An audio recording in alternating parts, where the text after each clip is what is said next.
And I was taken aback by that question because in research, I'm always thinking, as you must be, thinking about the next big thing, the next idea, the next application. So AR, VR, yeah, sure. Something else, yeah, sure. But what we do changed right now in 2010. And so I stumbled on that answer just a little bit. And then I said, speech translator. And the guy who was eventually did the speech translator, he says, no, you don't need to do that for that. And he explained. And then, so it was kind of like, it didn't really work out as well as I had hoped. Anyway, that's okay. Then I had another chance in 2014, because we do this DTR every year. This time I went at it in a very different manner. This time I went at it from a manner of latency. And I said to the SLT at that time, I said, we sell storage and we sell computes. I want us to sell latency as well. So if I have an SLA on latency, you will beat every other cloud vendor. But latency is not easy, right? Because your internet is between you and the cloud. So how do you do latency? So and I logically progressed them through this whole thing and sort of said that the way to beat latency is to obviously, if you had a data center everywhere close by, then you would beat it. But you don't, and you can't do it because it's too expensive. So why don't we build these micro data centers? Right? We build these edges closer, and then whatever packets come, we process them, and what we can process, we'll pass it on to the cloud. But we'll have this great connectivity to these micro data centers. So I made that case, and I showed them example after example of why that made sense. So this is an example I showed them, and I'm going to show it to you, and I'm going to ask you a question after this. I don't know if the audio works, but I don't think you need audio in this particular example. But watch it carefully and tell me what you picked up on this example. Okay, so let's try this.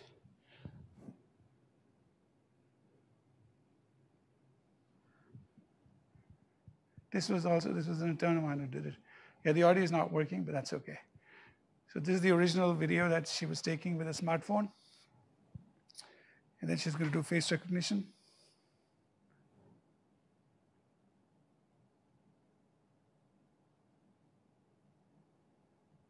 So that was with different latencies, right? This is what I'm trying to show.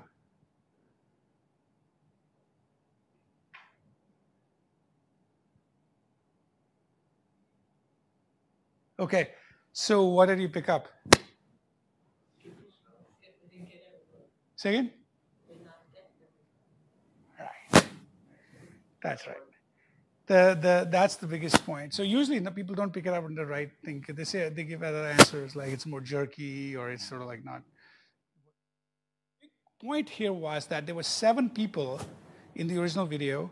When we were 4 or 5 milliseconds away, we picked up everyone. When it was 70, 75, and the rule of thumb for LTE is about 70 milliseconds, but if you measure it, you'll probably sometimes get even more than that. So it's going to get worse. And so it picked up only 4. Now, from a functional perspective, this is just strong. So if you wanted to sell and your competitor came and showed and said, hey, we can functionally do better than you can do, you're dead in the water. Nobody's going to get your solution, right? So that was the point of this thing, and that had an impact. Then I showed them a second video. Let's see. Okay. This one doesn't require audio, so don't worry. There is a place where I will need audio. So this video, again, I showed, and I wanted to, did I hit it? Oops, sorry.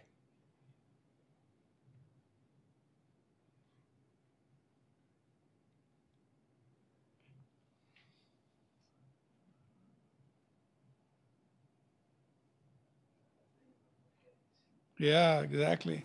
So this thought is about cloud gaming. I don't know if you were following, but there was a lot of discussion happening at the time to do gaming from the cloud because your phones could not have the rendering capability that the cloud has. And so what I was saying was that if your rendering is sitting at different latencies, what happens, right? So this video is a little longer, but this talks about clicking, and what you have to notice is what happened, like for example, in turning case. So with different latencies, when everything is happening in the cloud, how is the impact of his doing this versus what you're seeing? The fun part of this video will come later when he starts playing, but I'll let you watch it for just a second to see the real impact of all this gaming.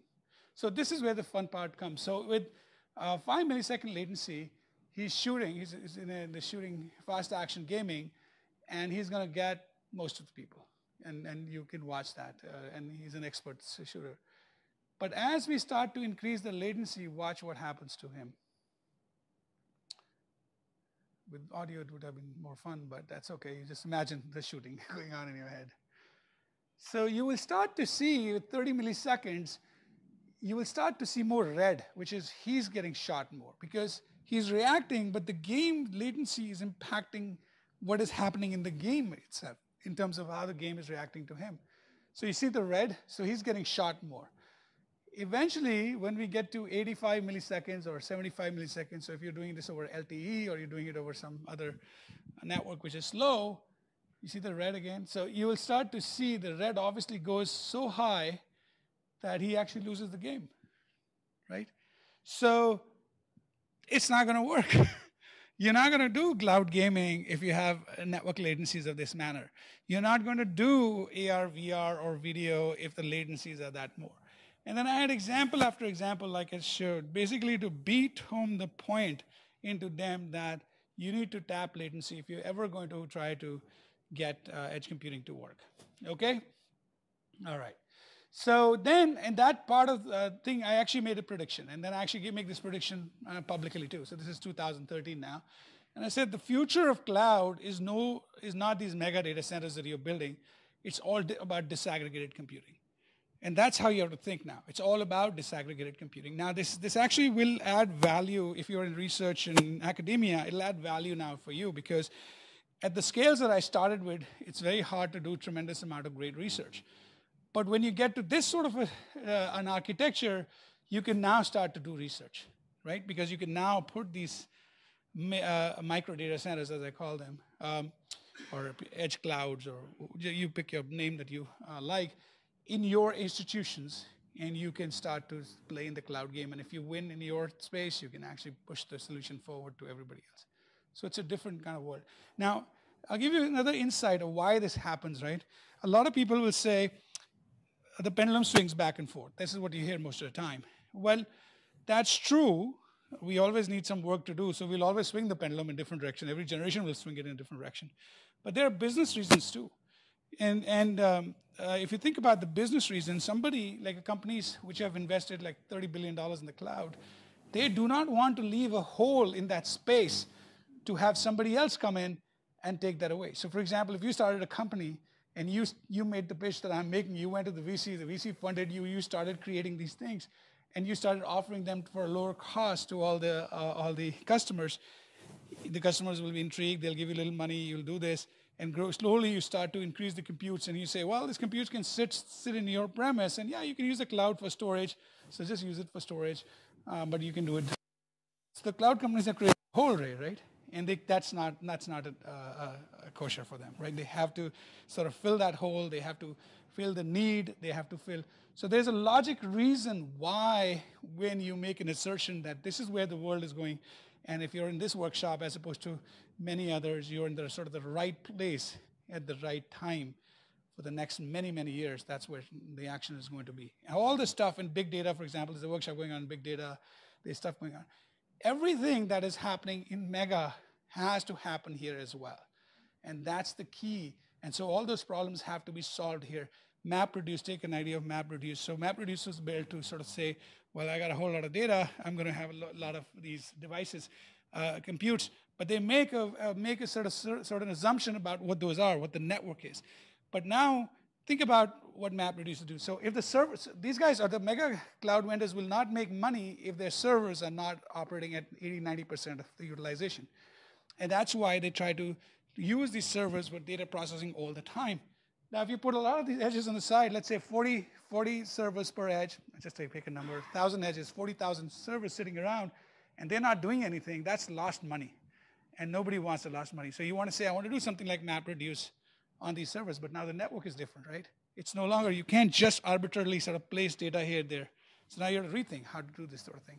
So pretty much every problem as you start to think, it comes down to business, it comes down to server utilization, network utilization, efficiencies. You have to revisit and rebuild. That's why this is such a rich area for research.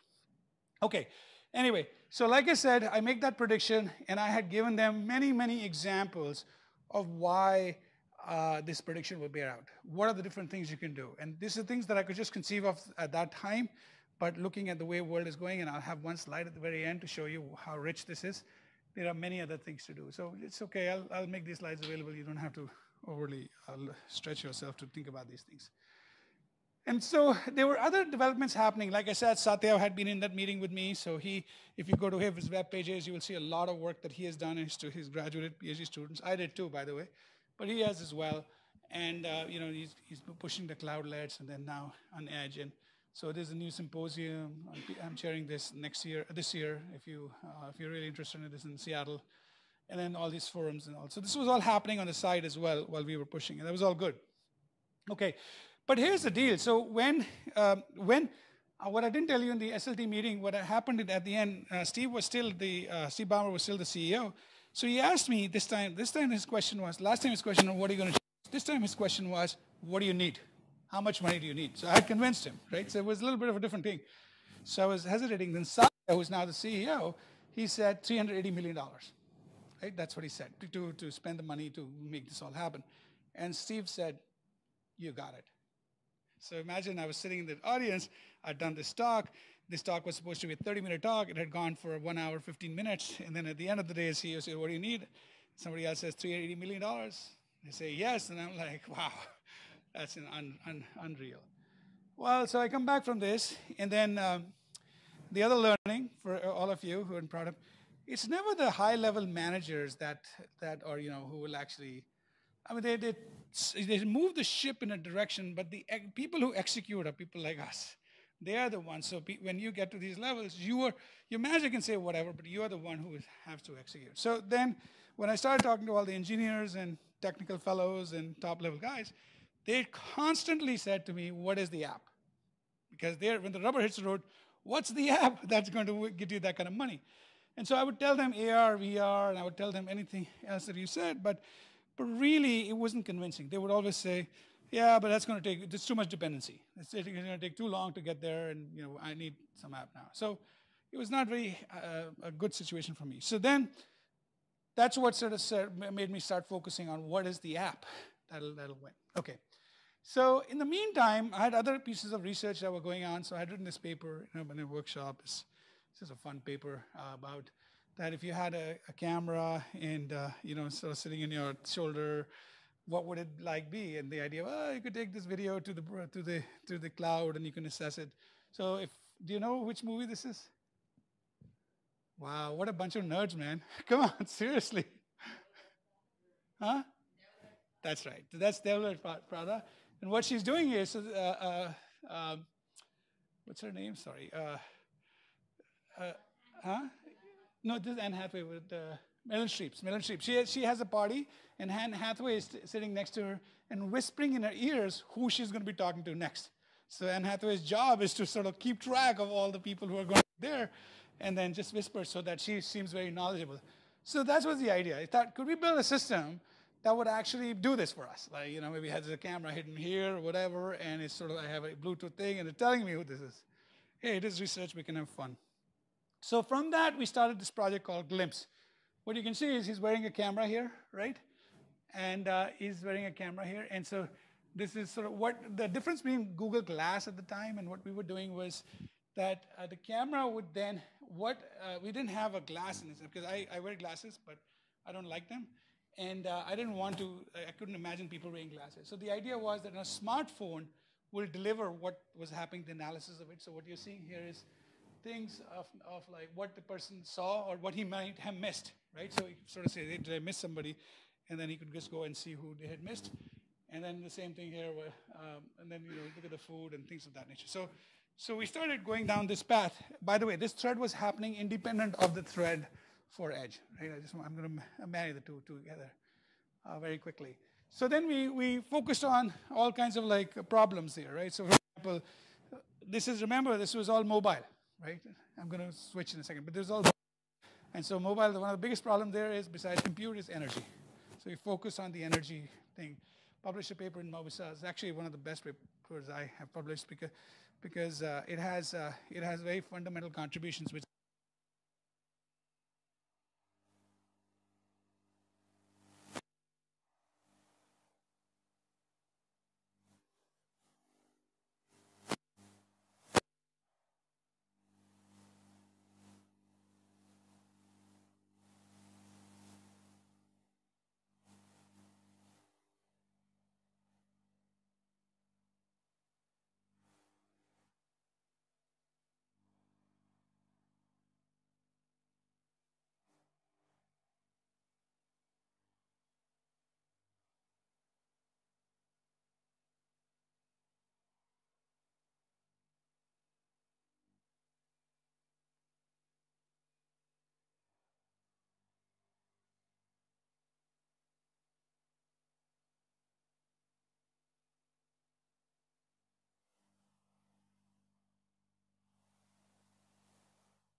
let's see.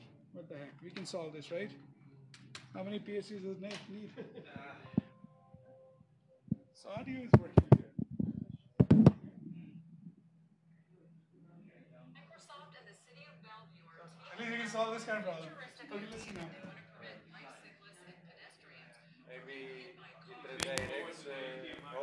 Even happen. Cover 7's Jeff Du Bois is live in Bellevue for us, and Jeff, the project would use the city's traffic cameras. And Michelle, there are 200 cameras that the city, with help from Microsoft, would use to help decide when and where bicyclists and pedestrians are most at risk. For instance, if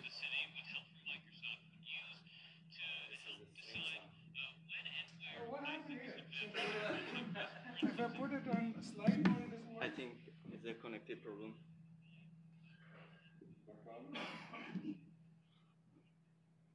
Just show it on the screen of the laptop. No, it looks like if you connect to the screen.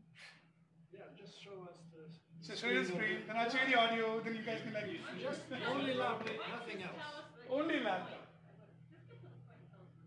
All right, bottom line person, just get the point. What's the deal with the video?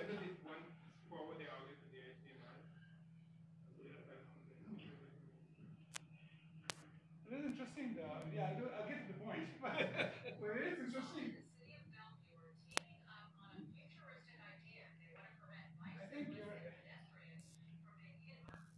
Before the crashes even happen. Cover 7's Jeff Du Bois is live in Bellevue for us, and Jeff, the project would use the city's traffic cameras.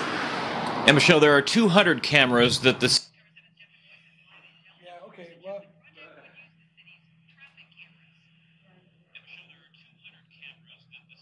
What is this sound? Oh, it's coming from the headphones? Oh, it's coming from that headphones. Yeah, this is the stream with the microphone. Okay, well, what should we do? Just forget it? Put the microphone. Just tell you. Okay, just tell you.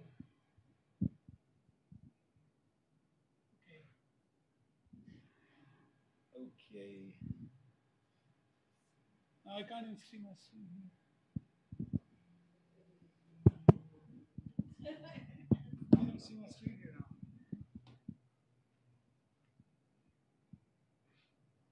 Let's go to the next slide.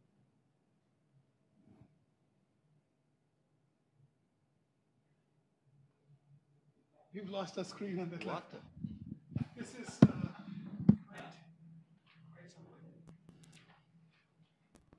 something. We try to see it live. And we can't do this. Okay.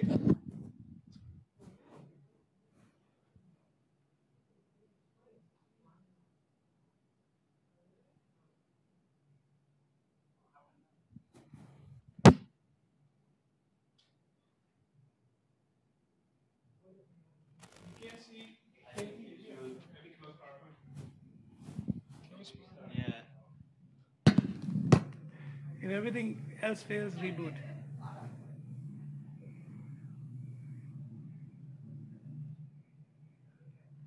Okay.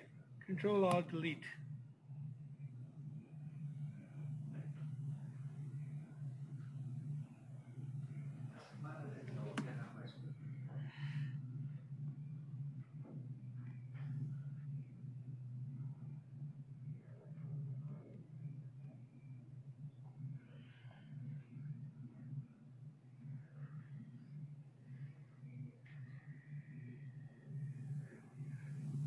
All right.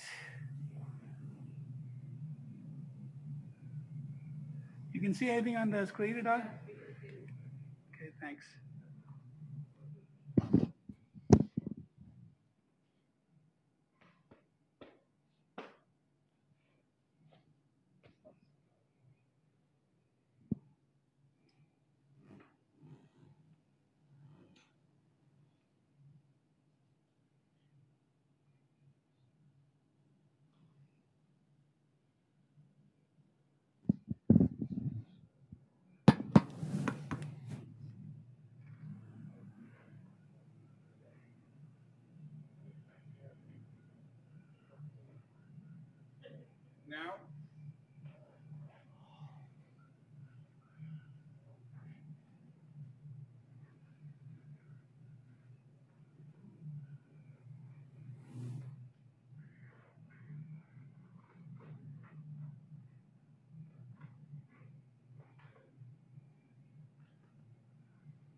your PPT is really big. It is very big. Yep. I've done in the past. PPT. Yep.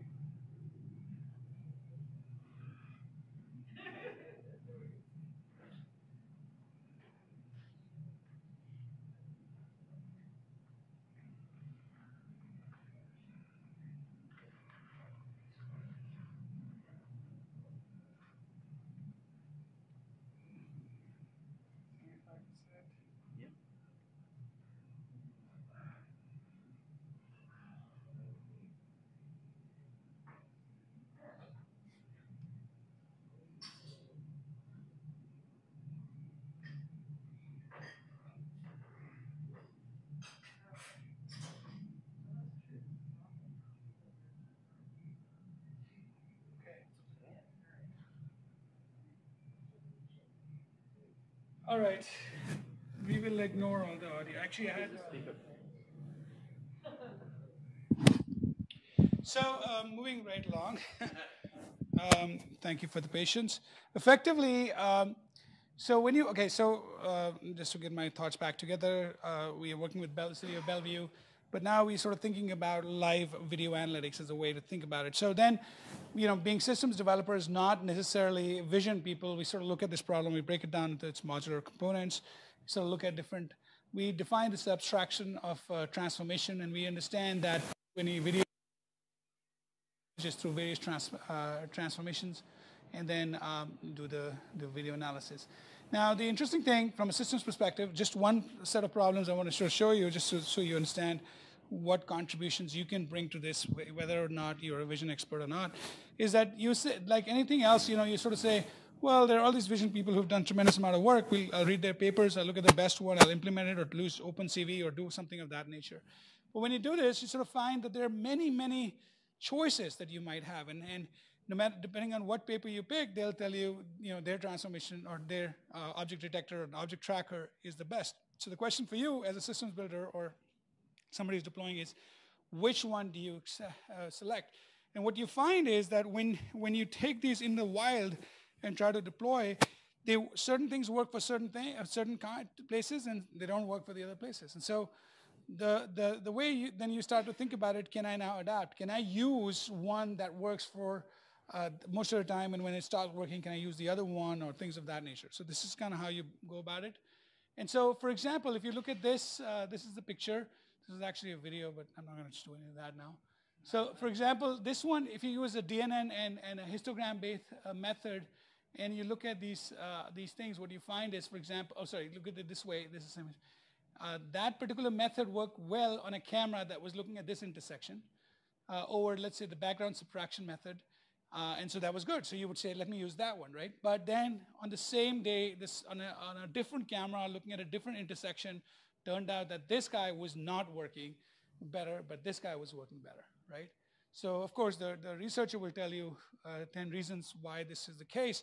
But as somebody who's developing a real world system, deploying in a real world, you're going to say, well, I can't really build a system which, you know, with this technique and not this technique, right? So then you sort of say, well, I got to figure out a way to be able to use this technique when I'm in a place like that, and that technique when I'm in a place like that. So similarly, just again to give you a sense of the set of problems, you know, there are many knobs you can deal with. Frame rates, these are the ones that we all understand quite well. You can actually go deeper and start looking at the layering of the DNNs and things of that nature. But nevertheless, frame rate, resolutions, window size that you do. And so, for example, this example shows that you're looking at license plates, and if you're setting it at some level, you see you get a CPU accuracy trade-off. So, for example, if you look the accuracy is 0.93, but the CPU is 0.54. Here, the accuracy is less, and the CPU is less. So you might think that, okay, well, if you use less CPU, you have less accuracy. But think differently. The more CPU you use, the more money you're going to be spending, right? Because you're going to get the CPU from somewhere. And this is not about just one CPU. You're talking large scale again. And so you might say, what kind of accuracy is what I can live with, and then find a trade-off there.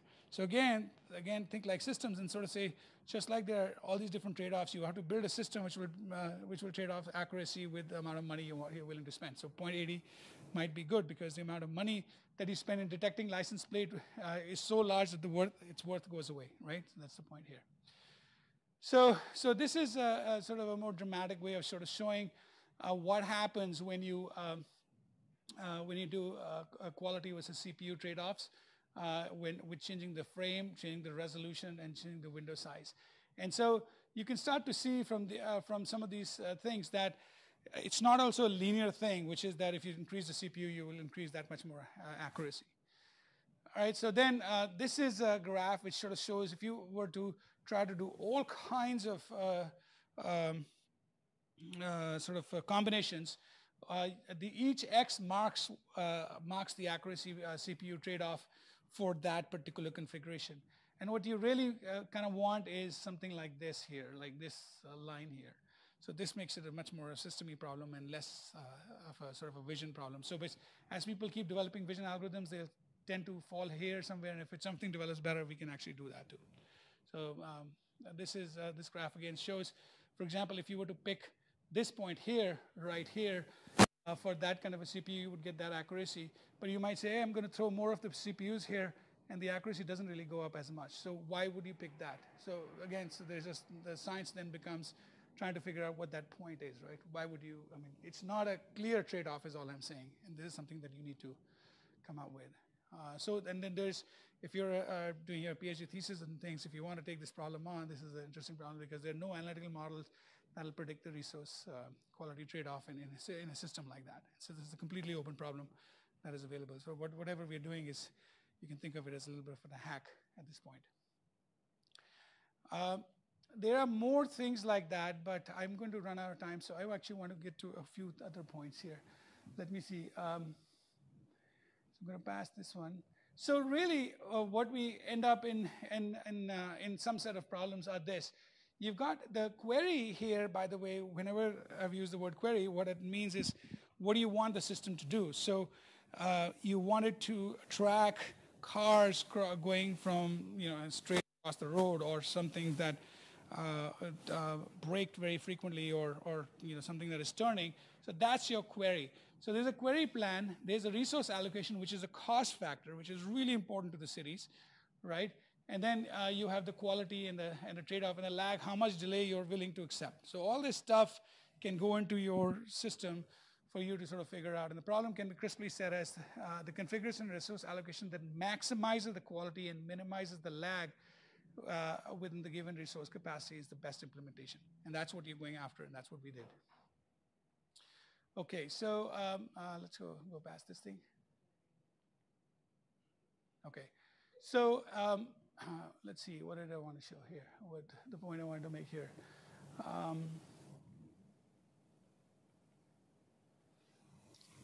Okay, so that's that paper that we wrote. So we've been actually going and implementing some of this stuff in different places, in the city of Cambridge as well, in UK, and looking at classifying vehicles, bike, pedestrians, etc. You might remember the whole thing was about Vision Zero. It was about saying, preventing deaths. So we were working with the cities. So we had to develop these accuracy models. Now this is a little bit old table. It's getting better and better. So what is happening is as we have deployed these systems, vision researchers are now starting to work and actually increasing these numbers. So these are outdated. They're a little bit better than this is. So another problem that I just want to give you a flavor of is the multi-tenancy problem. And this is about, for example, if you have a camera and you have multiple applications running on the camera. So how do you handle that? Today there's no way of handling it. So here's a picture, for example, of what a steerable camera can do. These are cameras that are available today. And so you can see that you can steer the camera to see the whole place, right? That's what you can do. So now the question is, how do you use it? Yeah.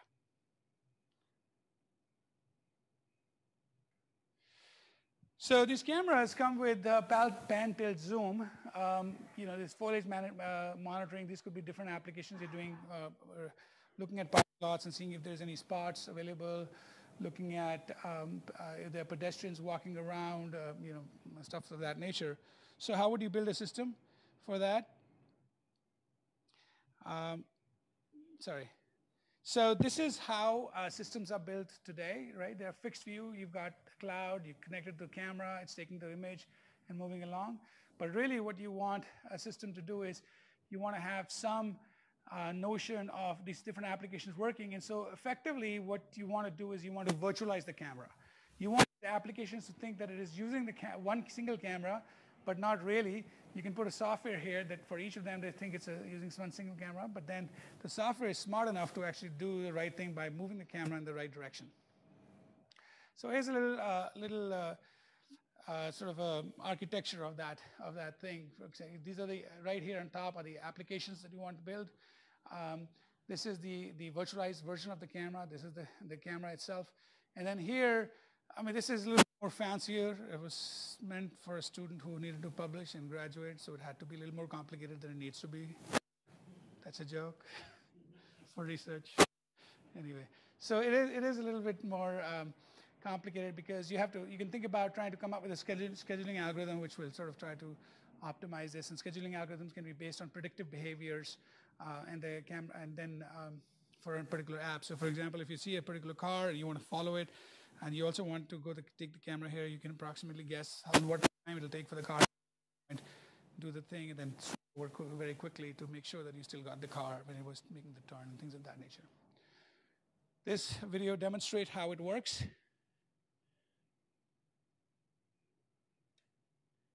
So you can sort of see that if you were, the red boxes show you where you're looking and what you're catching. So this is what is being caught here. But as you sort of like, if you want to catch cars that are going in that direction, then you have to move the camera here as well. And so I don't know if you can sort of pick up. So you missed this car here, right? Because you moved the camera here. You missed that particular car. So then the question is, what is the best way to move these things together to move the car? This is actually a better video. So that was another paper. I'm going to skip this deployment part. I actually want to get to something else. This is a hierarchical deployment set. So for example, you have these mega data centers. You have this edge devices that we've been talking about and cameras attached to this. And this has been deployed in Bellevue. So this is the graphic of what has been deployed in the city of Bellevue. What they're seeing now, so this has been working for about a year now. They see it 365, 24/7. And these arrows show you which direction the cars are moving. If they're sort of moving straight or they're moving left, right, what is the number of cars moving in different directions. And then it raises alerts when you start to see that the volume is high or volume is low. And can click into one of these things, and it gives you a much better view of what is going on. This is another view showing you how the cars have been moving, what the traffic adjustment has been. This is a sort of a more graphic view of that thing. And this has been working in Bellevue for a long time. And so it was so successful that 11 other cities' jurisdiction came to us and said they wanted it as well. But now we are not staffed. We are a research organization, not really staffed to pick up all these problems. But it really was good for me because that's what I wanted to do. I wanted to build a system, and this actually works mostly on the edge because these guys could not afford to pay the GPU cost of what is required in the cloud as well.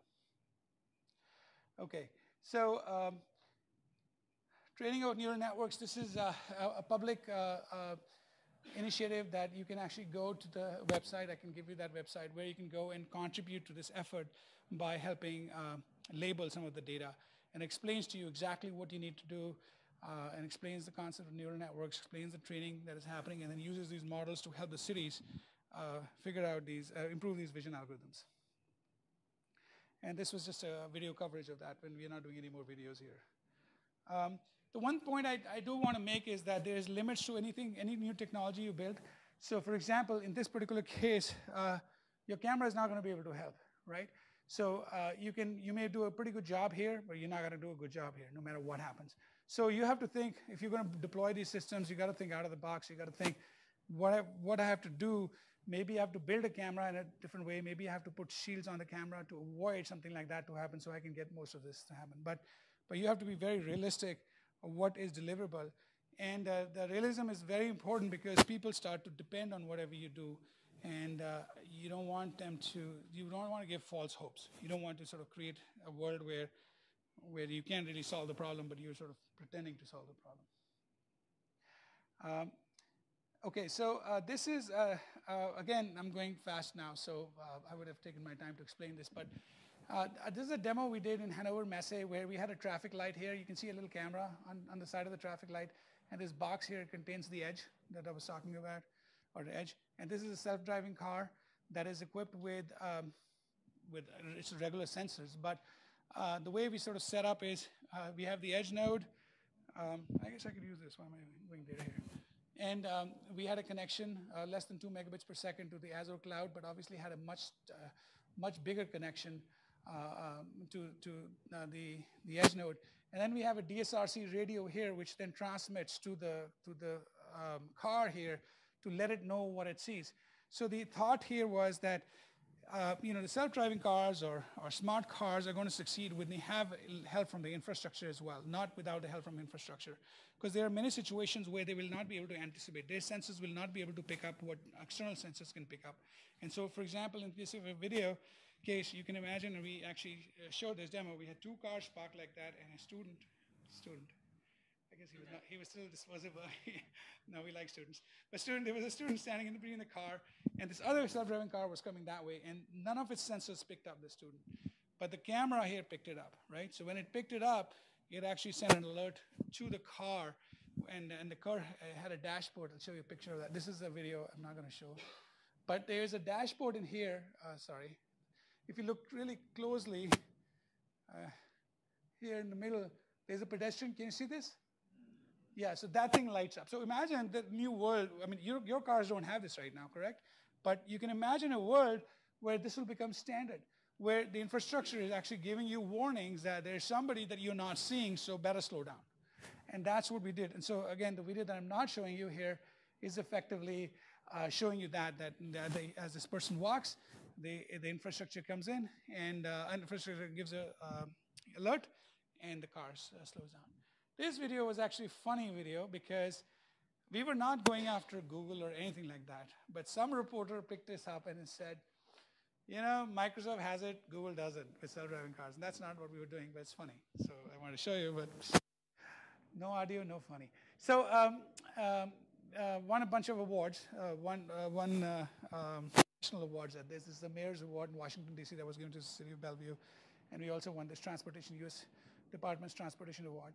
And the idea, again, is to show you that there are things that can actually, it's very satisfying to do these things. And they're all about edge computing. So I wrote this little paper just so you can read a little bit more about it as a killer, basically as a killer app for edge computing. Okay, so this journey to disaggregated computing continued to go. But here's something interesting happened then, okay? So around all this was happening, I was going about trying to prove an application, doing my research, publishing papers. Of course, it was just not me. It was a lot of students and researchers in my group. They get full credit, more credit than I do, effectively. But nevertheless, as we were moving forward, the world was not stopping, right? So this guy, I don't know if anyone of you know, he's a well-known VC in the Silicon Valley. He gave a talk called "The End of Cloud," the Death of Cloud, or the End of Cloud. And so in that, if that video went viral, you can take a look at it. But if you look at that video, what he sort of says is he really goes down to the same thing that I'd been saying earlier, which is latency matters, and there are many that require latency. But one thing he did, which I had sort of not done, in most of the places where I was focused on, because of my background, was in the mobile stuff, right? So very focused on smartphones and mobile. Even though I showed you these cameras and all, that's where it was. But what was happening on the sideline was IoT, right? This was becoming a big thing. Now, IoT had been around for many of us, actually. I also didn't like the term. I just thought it was a buzzword. I didn't really care about it much. But in the business world, it was becoming a thing. And so when he gave this talk, he talked about IoT and the attachment of IoT devices to the edge. Okay, so one of the good thing about our CEO, the new CEO Satya, is that I give him very big points for being very on top of the worlds and how the shifts are happening and what the markets are moving and what is becoming important. And I give you this idea about why edge is important to cloud companies, right? So he's thinking hard. He's looking at this data. He's looking at other stuff too. And then he goes in a big way into this notion of intelligent cloud, intelligent edge. And decides that we're going to go all in.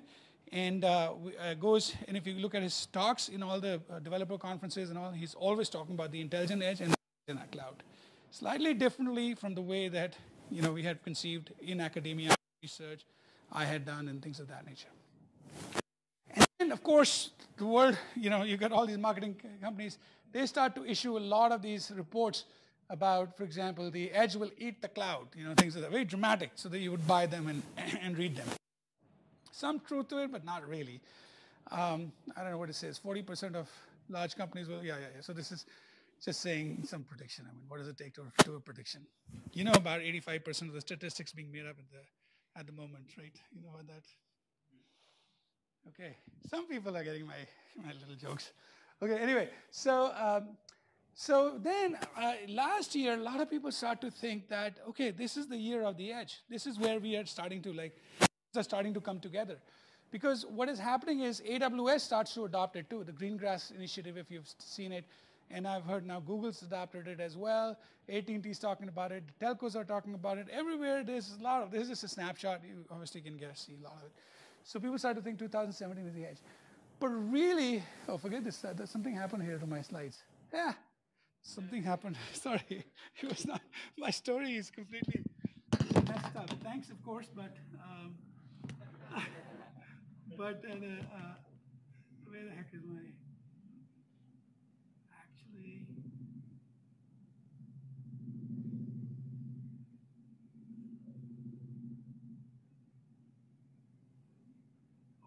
what happened is,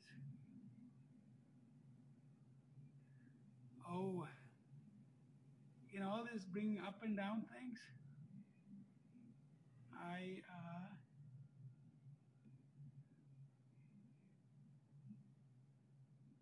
bring up the right one?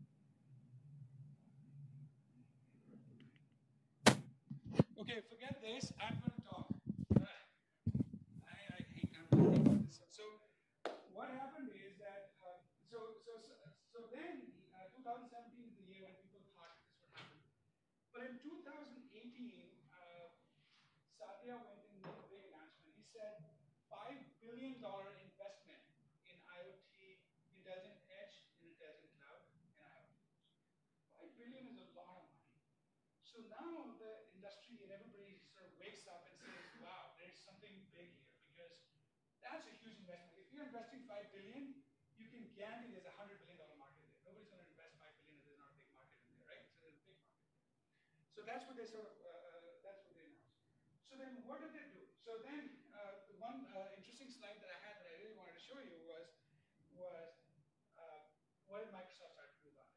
So one thing was, there was this big thing about what is an edge?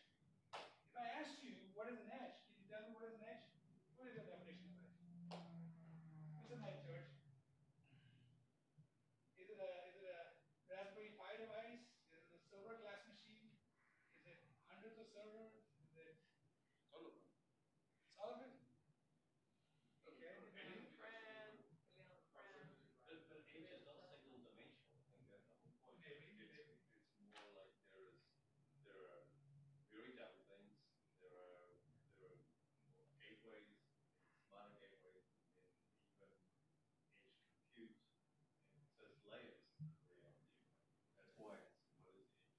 Okay, so that's a very reasonable answer, I have to say, because when we were conceiving all this stuff, the way I thought about edge is any device to which you offload computation, the first device that you offload the computation to, that's the edge. That's how I build my world. But you're right. So nobody in the business world, nobody really knows or knew. So what they started to do is build across many, many devices. They were calling everything and anything an edge. So if you think about what you're going to build as a product for that space is, they started to say, okay, anything that runs Linux and can handle containers, what you do is you will download an SDK and fire it up.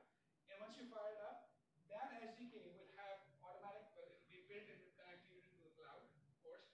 It'll have things like Azure functions, which are similar to, if you know, Amazon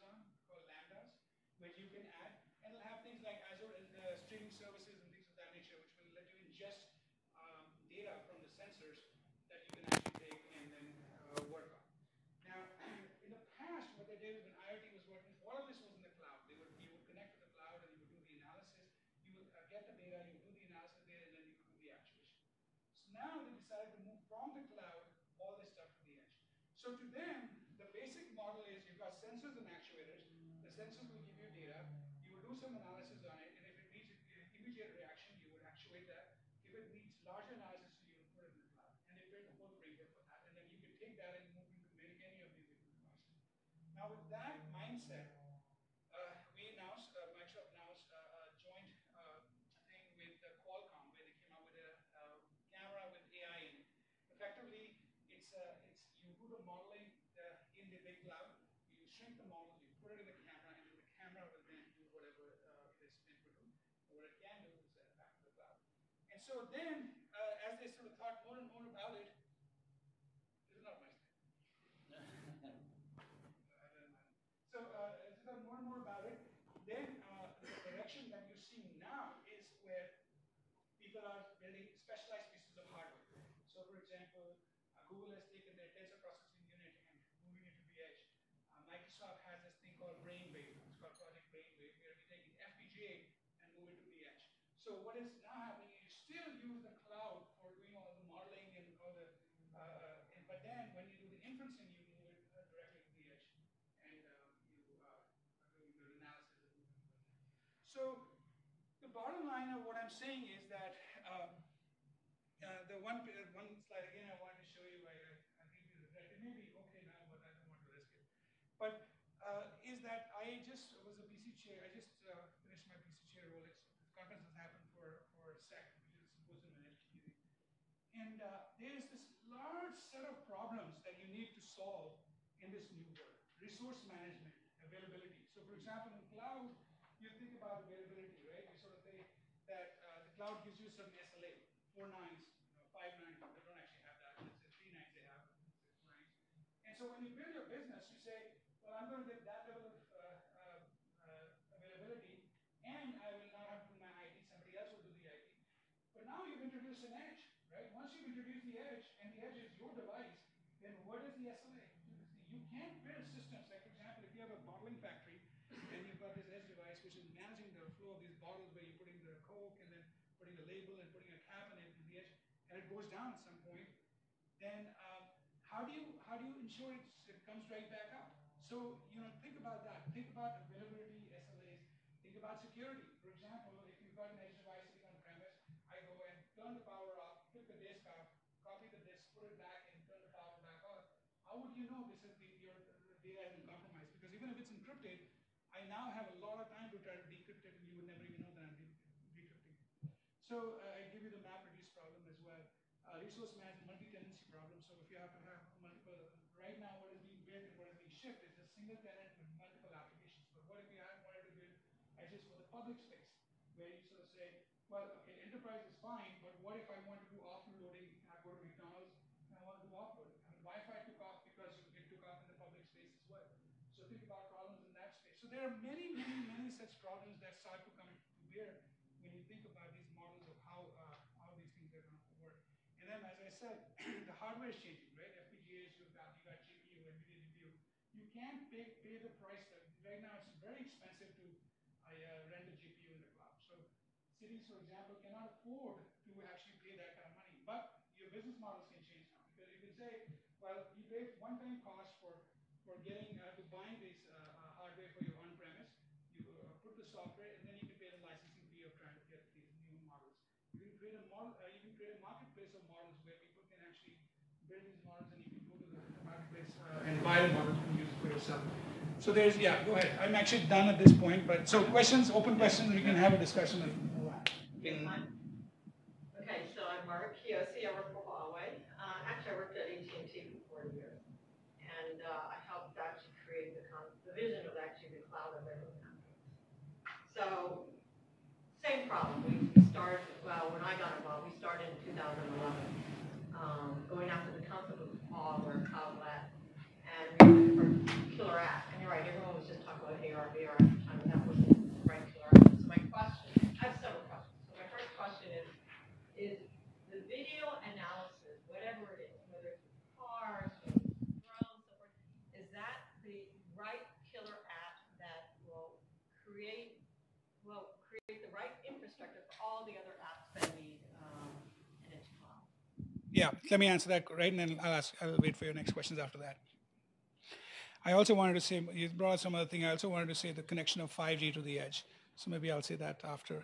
So video analytics is actually very good because it stresses the system to the extreme, right? You need tremendous amount of computation. You need a great latency. Of course, you need the analytic part of it all. So, and there's money here. So because, I talked about traffic, and I tried to, actually have numbers in my slides to tell you how big this market is from what people have seen. Because those numbers do exist. If you go to the web and you can buy some marketing or IDC report, you'll find the numbers. But it is also, it's not just in transportation sector. It is also in the health sector. It is also in the enterprise sector, security sector. So it's actually, if you think of a single place where you could put tremendous energy to win, that would be the place I would do. Now, your question was, is it the right thing to do? That is why I wanted to have the second part of the talk, which is much more about the IoT devices and the sensors and the actuation and temperatures.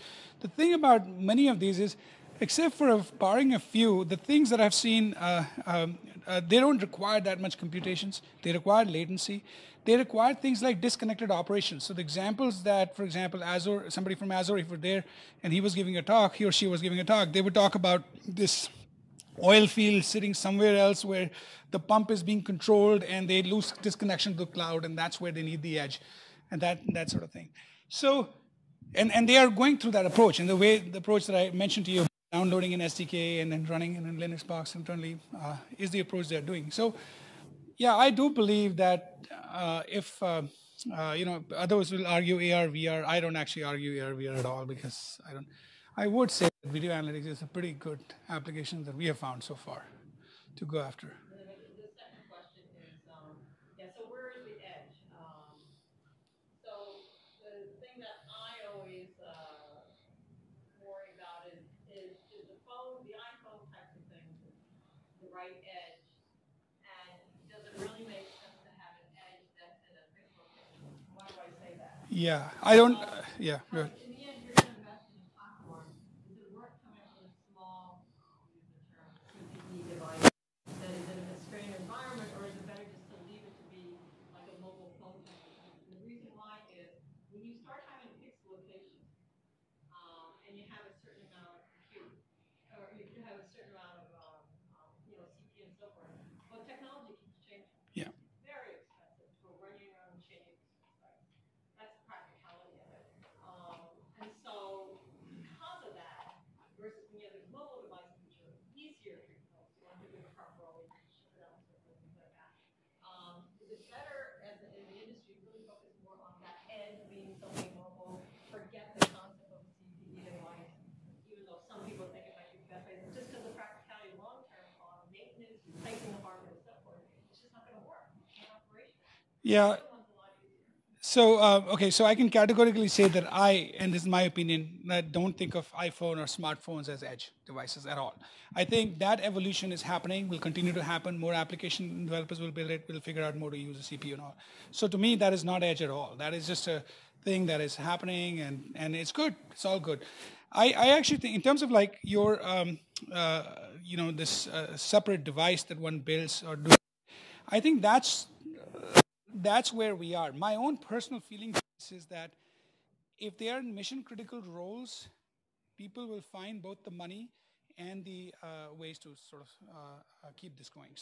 So what do I mean by that? I mean, like, that's why this quest to find the killer app which is going to create this thing. So for example, large enterprises which are customers of Microsoft right now are coming to Microsoft to deploy these edges in their enterprises or in their factory floors. And right now, Microsoft is not taking a hands-on approach of saying that, oh, we will manage it for you. Right now, they're saying, here's the software, you manage your device. And so they're taking it, they are using it. Once they start to build dependency on it, I bet you Microsoft and other companies will say, okay, you know what, we'll manage it for you remotely. We'll take care of it. And we will do exactly what the cloud is doing, which will replace these hardware, replace the software. You just write us a check and we'll do. So this is to me, that's where we sort of headed. Only in the cloud, not in the edge. No, no. The IoT hubs in the clouds are managed by us. The IoT hubs, as we move forward, and nothing. Well, okay. I'm being a little too hard here. The big money, the different machine to machine and industrial control, Yeah. and cities, that is where most people find people who are prepared to pay. And the other thing with the video streams going downlink out to devices consume a lot of bandwidth. So They do. caching of video. They do. They do. It's a huge opportunity for the Yeah, that's correct. I'll just say a couple comments on this. So one, I would say that, again, a personal thing here. I think a lot of money, the way to think about money is efficiency. If you go to some person and say, pay me $5 million and I'll save you 100, he'll pay you the $5 million, right? That's how it works. And so when I mentioned Hannover Messe, so when I went there, one of the big learnings for me was I don't know if anybody has been to Hannover Messe. Okay, so you guys know that, for those who don't know, there were about 100,000 people when I went. There were about 7,000 companies that were demonstrating, from companies with little nuts and screws to companies that build robots and cars, and that robots that pick up the cars and move that stuff. Everybody was there. And they had this thing called Industry 4.0. You must know about Industry 4.0. And the Industry 4.0 idea was to take IT technology and bring it to manufacturing to improve the efficiencies, because there's where the money is, where the trillion-dollar market is, right? And there, they don't see cloud as a solution to their problem, because as I've given example, as I've talked, the latency sensitivity of factory floors, of manufacturing, of like replacing human beings so they can operate 24/7 as opposed to certain shifts is so high. That's where the edge is actually taking off. So that's one comment. The thing about the video stuff is video, as far as I've seen, has not yet completely taken off. However, after we built what we built and the stuff that I showed you, even though I didn't show you the full thing, I've noticed many cities have been asking for it. So now, I'm not at liberty to tell you everything what Microsoft is doing, but you can imagine that people do believe there's a transportation business which is worth $11 billion that you can go after, which can take advantage of this video stuff. You had a question? And I guess you guys have to go, right? Did you answer your question? What is the edge? I'll answer at the last thing as I leave. Let me ask one more thing. So you alluded to the thing that there will be single application edges. Yeah. And special purpose. Is this the vision? No. So that vision is evolving too. So availability is a huge deal. Okay. So I think that I've heard now talks about edge clouds. I've heard talks about peer-to-peer coming back in some sense, where your dependency on the cloud. And initially, I sort of was dismissive of it. But then, if you bring in this notion of like disconnectivity from the cloud, which is actually the case, which I hadn't appreciated, but I've started to appreciate more in the last couple of years because I wasn't in that space. What I started to appreciate is that there are many industries that really do have a telco problem. They don't actually have a way to get to the cloud. And for them, it's not going to be a single device. It's actually going to be like a cloud, but not really. Where you have multiple devices, they're talking to one another, syncing with one another, backing up each other, and still serving the cloud. And then for whatever low bandwidth connection they have, they go and use the cloud for the bigger analysis. So I think that part is starting to evolve a lot more. And it has given a lot of these companies which didn't have the connection to, like for example, an oil rig sitting in the middle of an ocean has satellite connection. It's not going to benefit from it. It needs an edge right there to use it. And there are many examples of that. So my vision is also adapting and evolving with what I thought it was. But I'm still sticking with the video being a killer app, and I'm still sticking with predominantly it is. And to answer your question about what I think of as edge, I actually did answer it. It was sort of like I think of a way. Because I think about software programming models and networking, and this is all about communication. I did not do much about networking here, but I do think about the first computationally heavy device that you can offload your things to is the edge. That's how I abstracted out. And there were a couple of questions, but you guys have to go, right? You feel free to go. Yeah.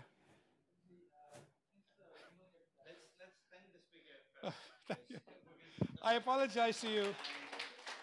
I should have been a little bit more careful, but There is copyright till about 11. I guess we can shift it a bit and start the next session 10 past 11. But whoever. yeah, it's a workshop. We are here to discuss, so feel free. Feel free to stay in and yeah. You had a go ahead, ask the question.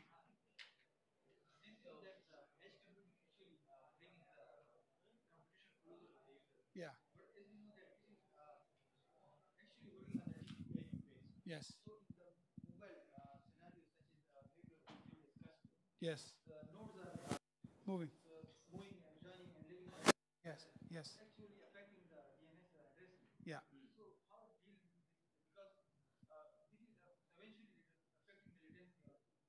Yeah, so I'm not sure. Okay, so you maybe more questions there, but at the superficial level, I think this notion of mobile handoff or mobile IP, which the 4G, 5G people have adopted, should actually make it make it easy for application developers to continue using TCP applications in it. You could probably do better, but there has been a lot of research that has happened on this in this space. If we go to conferences like MECOMM or look at old proceedings, so like there was 1995 proceedings from Hari Balakrishnan wrote this protocol called TCP Snoop or something, I forget what it is. So there's been a lot of work to handle TCP disconnections in a very heavy mobile world, or TCP variances have been suggested in that. So I'm not sure. I think that it will become more mainstream.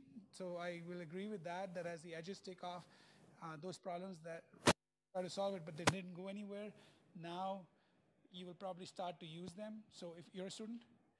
Are you a student? Yeah. So I would think that if, as a student, you should sort of like go look back at that and then see. You will, and I bet you will find that if you want to start to deploy it in the wild, like I say, you will find serious problems that even they don't solve in this space. But those problems have been looked at quite a bit in the past. Yeah. Related with reliability. Yeah. As you said, no one wants to have an edge that does not work. Correct. Compromised. Correct. Not to 3 nines or 5 nines. Correct. So how does it work? Like Industry 4.0, outsiders do not want to have the responsibility to run multiple edges in their factories and manufacturers if they cannot provide this reliable. Yeah. Who's going to provide it? Yeah. So. The telecommunication operator, if these edges are placed in the local cell towers or Right. Well, so let's look at the telco world a little. Let me answer that separately because that's a different world altogether.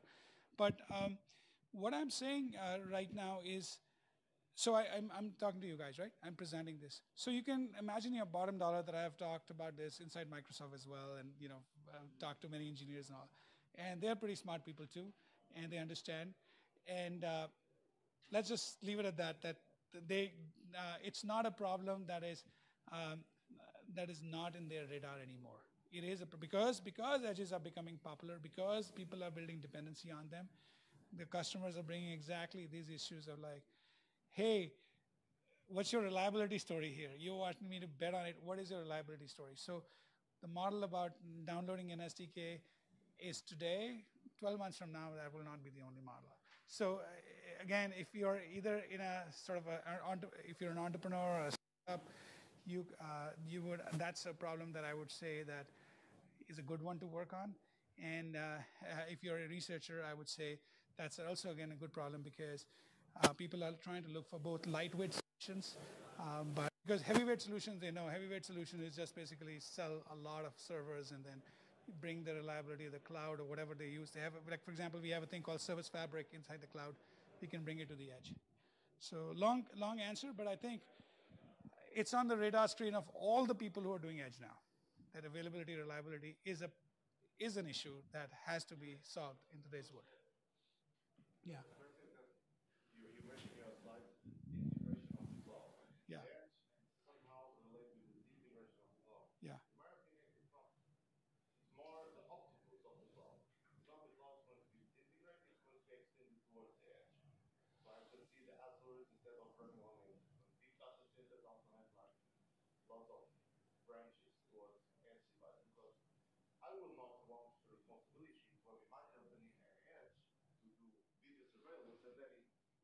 Yeah. What are we going to invest? Yeah. More money and then have redundant? Yeah. Yeah. Just pay Microsoft to do There's also a thing, Yeah. matter of what you mentioned about management. So who is Yeah. managing that? So Yeah. that would be my question, but it's a long discussion. Yeah. So But from it's the 15 or 100 data centers that yeah. uses Microsoft. 150, more than 150. Yeah. Yeah.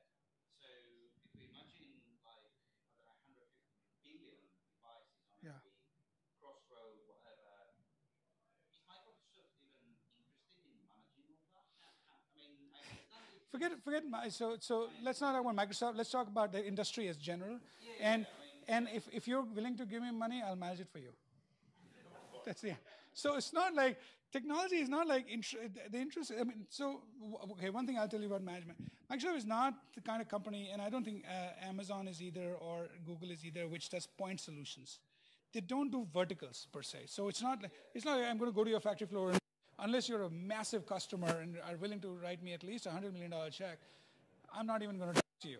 But there will be other companies that will build their businesses on top of the platforms that Microsoft is providing and talk to you. So there's a whole ecosystem of new startups, new businesses that will actually do this for you. So really, the answer to the management question is that it's not clear where we'll manage off the device, but we certainly manage edge. We should be managing edges. Quickly.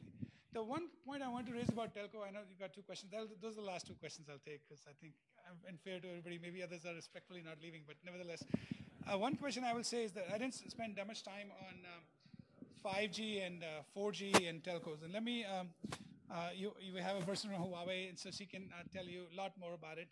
But I'll tell you my opinion of it. So the way as I have seen the world evolve, I feel like, okay, so two things are happening. When cloud, because I was there, I felt the pain. When we made a transition to the cloud, we had, there was a lot of pain that we went through. And the pain was based on the fact that we built dependency on many hardware vendors to run our networks. Microsoft was not, it was a software company, it wasn't the hardware, it wasn't running, it wasn't building switches, it wasn't building routers and things like that. So we had to work with, anybody from Cisco here? Okay. Anybody from Juniper here? Okay, good. So we had built these dependencies on the companies like Cisco and Juniper. And so they were selling us hardware for like $250,000 with features that we didn't. So it was sort of like, and then if something like, if there was a customer who was taking dependency on us and we were taking dependencies on the Cisco's and Junipers, what would happen is if something went down in the network, we had to pick up the phone, call Cisco guys to come and fix it. And they would come, in 24 hours, or they would have engineers on premise or whatever. But it was just a painful, painful thing. And so as you notice, and not just us, as you notice Google and Amazon and all, you will see these massive companies removing their dependencies on these other companies and doing it much more on their own. So for example, now we buy Arista equipment a lot more. We buy smaller switches and then we manage them themselves and we write software for it. We have built our own smart NICs, FPGA-based NICs. So just because we want to ensure that we have control over the stuff that we are selling, okay? So now look at the telco market. And Huawei is actually in the same place which Cisco was at the time. So you guys have to adapt to this. Yeah, it's the same problem. So she gets it, what I'm going to go say.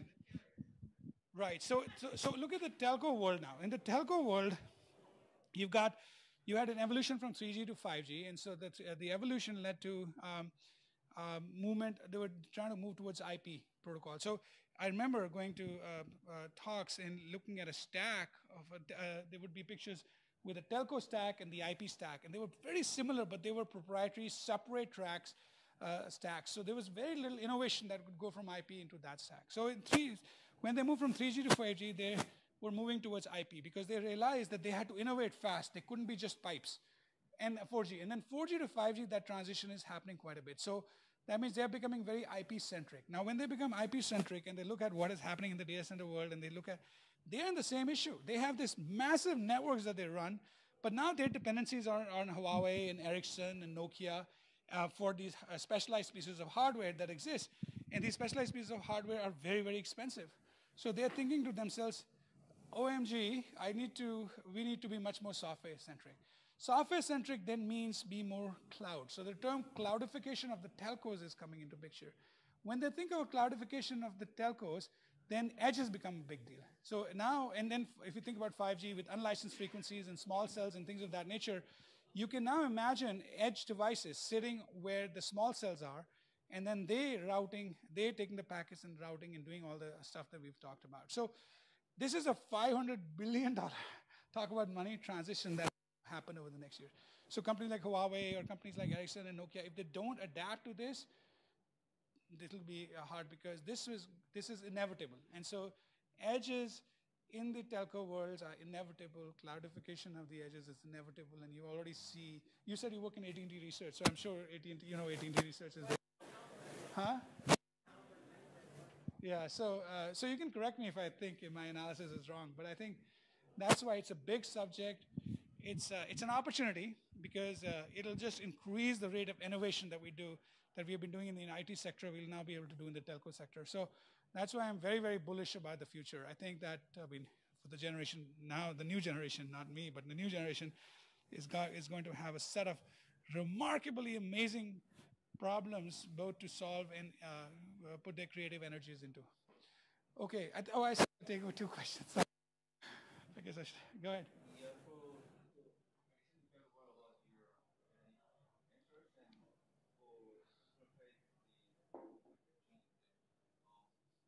Can you close the door? It's like there are many hierarchies for HE, and we are very fully understanding about that. But yeah. I have some little confusing point there is that what is the difference with the cloud and the net view? That's the low level of the data center. For example, Cloudly and the micro data center. Yeah.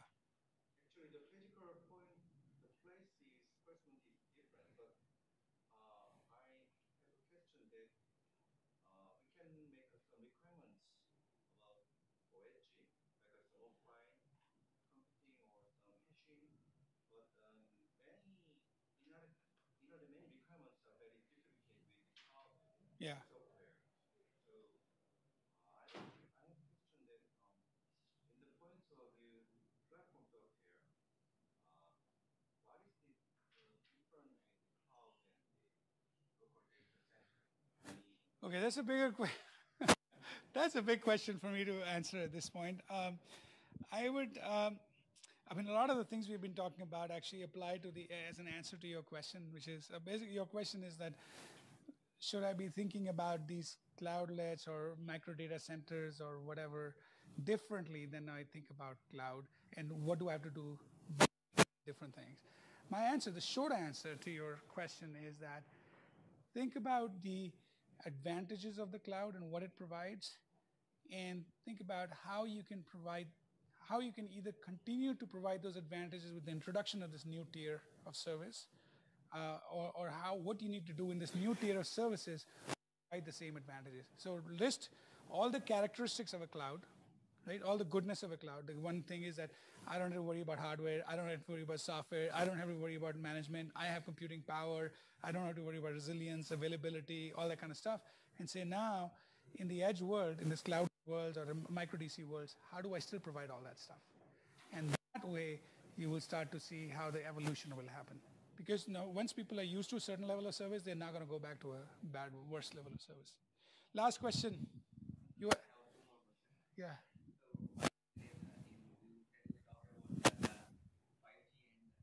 Yes.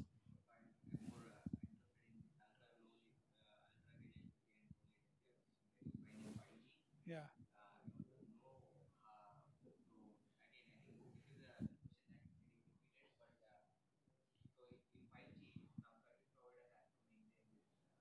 Yeah.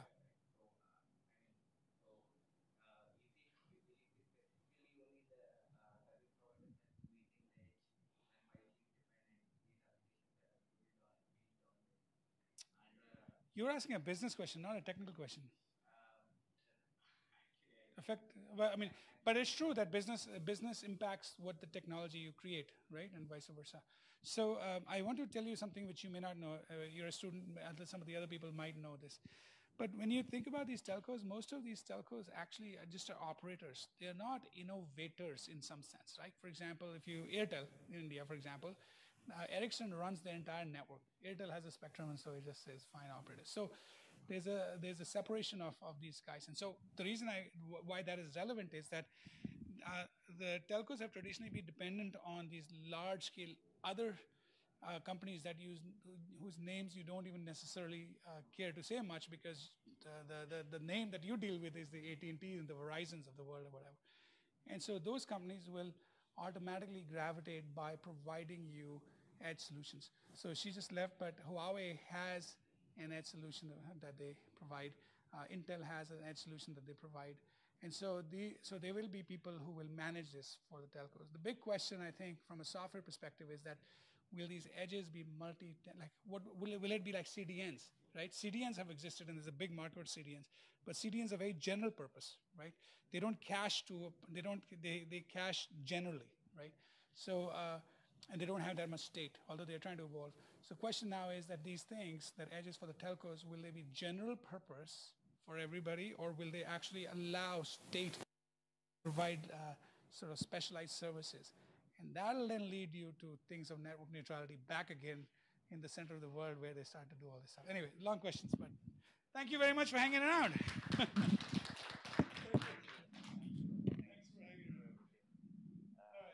Stupid laptop, I'm going to kill it. It's only cracked and everything's right.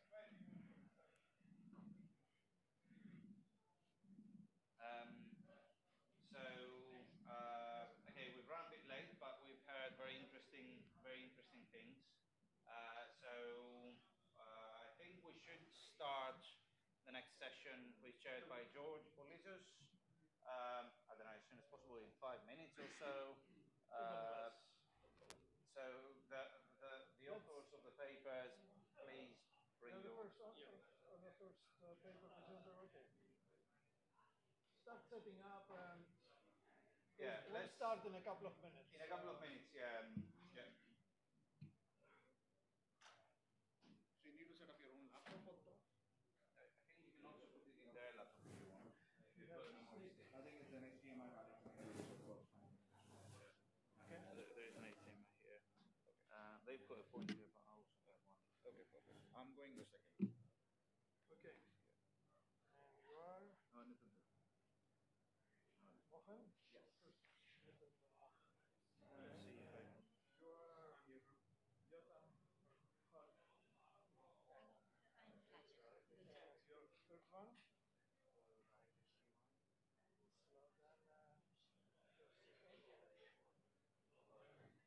You might have pronounced your name.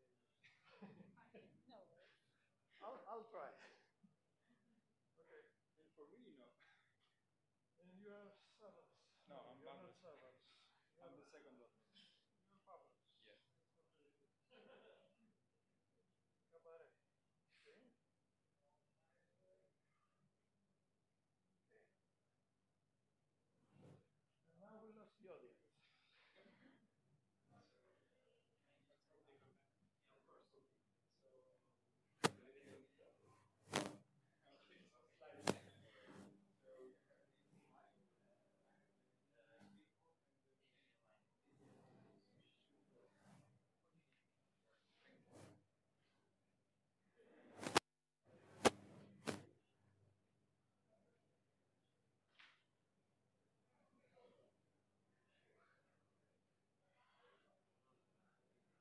The presenters were a little bit behind, so we should try to cut down a little bit on the time. So try for 20 minutes, maybe including questions, or we'll have a little bit less time for lunch. So we'll see how it goes.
Polizos from Greece. I'll chair the session. The session is Edge Protocol Operations. And the first paper is CESSNA, Resilient Edge Computing. Will be presented by Yotam Harchol. The floor is yours. Thank you. So yeah, I'm going to tell you about CESSNA, which is a framework we're building in Berkeley for edge computing.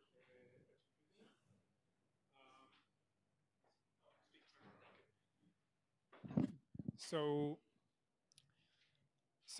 traditionally, we're used to think. Did I do that? I don't know who did it. That's okay. Okay. We're used to think about a client-server paradigm, and when we think about fault tolerance, this is a solved problem in this paradigm, because when we have a session between a client and a server, we have some establishment of this session, and then we have the idea of fate sharing. If one of the sides dies for any reason, the session is dead. And we agree to have this fate sharing, and if we don't want to die that quickly, from the server perspective, we use some kind of mechanism to save the session even if the server is dead, for example, with the server replication or so. And there are many different solutions for this problem in the client-server paradigm to keep the server, this session alive if the server fails. But if we add an edge to this paradigm, then we have the client edge server paradigm now.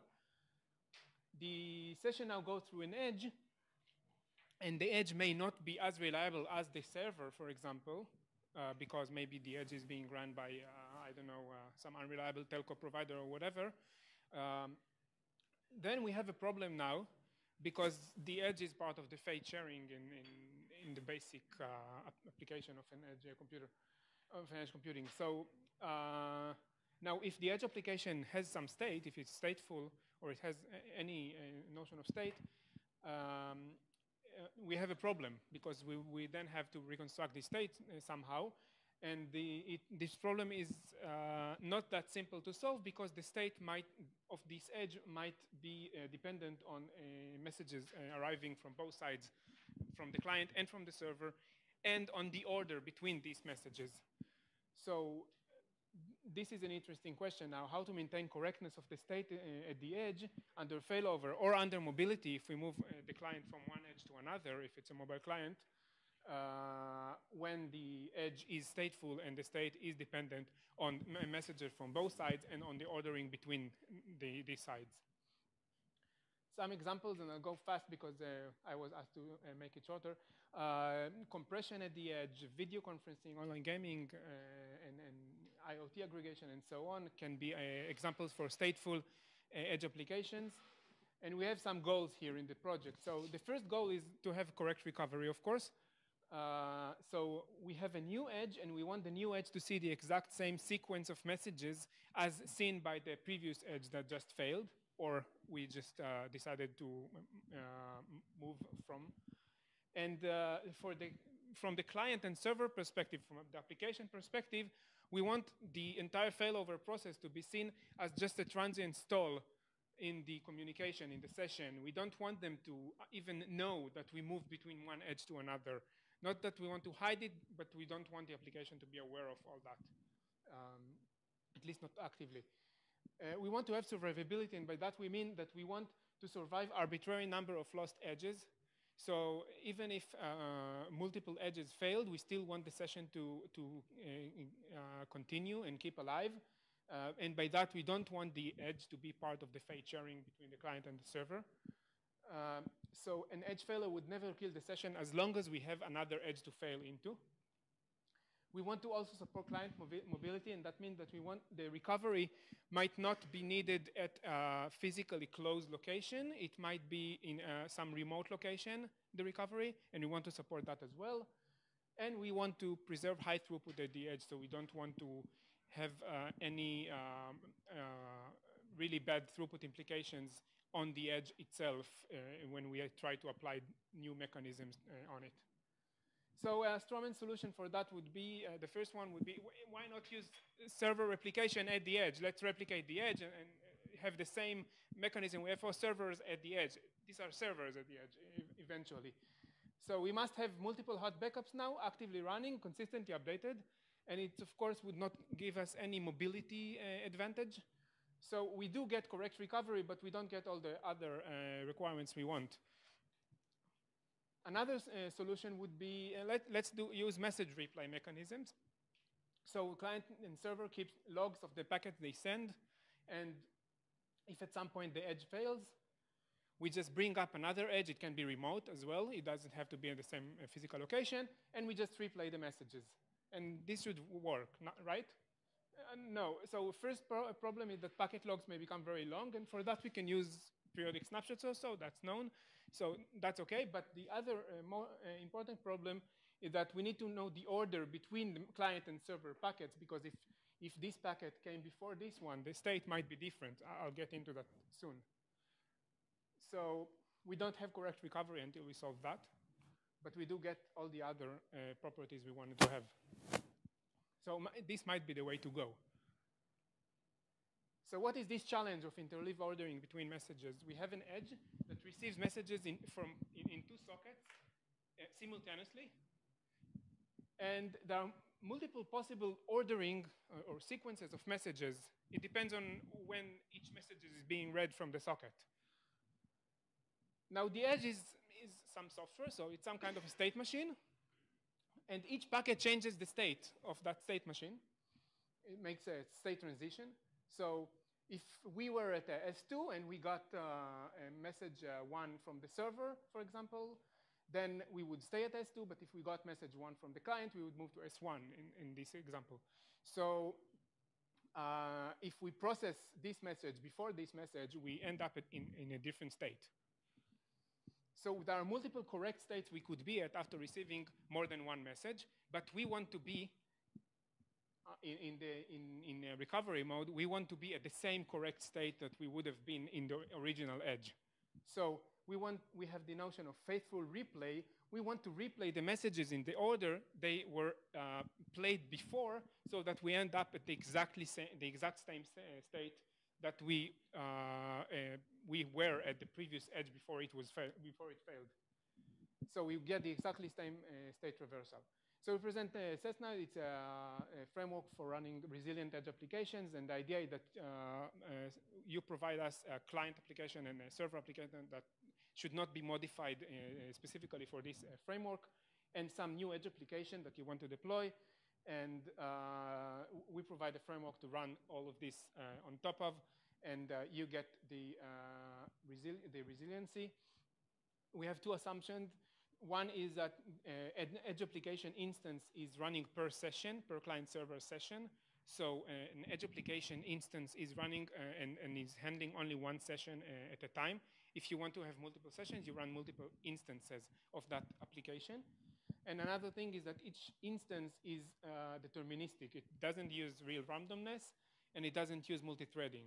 An instance, you can use multi-threading for multiple instances, but for each instance you don't.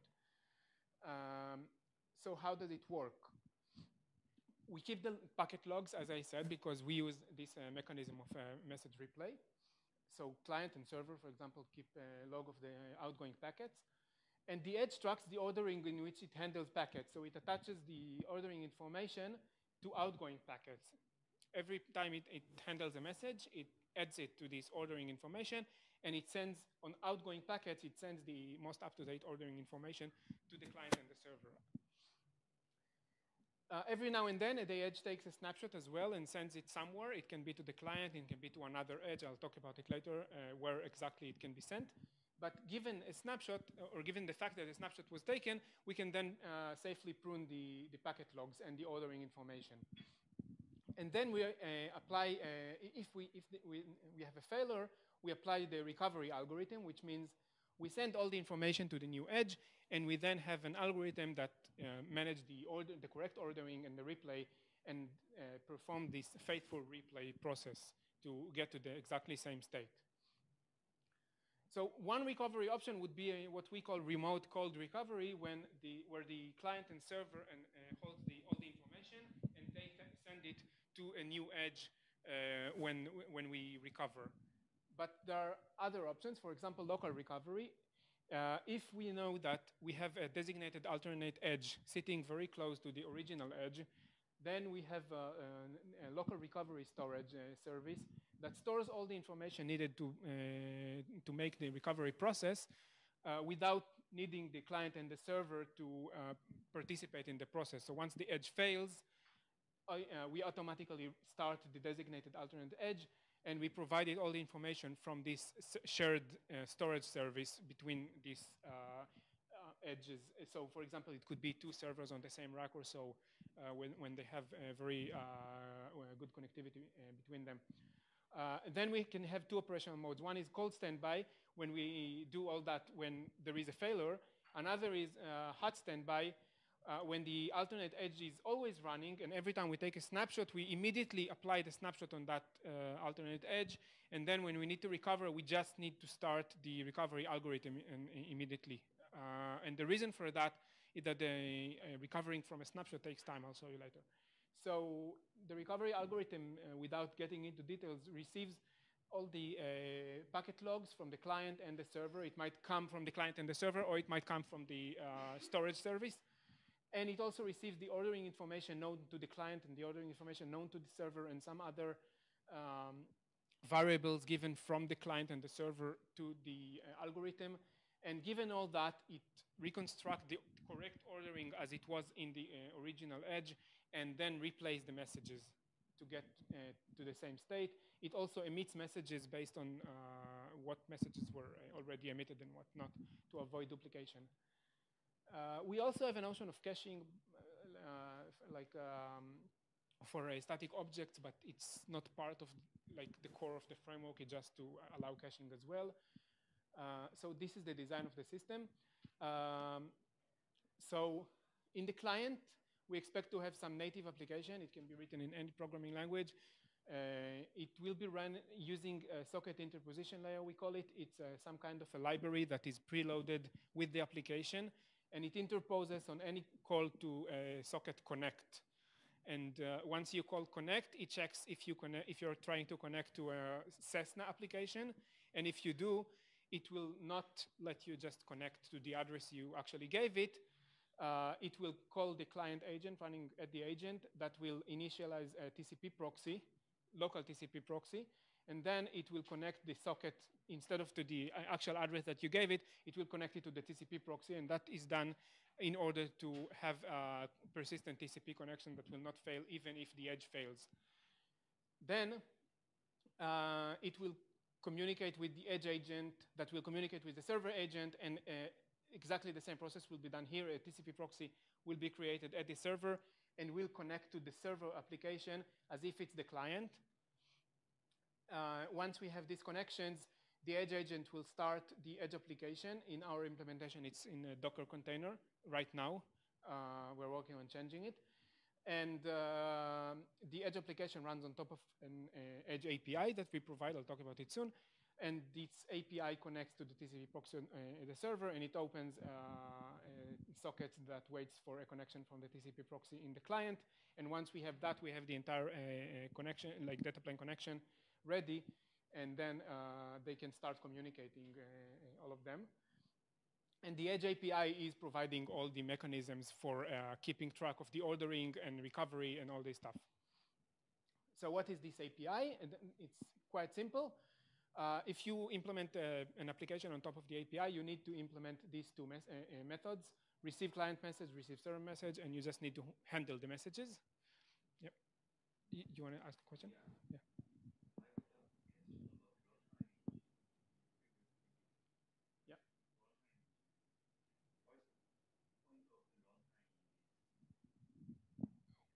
What do you mean? What is the meaning of the runtime in this application? Because there are many runtime. You mean the OS level runtime? In this case, we mean the container management framework, like Docker, for example. That's the runtime agent. It's actually the framework on which we run the code. So each instance is a Docker container, and we need to manage that. We need to provision containers, start them, stop them, and so on. So that's the runtime agent, the runtime engine that we have.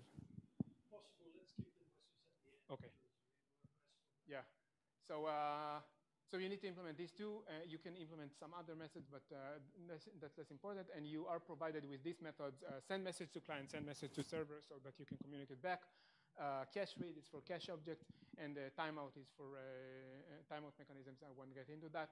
This is a short example. I try to go over it very quickly. So it's a compression application. If you want your edge to compress everything coming from the client, let's say the client is a thin client, it's not able to perform compression, but you do want to save bandwidth in the upstream link.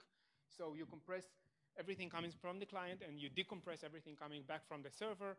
How do you do that on top of this API? So we initialize the application. We have a zlib compressor and decompressor objects here. And when you receive a message from the server, you will decompress it using the decompressor. You'll flash the decompressor that you have to do. Then you get in decomp, you have all the decompressed data. You send it to the client.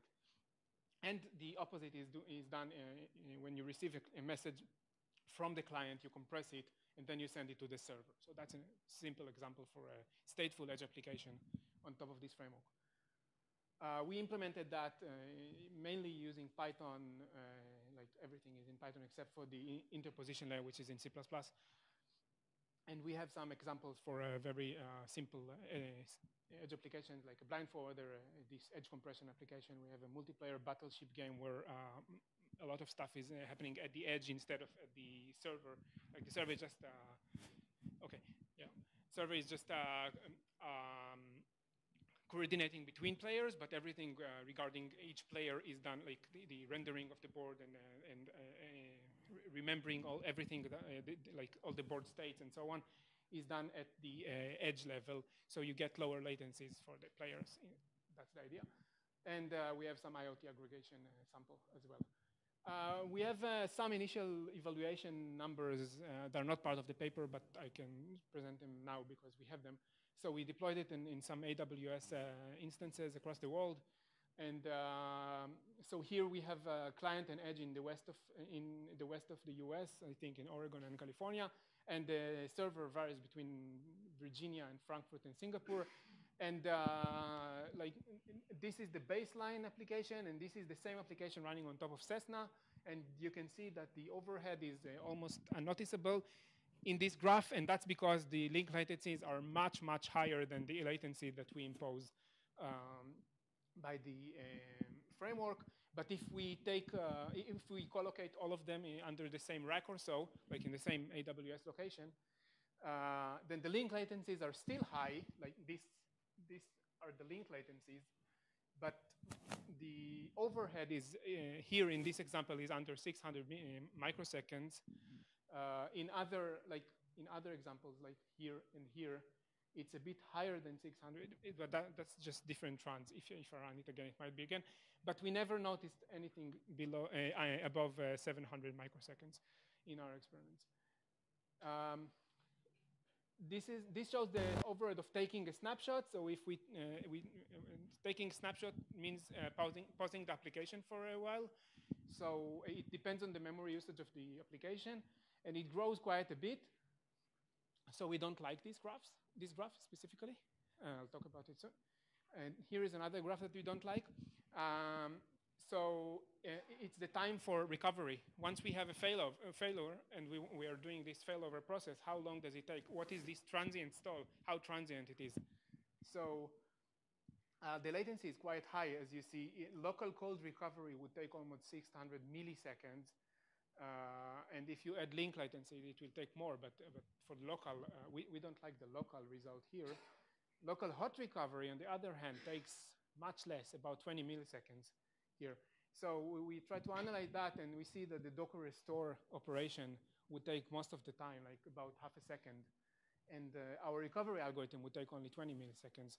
So that's why we propose the hot and cold standby mechanisms.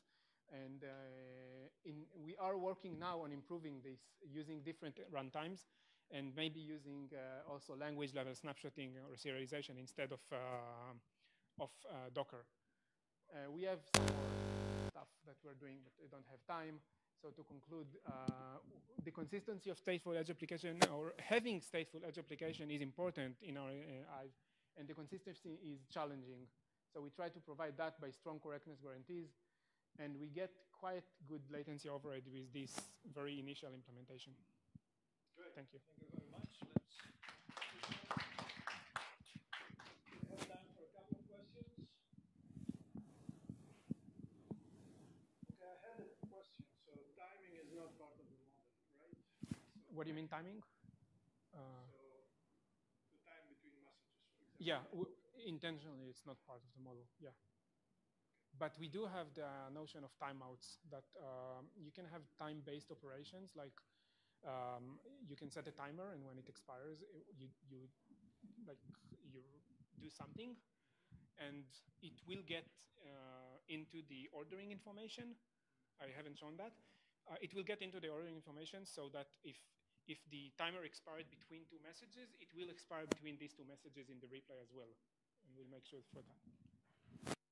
Yeah. You said it's a one client, one server situation. Yeah. So usually we have many clients and possibly one server. Yeah. And when you integrate in your application a scenario of many clients and one server, would the delay of 600 milliseconds Per second. microseconds decrease? So if you have it's a limitation of the framework that the edge application could only handle one client and one server. Like the server can handle many clients, but the edge instance would be per client server session. So Okay? you need many You need many edge instances to handle many clients. Thus you need big computation. And you cannot have anything correlated between them because they cannot communicate with each other and like they communicate with client and the server, they do not communicate with each other. Having multiple clients on the same session is a hard problem to model, not to solve, to model, because I can get into that offline because I don't have time, but it's really hard to model the idea of having multiple clients under the same edge session with regard to this correctness problem, I mean. So that's why we don't do that. Thank you very much. Thank Let's you. move to the next talk. The next one is Anveshak, placing edge servers in the wild, will be presented by Mohan Nitinder.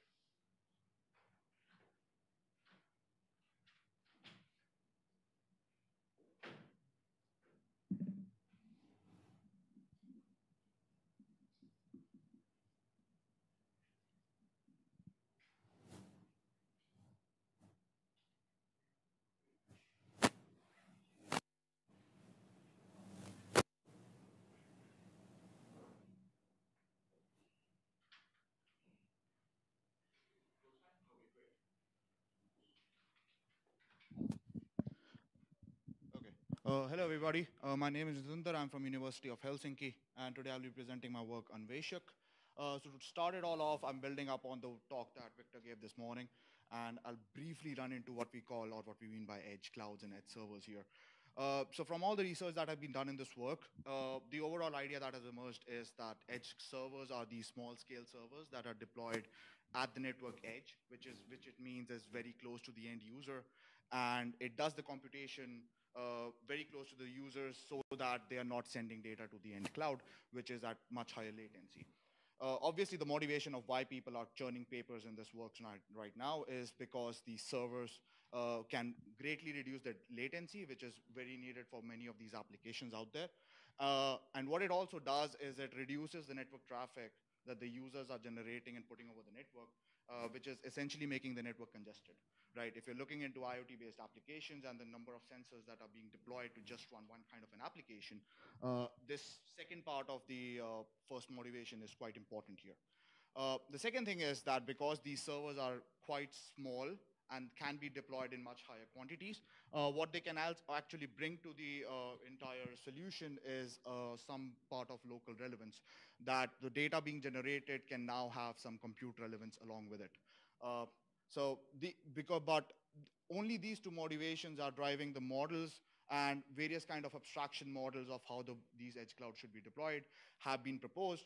But when we look exactly into what these small devices are, several questions emerge.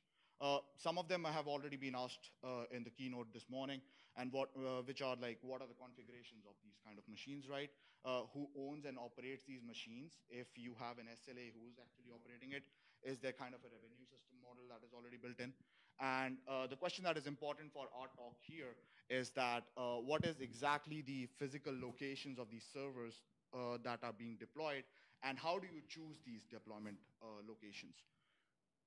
So that brings us to this model that I have somehow abstracted from all the research that has been done. We call it the physical edge cloud model. So when we look at any location and we try to find out where the actual deployment of edge servers are going to be, we kind of run into the assumption that all the models that have been proposed, they can run simultaneously in the same kind of a location, right? And the availability of each kind of a server of different models is actually going to drive the utilization of the servers that are already available in that location, maybe from a different kind of a model.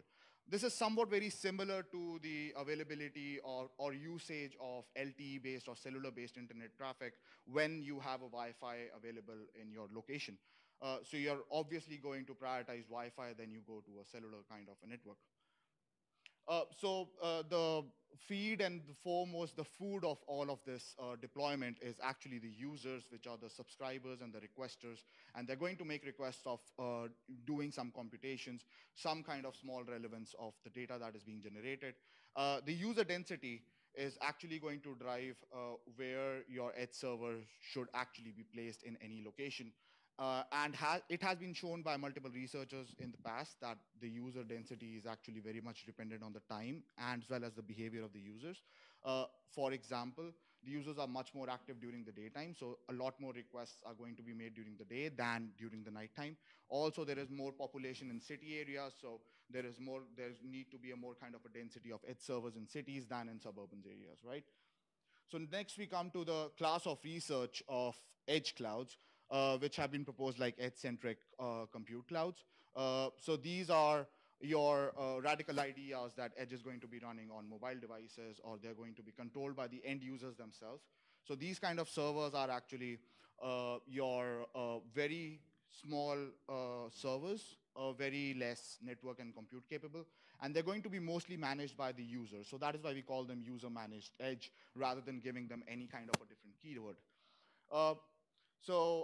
These kind of devices have already started popping up in the overall network. You have various markets already built in for them. For example, you have smart speakers, you have intelligent Wi-Fi hubs, you have your home automation devices. So these are all these normal devices which are now fitted with a processor to do some basic tasks. And as we move in further, there are going to be more different kind of devices and more processing power that keeps cropping up in this area. The one thing that I would like to bring to your attention here is that because these are only controlled by the users themselves, the deployment and their availability is also very much dependent on the user density and population. Because they're catering to only a several set of users, so they're not going to be having a very large umbrella of networking around them. The next layer, on the other hand, is the one that have been proposed by various researchers. These are your fixed edge clouds, your fog clouds, you have your cloudlets. So these are your compute-capable, network-capable devices that are going to be deployed only to cater to users and will have some kind of a revenue model built in. Because they will be operated by your SLAs, service providers, or whatever, we call them your service provider managed edge. What we assume here, and what the researchers have also proposed in the past, is that these devices are going to be either co-located with an existing base station that is out there, or it is going to be accessible via a base station network, right? So that you have a very low latency. The actual deployment and availability of these resources is very important because you're going to be charging money for this kind of a subscription model. But these devices, because they have high communication areas, so you have low server density, where one server is going to be catering to a large set of devices here. So that brings us to the question for this talk. What if you're working as a service provider, and now you're entering into the realm of edge clouds, and you want to find out, okay, what is going to be the best selection of this location that I should start putting in my money, and I should start provisioning these locations with some edge servers. How do you divide that? Well, you can follow these two approaches here. Number one, you can be naive and you can say, okay, everybody in the base, every base station in an area gets an edge server. What do we have to lose? Every user that we get can access this service, so it's pretty good for us, right? But the problem is you're going to run into over-provisioning here. And this is quite a lot of problem because your connectivity of these base stations are going to be overlapping. So it's not like you're catering to a new set of users. It's just that same set of users might be getting connectivity from different kind of areas.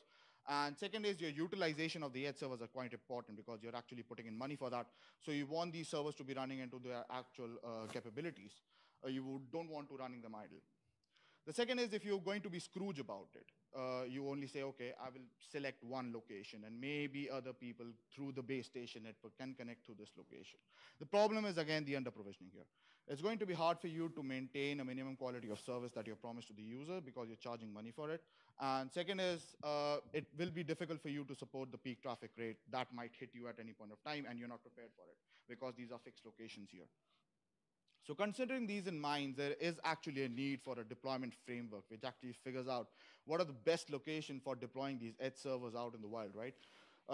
So such kind of a deployment algorithm must, number one, prioritize any locations of users that are already existing in the area, and you need to predict where these user requests might be coming from in the future. Number two, you would like to avoid areas where there's already high concentration of these user-managed edge servers because it's the same principle as that of Wi-Fi and LTE base station, because if you have a local device available, you're not really going to go to your own managed cloud, and users are not going to really pay money about it. So considering these two in mind, we bring to Anveshak. Anveshak exactly does this job. So it follows overall, the system workflow follows a three-phase kind of a model. That's how we designed it. It's a waterfall-based like model where each phase is succeeded by a checkpoint so that you can recover from any failures, or you want to change any kind of a phase in the middle, that is fine with us. As we go deeper into this talk, each phase is then divided into multiple modules, which you can swap if you have better algorithms available for it, or you need to do something else. Again, we are keeping it open to the usage of the service provider themselves. But what Anveshak brings to the table is, because it's the first of its kind framework which actually tries to predict where the availability of user-managed edge is going to be in the future, and then it uses it for current decisions of deploying any kind of edge servers. So that brings us to the first phase, right? The first phase is actually user mapping. So what we try to do in this phase is we try to identify and prioritize any areas, which is our first point, that might have any high user request or communication request that is arising from, because we want these locations to have edge servers as much as possible, right? We want to have high server utilization, which is what these going to provide. And the actual selling point of edge servers is you want to have a low user to server latency, which is why you need to figure it out. So this phase is composed into multiple modules, and I'll go into one by one quite quickly because we're short on time. So the first one, what we do is we divide the entire space into an equi-space grid. Why do we do into the grid is because later on we do clustering of the users, and grid-based mechanism provide us consistent clustering. Also, the size of the grid directly affects what your problem search space is going to be in later phases, which we can discuss later, but we leave it open to the runner who is actually handling this model. So after we divide it into the grid space, what we do is we can position any kind of user requests that have been made into the area. This is based on the fact that a service provider might be actually running in collaboration with an ISP. And these user requests are actually similar to your call detail records, any calls that the user might have made, or any internet initiation requests that the user might have made. That gives us kind of an idea how users are interacting with the network out there, right? So these requests, however, are averaged over some period of time because we want to remove any kind of temporal outliers there. For example, there might be some concerts that might be happening which have a high concentration of users making requests or uploading some videos. But these are not actual consistent location where users are always available. So we would like to avoid that. Once we have done that, what we do is we cluster these requests based on their inter-request densities and your distances between the requests. The choice of the clustering algorithm, again, is open to the service provider. You can swap it, but for this talk, we use dbScan, and it can be easily tweaked as a module. Once we have already clustered these resources, what we do is we then generate a heat map on the grid by mapping these clusters based on their densities. This is quite important for us, as I mentioned earlier, because we want to avoid any kind of inconsistencies of the underlying clustering mechanism that we are having, or because we have averaged the user request over a pattern of time. We want to get away with any kind of request patterns that we might have missed. Also, the clustering algorithm might give us irregular shapes, which might not have any possible edge locations in later phases. So a grid-based mechanism actually gives us a larger area to work with. Once we have done that, we kind of get these a 2D array of a grid ID and the request density of user that are available in this area, which we feed into the next phase, and this is the user edge incorporation, as we call it. In this phase, we try to figure out what are the possible deployment areas for user-managed edge in the same location, because these devices are directly going to affect the utilization of your deployed edge.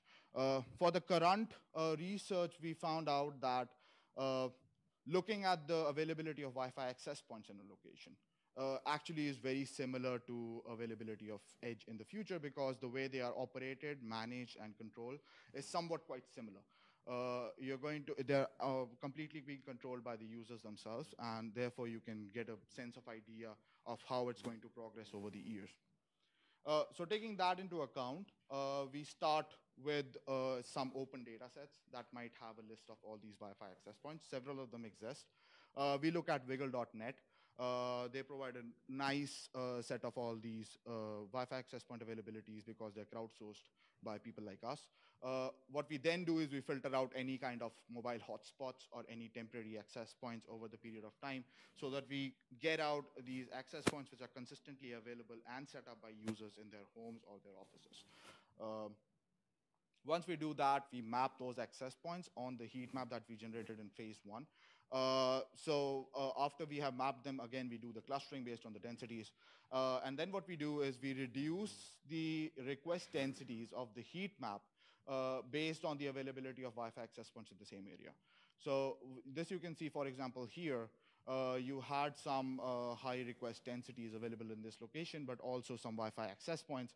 So what we do later on is we reduce the densities, because these, the availability of these resources might lower the availability of your request going to the setup server. So the resulting heat map is actually a set of all grids which have user requests which are overflowing and have more probability of running into your managed edge server, which is denoted by that list. So for the phase 3, I will not go into much detail, but what we exactly do is then we prioritize the list of locations which have much higher priority of much higher probability of getting user requests based on the densities. And then we map any available base stations on that area. These base stations are possible locations where the edge server can be deployed. If there are more than one locations, then that problem leads us to a facility location problem kind of an algorithm. And several other solvers are available for this, which kind of approximates it. But feel free to check our paper for more details on that. So that brings us to evaluation and how does Anveshak perform in this placement. So while checking out the evaluation, we try to find out what are the best ways of placing K base stations or edge servers in n possible locations in the city of Milan. So what we do is we divide the entire city into 100 cross 100 grids, where each grid is about 235 cross 235 meter in its area. And we use several real data sets to feed our algorithm for this. For a user request, we use the one which is provided by Telecom Italia. This is a 2014 data set. They have a set of CDRs available and internet initiation records that we use to feed that these are the request arise locations. For base station location, we use the OpenCell ID data set, and for user managed, which is Wi-Fi, we use the Wiggle. Then we compare Anveshak with two different approaches. The first one is greedy, which does the phase 1 exactly as is, that it prioritizes location with user edge and then puts the base stations over there. But it doesn't look into the availability of Wi-Fi access points. Then we use, the other one we use is random, which we're just comparing with randomly placing any K base stations. So the setup is that a user is mapped to the nearest base station using any coordinate-based latency approximation approach, and then the deployment framework needs to select 50 base stations for best supporting these users out of the possible 850 available in Milan. So the first thing that we look into is the request satisfaction and how much is the place server computed by any kind of deployment framework is able to support the users that are in that same location. So the graph is shown here, and the overall overview is that we can do 67% more requests than the closest competitor, which is Greedy, where the salient point is that 25% of those requests are actually handled by the first 8% of selected base station locations by Anveshak. If you are a little bit worried about the number 67%, that is not high enough. It's basically because we are only limiting our selections to 50 base stations. But if we let the algorithm run wild and select as many number of base stations, we can achieve 90% user satisfaction by placing 124 base stations at servers, whereas the Greedy needs to do 200 and random needs to do 300 plus. Then we need to lead into the server utilization, whether we are able to keep the server running for longer and how much. Again, Anveshak trumps the Greedy over here. We achieve 83%, whereas the Greedy achieves 66%. And the reason why it does that because Greedy prioritizes location which have more number of users, but usually these locations also have more availability of Wi-Fi access points and possibly more probability that there is going to be edge servers in the future. So that is why it kind of loses it in the battle. So that brings me to the end of this talk. In an overview, Anveshak is a deployment framework which is aimed towards service providers. And what we try to do is we efficiently try to compute any locations which will be the best locations for deploying any service managed edge in the future. We look at the density of user requests, also the probability of what is going to be the user managed access points in the same location. We evaluate using several data sets, and we achieve quite good results in this. So thank you so much, and I would take any questions.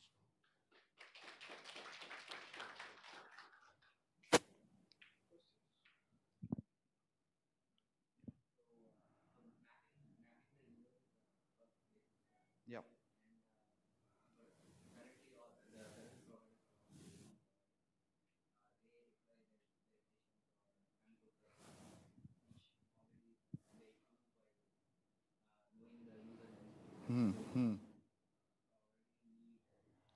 So, sure, perfect. I would probably go into my backup for that. So this is the kind of data sets that we got, right? So if you look into this is the availability of base stations in the Milan area, right? So if you look, these are kind of uniformly distributed over the entire map. Because what ISPs are aiming for is consistent connectivity no matter where you are, and they have to set up base stations even when the users are mobile or they are connecting on the move. But if you look into the Wi-Fi access points in that area and after filtration, what we see is there is a high concentration in the city center where the users are actually more located, and there are not many users on the sides or the suburban area of the base stations where there is availability of base stations in that area, but again, there are much more higher concentration of users here. So if we do our filtration in the first phase, we kind of take out all of these areas which are not going to give us the best results because we are paying money for it, and we would focus more on the areas which have high concentration of users. Yeah.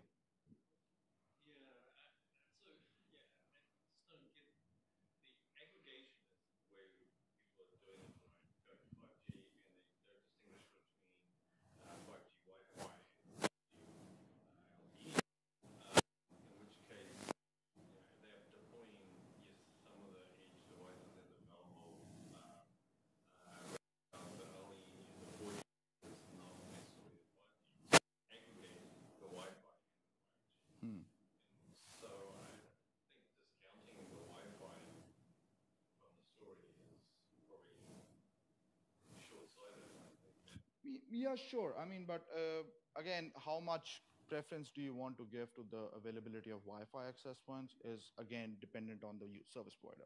But what we argue here is if you would like to put in edge servers in location not looking at the availability of Wi-Fi access points because they are prime locations where edge servers will be deployed. Even though there's 5G out there, there is other products that are coming up which are actually making Wi-Fi access points So intelligent. the next thing is the meshing of these access points, because Yeah. if you don't have availability in your shortest hop, Sure. you've got to provide the access, but probably from a different location. Sure. And so there's a cost penalty for that. Sure. And so that's a different network. Oh, sure. That definitely is a different network. But our reason why we look into access points is because they behave, in terms of their deployment and their ownership, they behave very similar to how a user-managed edge would operate in the future, even though if it is mobile devices or any kind of devices that user purchase for automating their home or making them smart enough. So that would give us a basic idea. Obviously, it's not a solution for the current times right now because it's looking outwards in the probability of the future, but that's how we account for any possible outliers. I think we need to stop here. Okay. Thank you very much. Yep, thank you. And we'll move to the next presentation, which is joint allocation of computing and wireless resources to autonomous devices in mobile edge computing. And will be presented by Sladana, Josilo.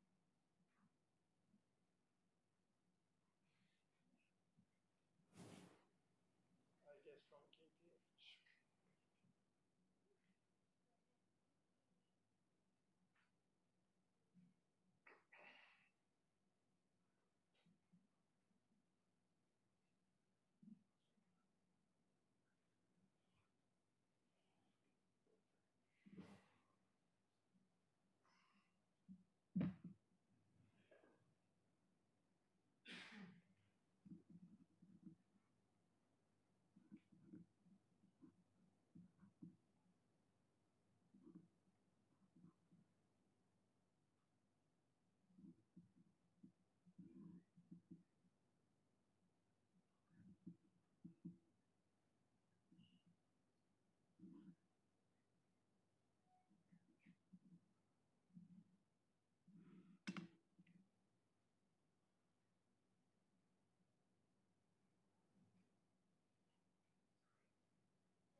In the next 20 minutes, I'm going to tell you about our research on resource allocation in the mobile edge computing systems where devices compete for communication with computing resources that are managed by an operator.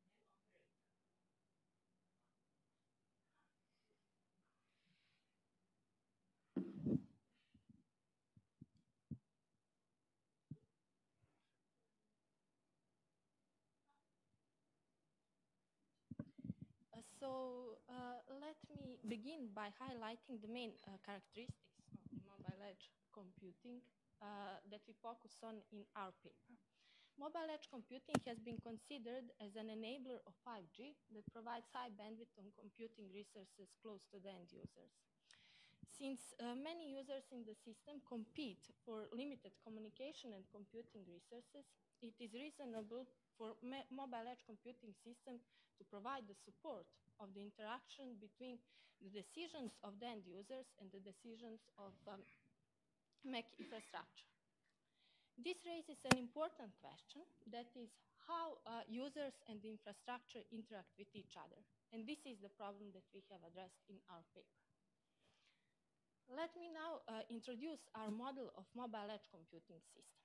We consider a system that consists of multiple edge clouds and multiple access points that are managed by an operator. In the system, we have multiple wireless devices that compete for communication and computing resources.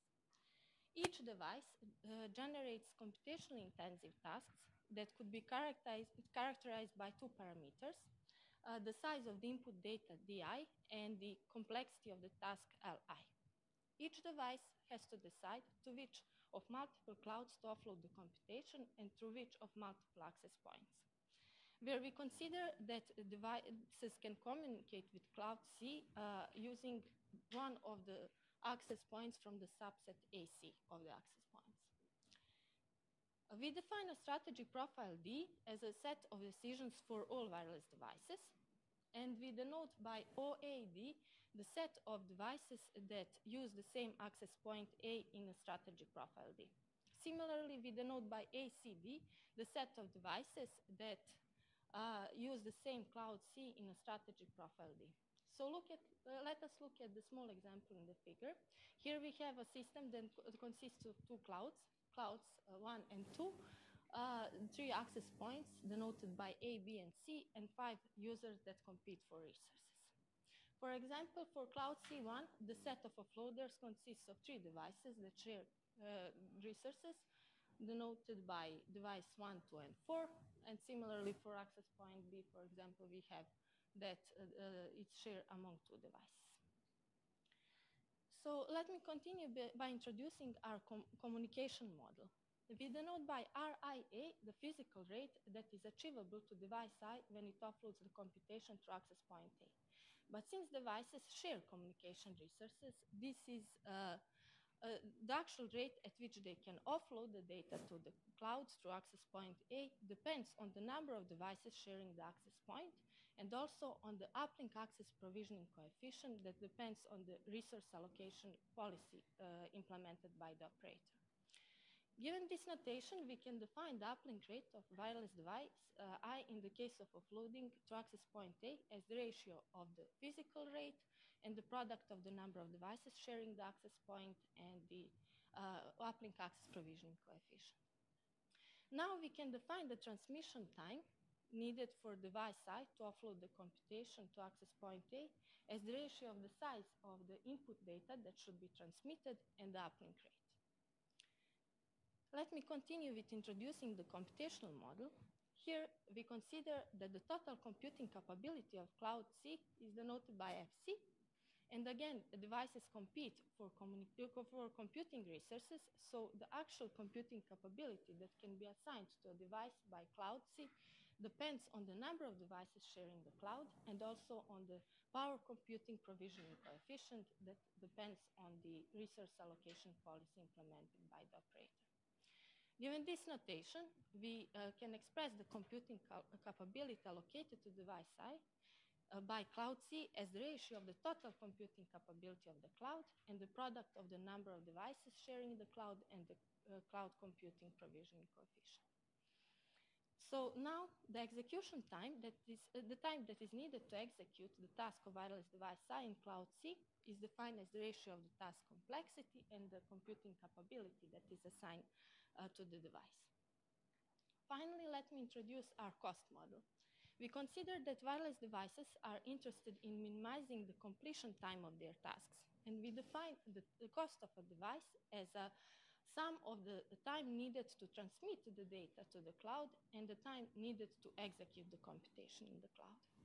Observe here that the cost of wireless device depends on the strategy profile D because devices compete for both communication and computing resources.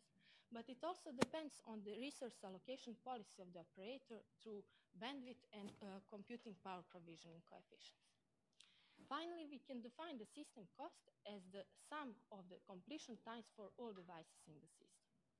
And with the definition of the system cost, our model of the mobile edge computing system is fully characterized, and I can go through the fundamental questions that we have addressed in our paper. The first question is, how does an operator allocate resources to selfish devices? And given the resource allocation policy of the operator, the second question is there an allocation of tasks in which all selfish devices are satisfied? If the answer is positive, can it be computed using a decentralized algorithm? And again, if the answer is positive, what is the complexity of the algorithm and how good is the system performance? In order to answer these questions, we formulate the problem as a mobile edge computation offloading game. And in this game, the interactions between devices and the operator are modeled as a multi-leader common follower Stackelberg game. Here, the devices are leaders and the operator is the follower. On the one hand, the objective of the operator is to jointly optimize wireless and computing resources such that to minimize the system cost with respect the constraints that ensure the feasibility of sharing communication and computing resources. On the other hand, we consider that devices are selfish and they aim at minimizing their own cost given the resource allocation policy of the operator.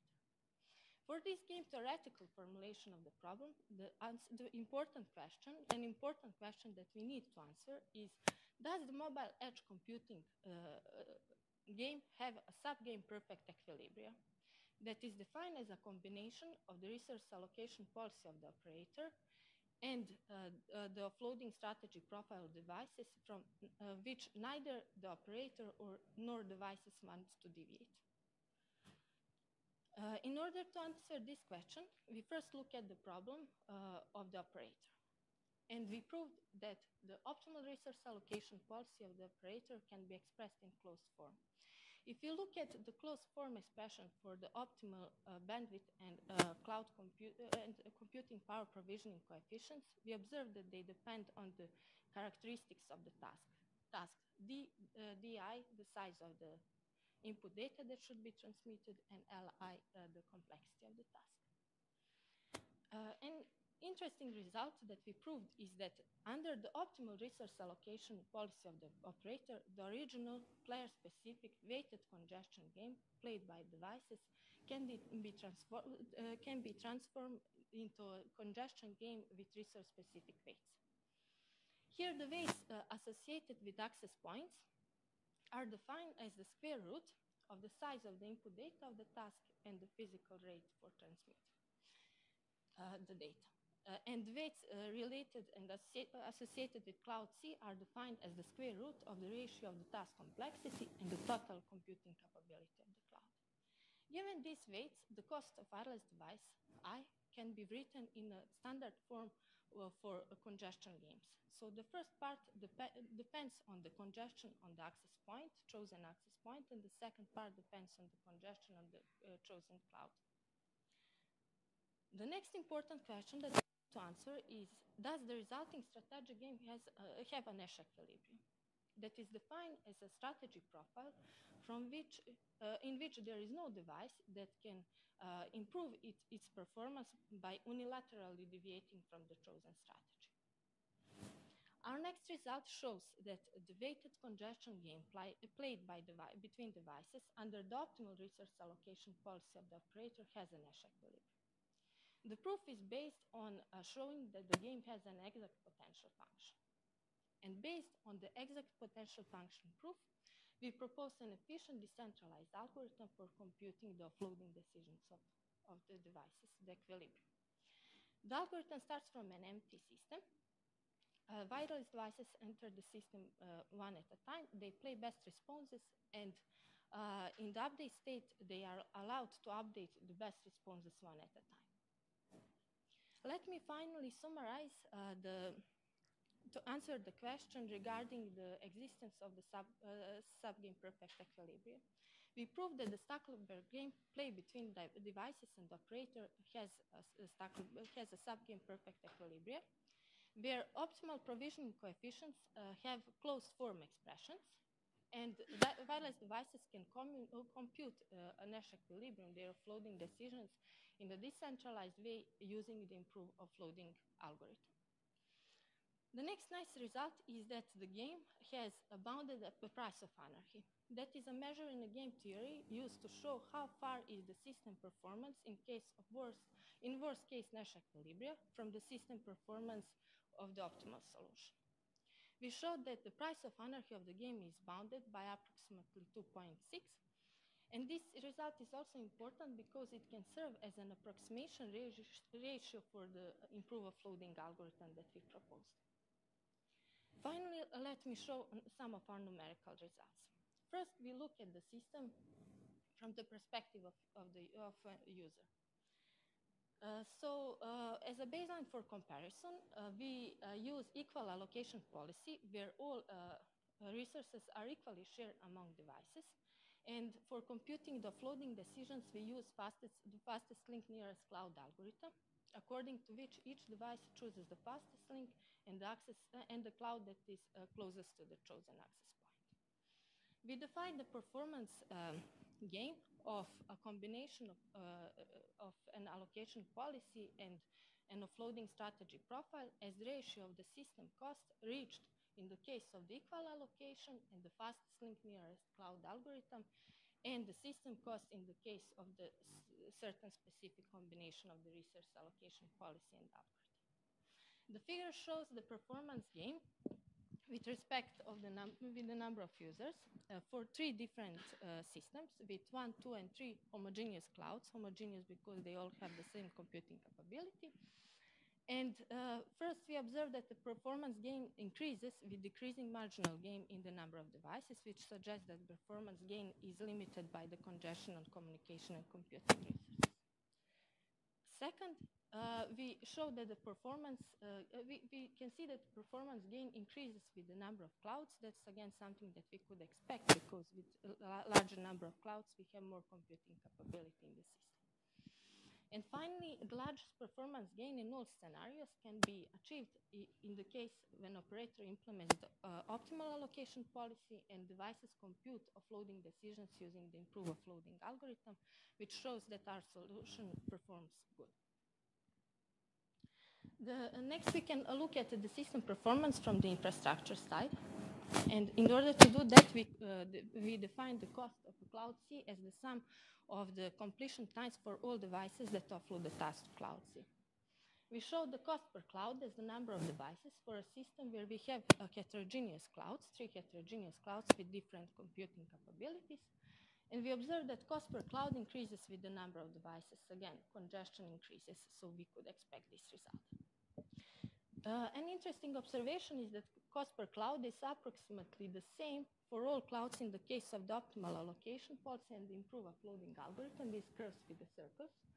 And this is because the optimal allocation policy allocates resources to devices with respect to the characteristics of their tasks, and the improved offloading algorithm allows devices to update their decisions given the decisions of the others.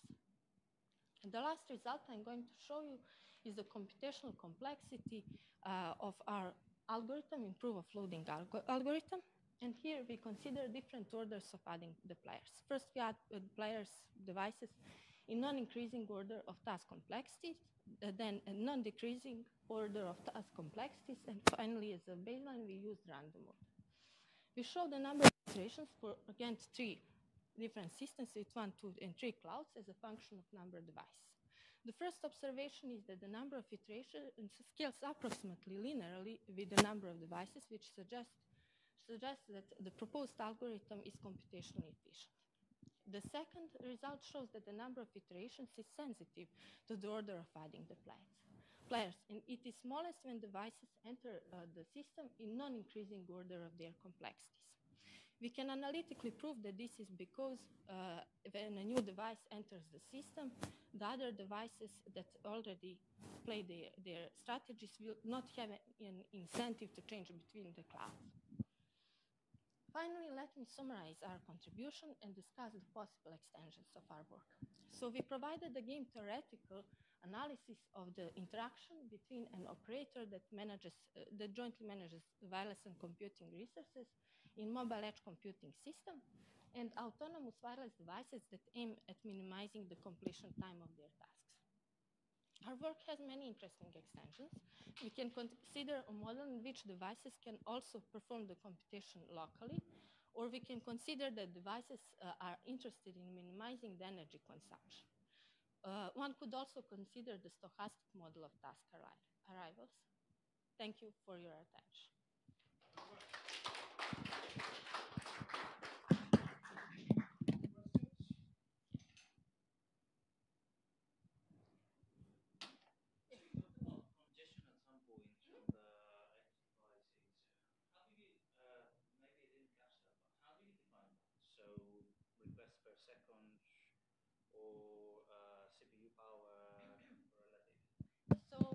When we transferred this game under the optimal resource allocation policy of the operator, we got that each device contributes with the congestion with a specific weight.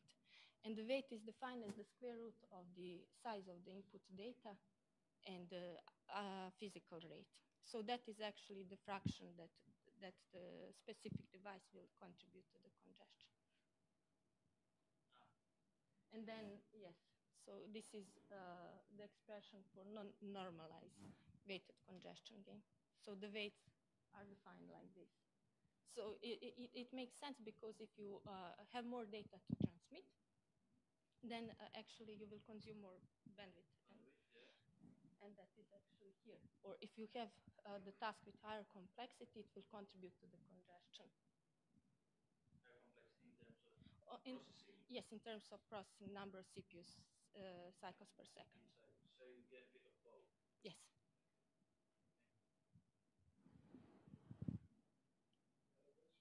Thank you very much. Thanks.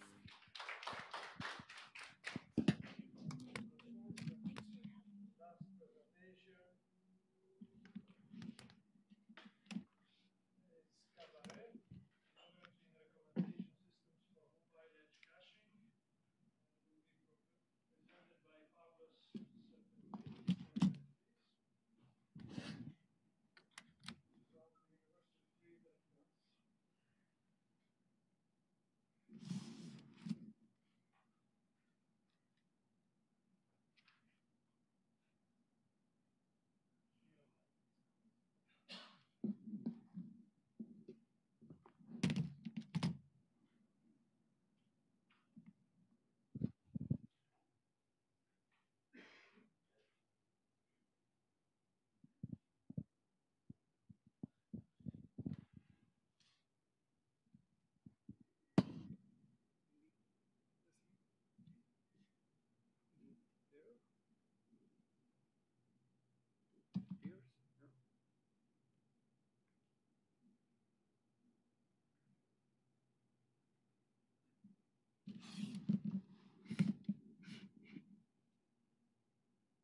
From the University of Cleveland. Do you have a VGA maybe? No?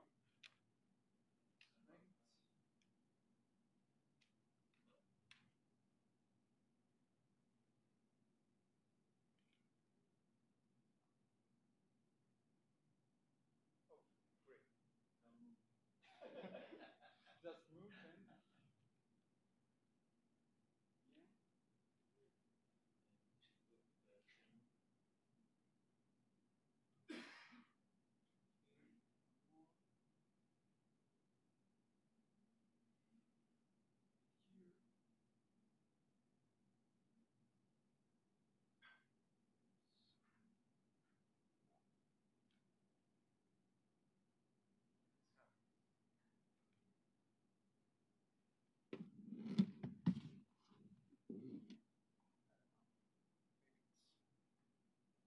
The connector, I have another connector. Like VGA? No? Maybe.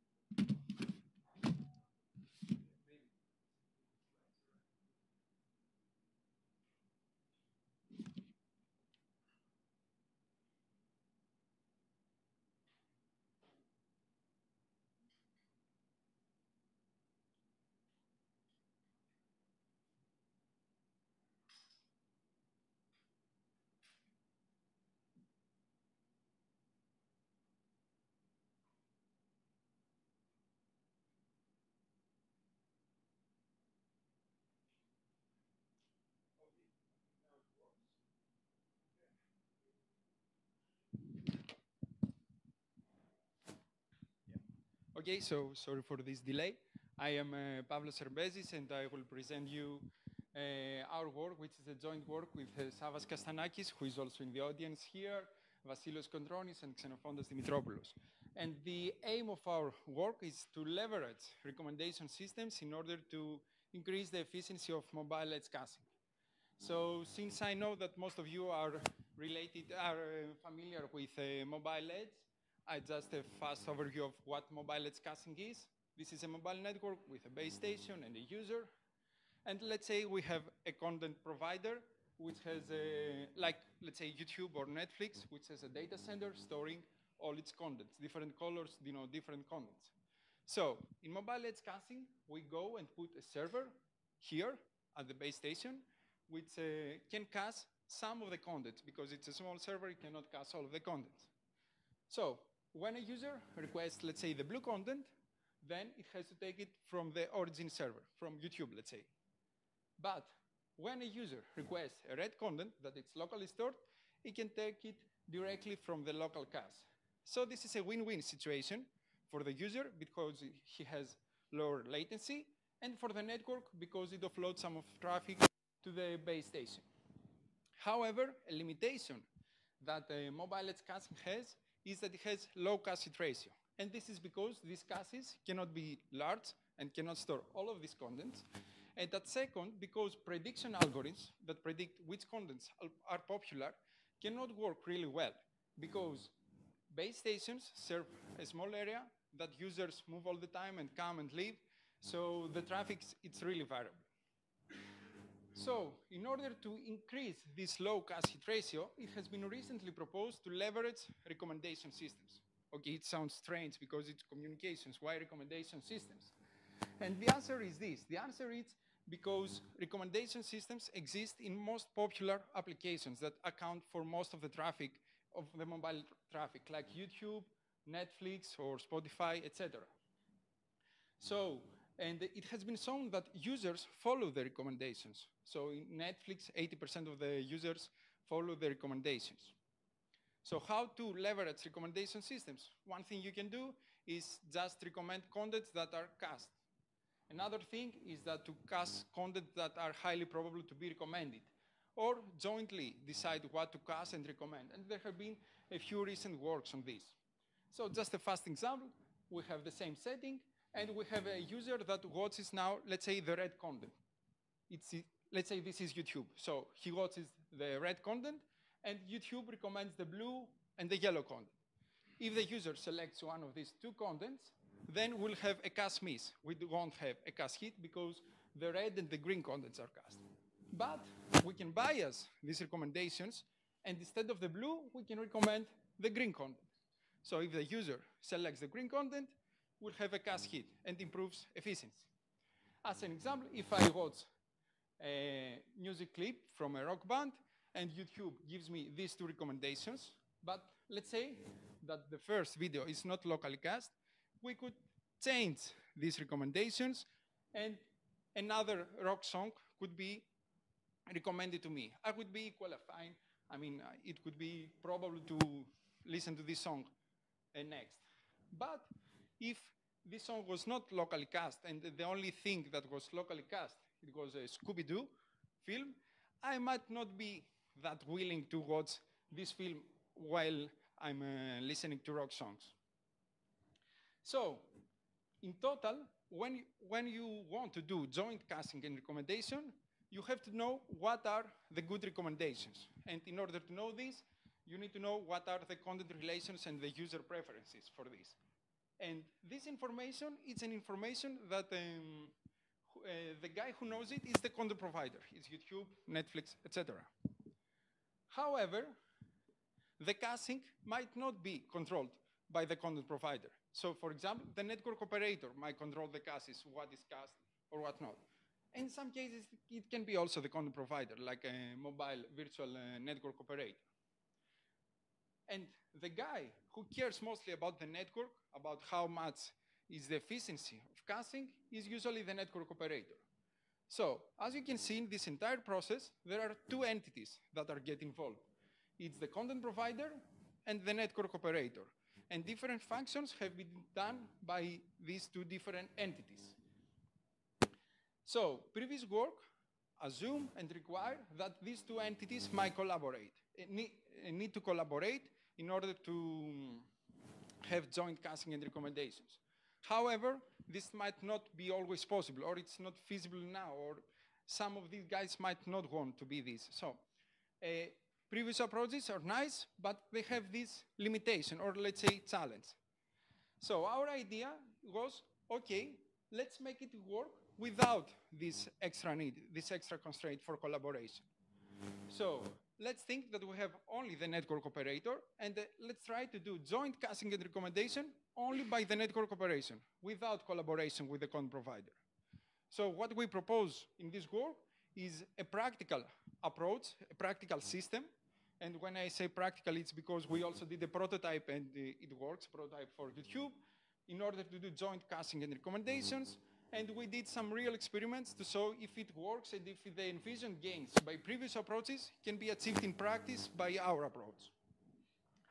So in sum, we have this system in the red box, which can be a lightweight system like a mobile app for your smartphone. And it needs to be run only by the network operator. No content provider is involved. In this figure, we focus on the YouTube case, but our system applies also in Netflix and other content providers, other type of content providers. So our system is composed of three main components. It's the user interface, which you can think it as the YouTube interface with a search bar, a video player, and a list of recommended contents. And we have a backend. The functionality of the backend is to retrieve the list of cached contents. Now, if the cache is controlled by the network operator, a mobile edge cache, it's fine because the network operator controls the system and the cache, so it's easy to know. But even if it's YouTube that controls the cache, you can still trigger the cache and ask what's in there. You can do it even with measurements, so no need for collaboration. The second functionality of the backend is just to stream the videos to the UI. And now the third module, which is the core module of our approach, is the recommendation module. I repeat that this system has to be run by the network operator. And the recommendation information up to now is held by the content provider. So in sum, what the recommendation module does is to retrieve publicly available information from the recommendation system of the content provider, let's say YouTube or Netflix. And even this step does not need any collaboration because this information is public. And this information could be taken from the YouTube API or by parsing the Netflix webpage, etc. Then the recommendation module retrieves also the list of cached contents from the backend and combines these pieces of information in order to do cache-aware recommendations. So let me show you how the recommendation module and the practical algorithm we designed works. So we name our algorithm CABaRet, and here is an example of how it works. So we have a user that watches a video. The algorithm goes to the recommendations, goes to the recommendation system of the content provider, let's say through the YouTube API, and finds the related contents, the recommended contents that YouTube would recommend for this content, and creates a list L for this content. Now, for each content in this list, it goes and finds the list of its own related contents. So, in fact, this is a breadth first search, and it can go deeper and deeper. So, now we have in the list of related contents many contents. Here in this example, it's like it's 12 contents.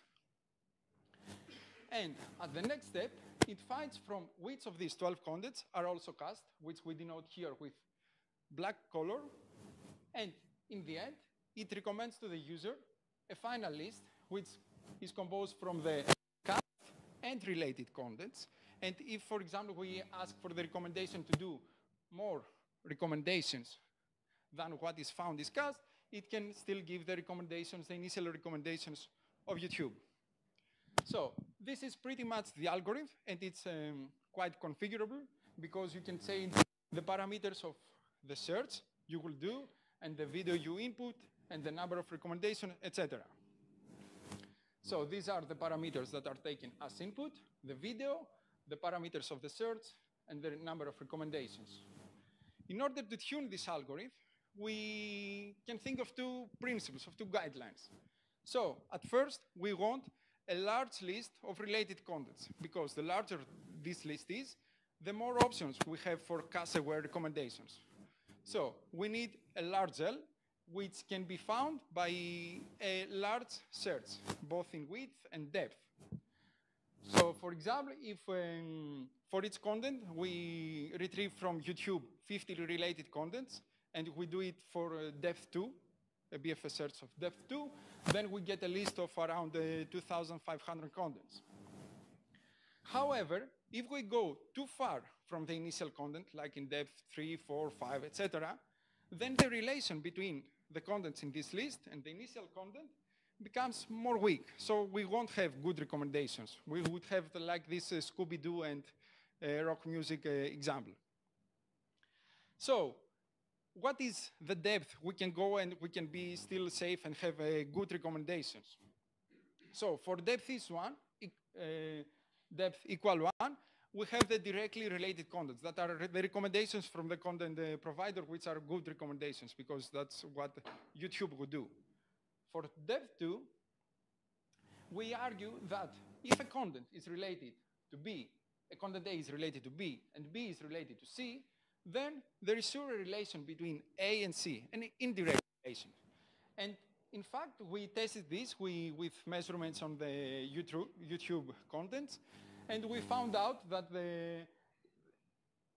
this holds with quite a high probability. So even contents at depth 2 are quite good contents.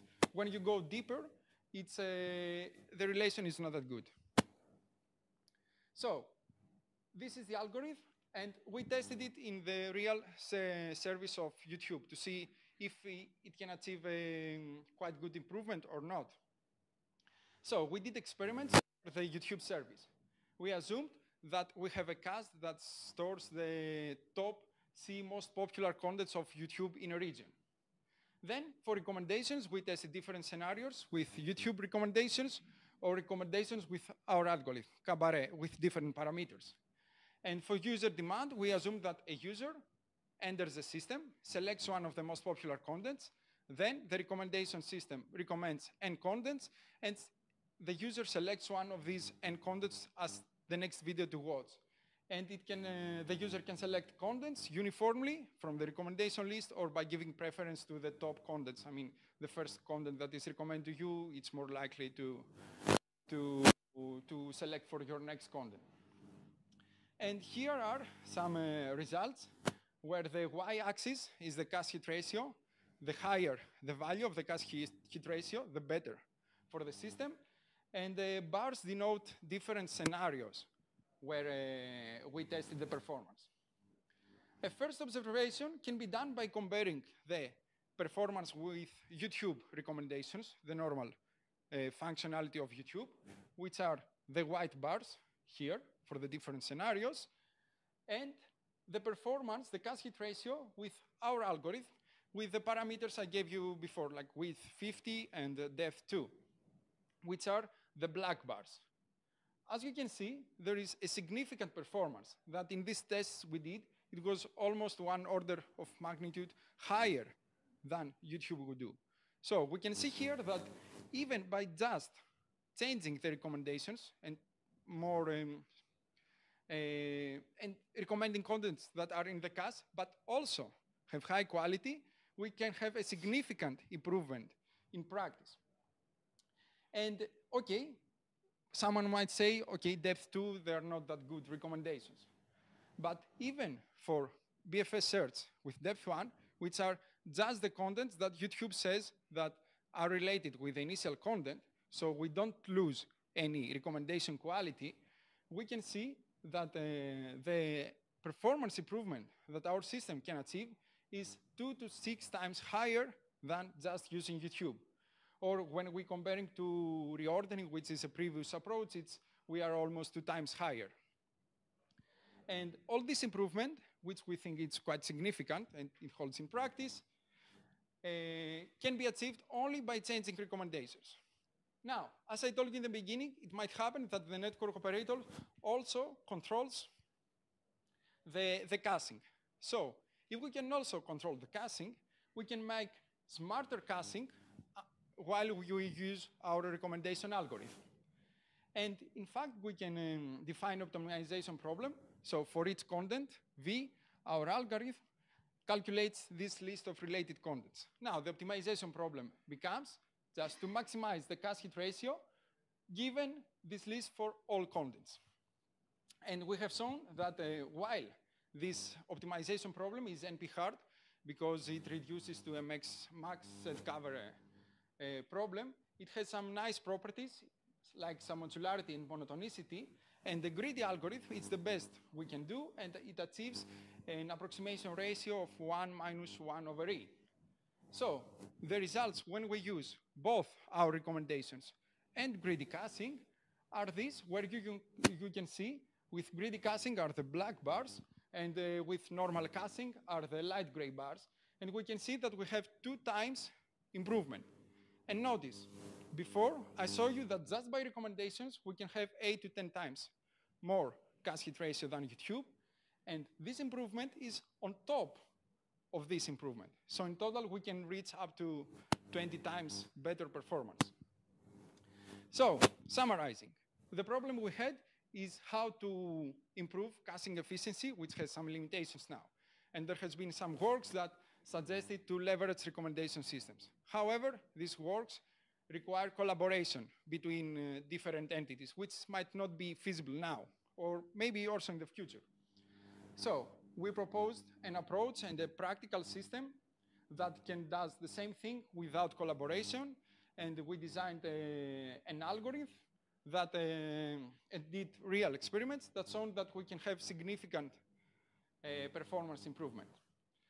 As a future work, we think, in fact, of different things, and one important point is to test how good our recommendations are. Okay, we did some measurements, and we saw that even with depth 2, you have quite good recommendations, but this was like some metrics we did over the data sets. So the real thing, it would be to test with real users, if they like the recommendations of our algorithm compared to YouTube or not. And in fact, that's what we would like from you if you are interested to test it here, because Savvas has an experiment, has set up an experiment in his laptop. So during the day, if you are willing, you can come and visit us and check if you like our recommendations, or in fact, if you can tell the difference between YouTube recommendations and our recommendations. And with this, I would like to thank you. Thank you. Couple of questions. Nice talk. My first question to you is the mobile edge is primarily focused on leveraging and controlling the latency for processing of the end devices and data. But in this talk, you're focusing more on content retrieval. Caching, yeah. Caching for more content, like CDN content, right? So what is your motivation to not use traditional CDN caches, but go for an MEC kind of a cache? Because these caches are going to be much more limited than a CDN cache, which is primarily developed to handle such kind of objects. Okay, so traditional CDN, they have caches that are farther from the user. They're not that close. They're not on the base station. So you still have some consumption of network resources and higher latency than putting caches really close there. Plus, another piece of motivation is that in areas that get really crowded, like for example now that we go to the lunch, will be so many people. So the bottleneck will be the edge and not the network down there.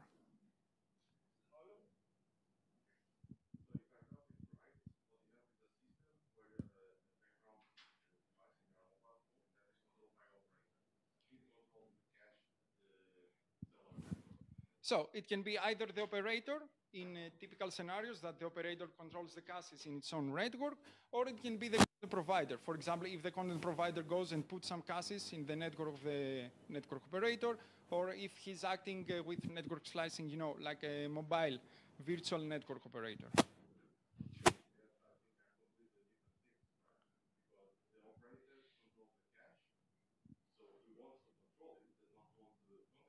Exactly. So.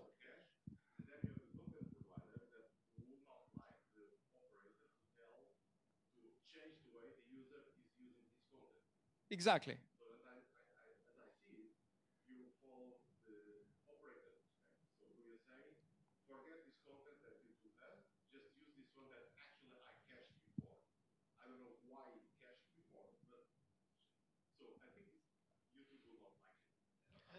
YouTube can enforce it with HTTPS, right? No, No? no.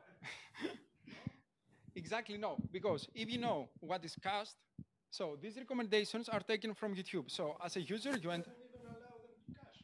okay, if not caching is allowed at all, then if not caching is allowed at all, then it's not a caching. You answer to that question and get. But anyway, what I'm trying to say is that collaboration or cooperation might be required. Yeah, in order indeed. To do caching, and then maybe you can play with that as well. Yeah, indeed. I don't say that collaboration is not probable, but for the cases that is not probable, because there has been some criticism in previous work that was saying, look guys, it needs a heavy collaboration between the content provider and the network operator, because the content provider does not want to disclose to the operator what are the user preferences, because they make money out of it. So just for these cases, or for cases that happen now, we can use this approach. And it indeed has in practice, it can have the gains we have shown with our experiments, that it can have the gains that are envisioned by previous works. One last question. Yeah. So, I imagine you also consider that the operator would preload these caches using located backend bandwidth time, things like that. What about distributing the content in mesh adjacencies and be able to Distributing the content? So on the edge, they'll have low latency access to peers in the edge, and so the content doesn't necessarily have to come directly. It's not a single dimension. You can get a low latency from a peer rather than Exactly. going back. So being savvy about distributing it around so you don't have multiple copies at each edge. So the same cache at each edge, you actually distribute them and gain the width that way. So even in this case, you have a different kind of cache, right? So our system and also previous work just require the list of contents that are cached. They don't care where exactly they are cached. So it could work also in this setup. Okay, so thank you very much. And this concludes this session. We'll try to follow the schedule.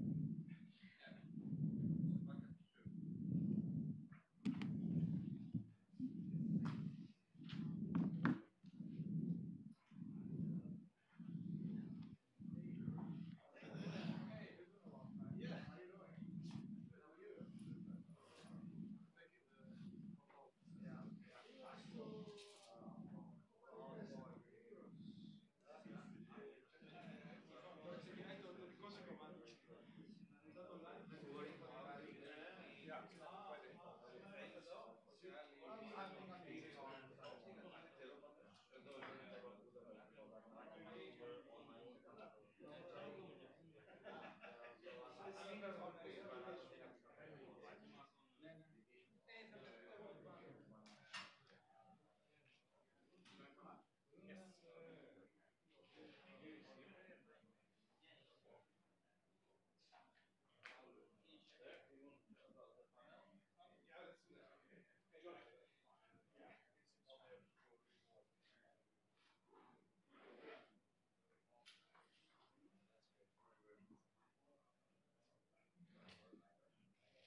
Abdulaziz, megszkenneled, akkor szabad csatornákat megnézi. Ilyen.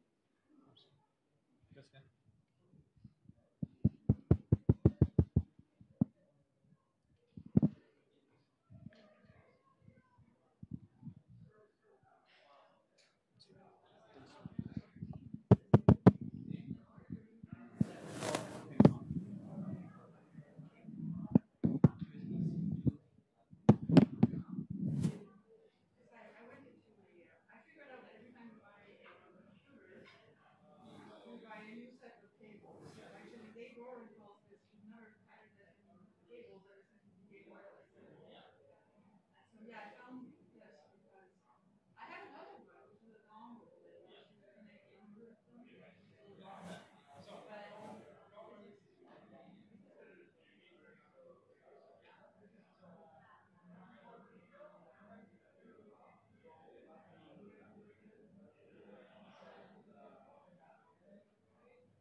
Welcome back.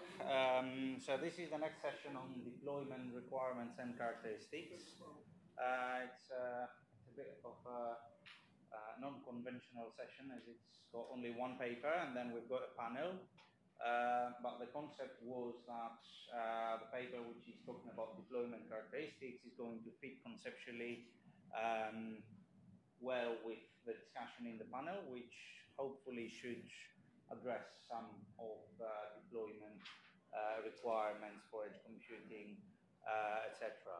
So Mina is going. Mina, yeah, you can present the paper of the session. Yeah, and then we'll have about some time for discussion, for questions, and about 55 minutes for panel. Thank you. Good afternoon, everyone. My name is Meena, and I'll be presenting our work titled Deployment Characteristics of the Edge in Mobile Edge Computing. This work is in collaboration with my advisor, Bahl, and Ram from University of Oregon. So the main focus of our work is understanding the characteristics of the edge in cellular networks which are based within the United States. So I'll begin this talk by introducing what our notion of edge constitutes. In order to define edge, we consider the basic components of a cellular network. First, we have user-associated mobile devices. These devices connect to cellular towers which act as the access point for a mobile network.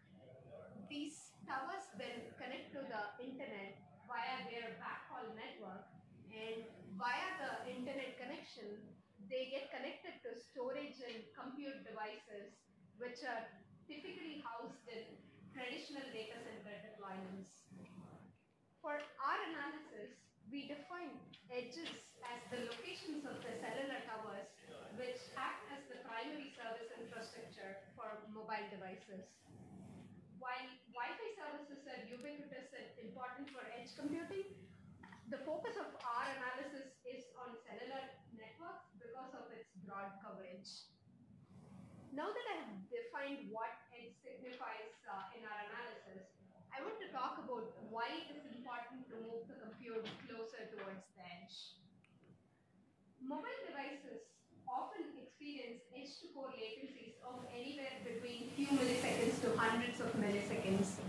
And such high latencies are often caused due to large distances between cell towers and data center deployments. Enabling compute at the edge or closer to the edge will aid in reduction of such high latencies. But deploying compute at every single edge location is highly impractical, and hence we consider following research question of how to identify the best edge locations for deploying MEC micro data centers.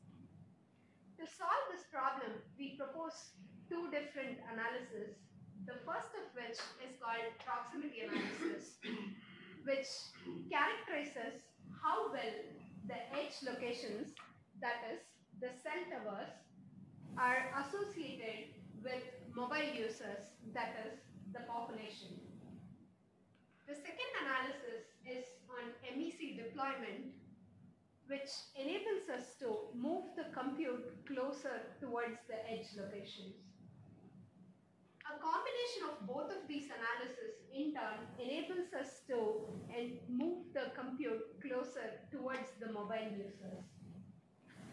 Before delving into details of each stage of our analysis, I want to briefly introduce the various data sets we have used in our analysis.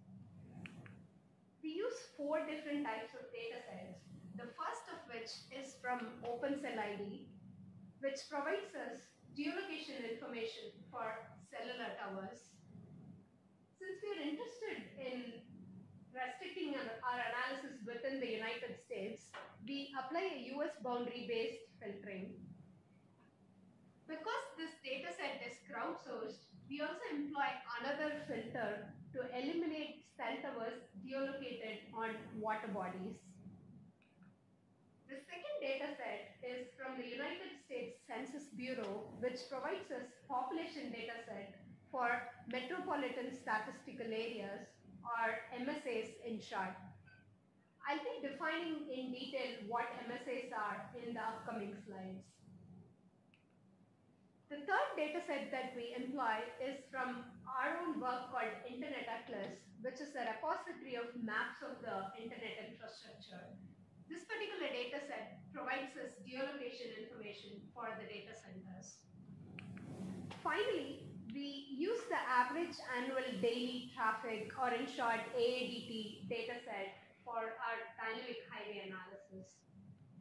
In the next few slides, I'll be showing some visualizations of the first 3 types of data sets. This image here is a geographic visualization of the cell towers from the OpenCellID dataset within the United States. For all of our geographical analysis, we use a GIS software called Esri's ArcMap, which supports shapefiles, which are Esri's standard format, which enable us to represent geographic features such as points, polygons, and lines, and so on. Apart from visualization capabilities, ArcMap also supports various other spatial analysis tools which we leverage for our work. Switching back to this image here, so as we can see from this visualization, it consists of a rich set of features, including dense deployments of cellular towers close to population centers.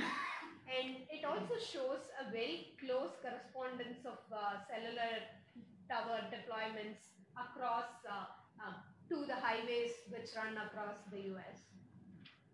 Similar to any other internet infrastructure map from the US, This map also shows dense deployment of infrastructure on the east versus a sparser deployment towards the west. Since majority of the cell towers are close to major population centers, that would be our main focus of our analysis on such areas, which are termed by census as the Metropolitan Statistical Areas, or MSAs in short. MSAs are the most populated regions within the United States, and we have about 389 MSAs within US. And shown here is a ranking of top 3 MSAs in terms of number of cell towers located within each MSA.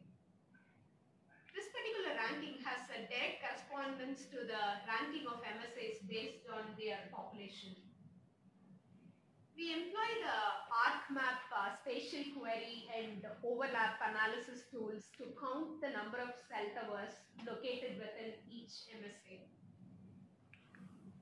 This visualization here shows the MSA boundary dataset from census for the top 10 MSAs. For majority of our analysis, we focused on the top 3 MSAs, which are New York, Chicago, and LA. We do extend some of our analysis to the rest of the top 10 MSAs, which include regions like Miami, Atlanta, and Houston, and so on. This next visualization here is from our third data set, which is the Internet Atlas data set. And shown here are the geolocations of data centers from our Atlas data set. Here is the outline to the rest of my talk. First, I'll be going over the details of proximity analysis, and then I'll move on to MEC deployment analysis. Spatial coverage of cellular towers are often represented using Voronoi cells. We leverage the compute Thiessen polygons tool of ArcMap to compute the Voronoi cell for each cell tower located within each MSA region. Then we compute the area of each of such Voronoi cells. The next step involves consideration of census data set, which provides us population information at a block level. Typically, census blocks are larger than Voronoi cells. Hence, we compute the total area of Voronoi cells contained within the census block. Then, we estimate the population served by each cell tower by considering the proportion of the area covered by the Voronoi cell within the census block. Finally, we categorize the cell towers into 5 different population classes based on the population estimated in the step 4. I'll be covering the details of the classification step with an example in the upcoming slide. This particular visualization here shows the cell towers in the Manhattan area of New York. The black dots here represent the cell towers, and the red polygons surrounding the black dots represent the Voronoi cells for each cell tower, and the blue polygons correspond to the census blocks. And for each of those blue polygons, we have an associated population count. Excuse me. Applying the proximity analysis, here is the result for proximity classification on New York MSA. The population classes here are determined based on the population estimated for individual cell towers, and we then apply a tool called classify using numerical attributes from ArcMap to identify the 5 different population classes. For this particular example of New York MSA, the population classes are green, which corresponds to a population range of 0 to 20, light green, which corresponds to a population range of 21 to 55, and so on up to red, which corresponds to a population range of 239 to 2140. the variation in population range here is extremely high, thereby providing us rich features for considering deployment opportunities. The cell towers in the green area correspond to dense deployments, for example, in the midtown area of the Manhattan, or it could also be because of lack of population, which is seen in the extreme corners of the New York City. On the other hand, the cell towers which fall into the red zone or red class correspond to the areas where there are sparser deployments, which calls for a better improvement in terms of cellular tower deployments. Here is another example of our proximity classification, which shows the 5 different classes for Los Angeles MSA. As we can observe, the population ranges are different and they differ for every individual region that we perform our analysis for. Similar to New York MSA, downtown LAM also shows a wide range of variation in terms of population ranges covered by the cell towers.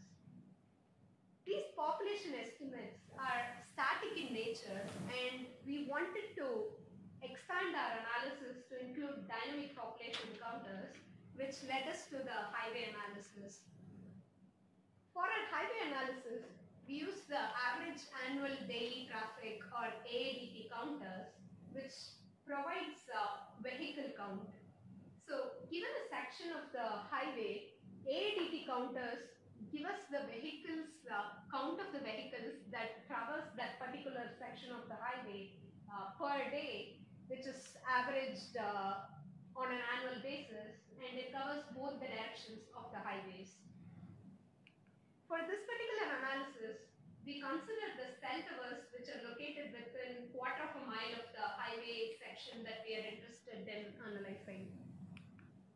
We have some baseline assumptions which include that drivers are active over a 20-hour period and that they are evenly distributed. Here are the steps which we employ for the highway analysis, and these steps are very similar to the steps which we employ for our MEC deployment analysis. The main difference being in step 2, that instead of using a predefined boundary from the census block, we actually manually draw the section of highway boundary for the parts which we are interested in analyzing. Here is a result which shows the application of our highway analysis on a 70-mile stretch of a highway between Madison and Milwaukee. As we can see from the image, closer to the major population centers, we are able to observe high density of cell towers, whereas away from it, the cell towers are sparser in nature. This particular example demonstrates that our methodology can be extended to be applied for dynamic counters as well. This concludes the section about proximity analysis, which is mainly about classification of cell towers into 5 different classes based on the population served or the people associated. Now, I'll be switching gears to talk about our MEC deployment analysis. Recalling our objective of moving the compute closer towards the edge, we propose to deploy MEC micro data centers which are co-located at the edge, that is at the cell towers. The main objective of MEC deployment analysis here is to reduce the edge-to-core latencies experienced by mobile users. And here we model latency as the distance between the cell tower to the closest available compute.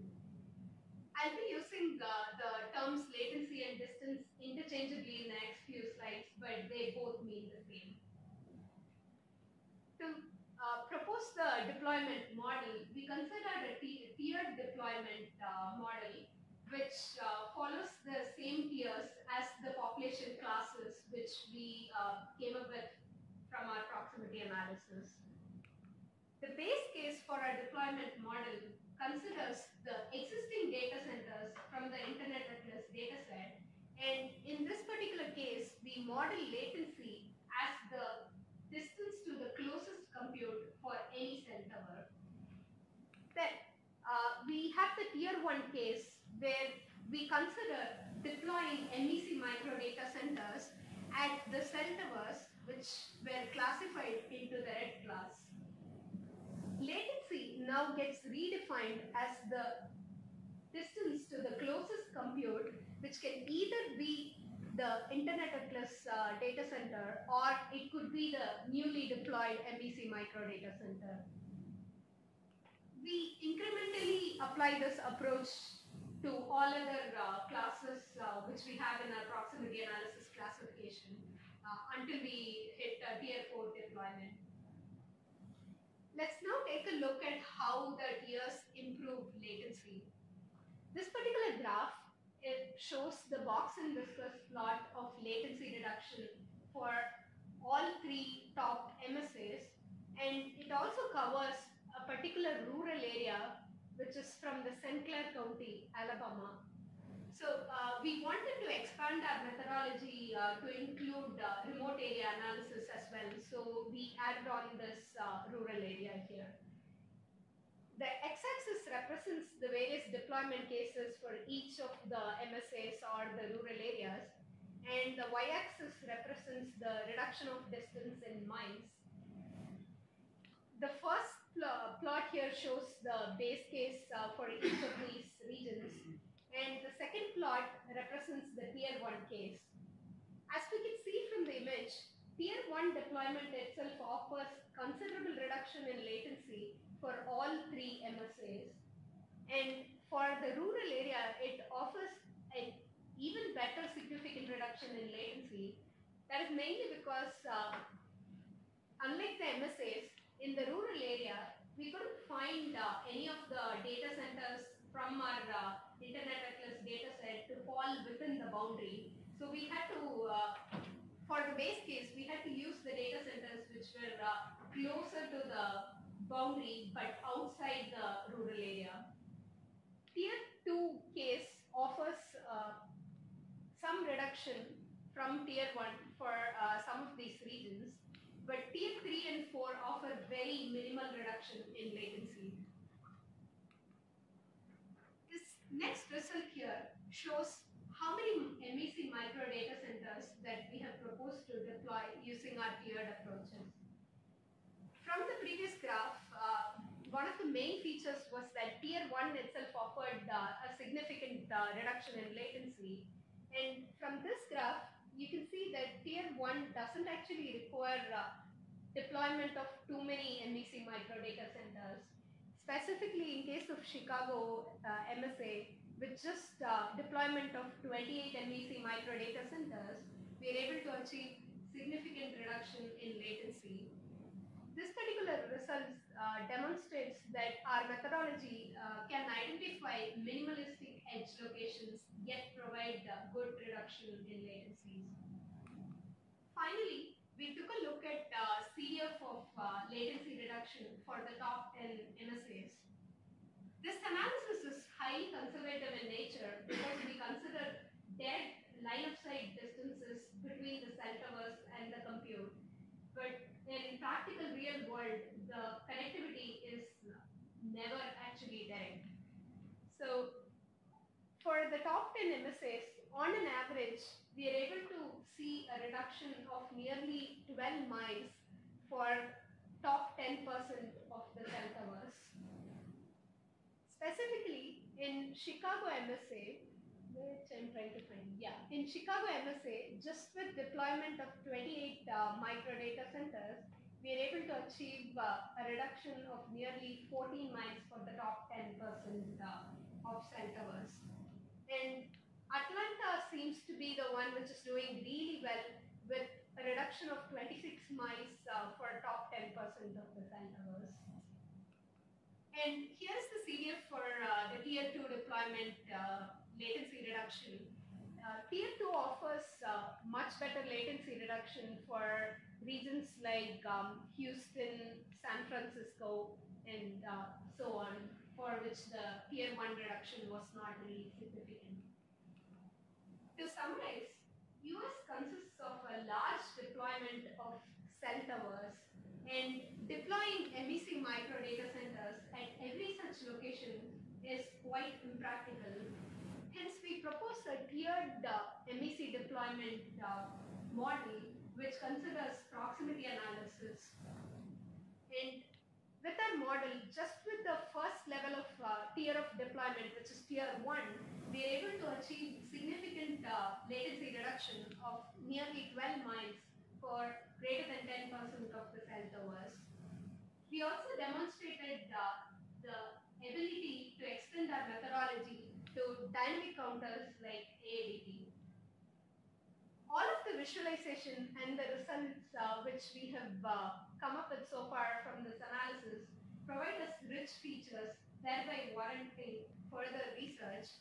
And we hope to extend our analysis to include more dynamic counters like data from call detail record dataset.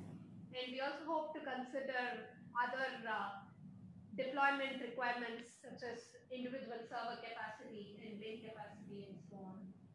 With this, I'd like to conclude and I'll be happy to take any questions.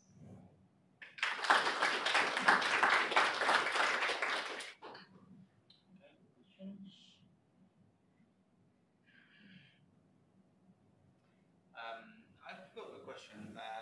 So we tried to do something similar at some point, and my question is, do you take into account population as if you go to a couple of slides, so even the conclusion, so you try to see where MEC would make sense, even if it's not one hop away, and if it's 2 hops away from the actual user. But do you take into account, for example, in a city scenario, how users move? So you're in the city center during the day, you go probably more towards residential areas in the evening and weekends and etc. So that even virtualized capacity can move between regions.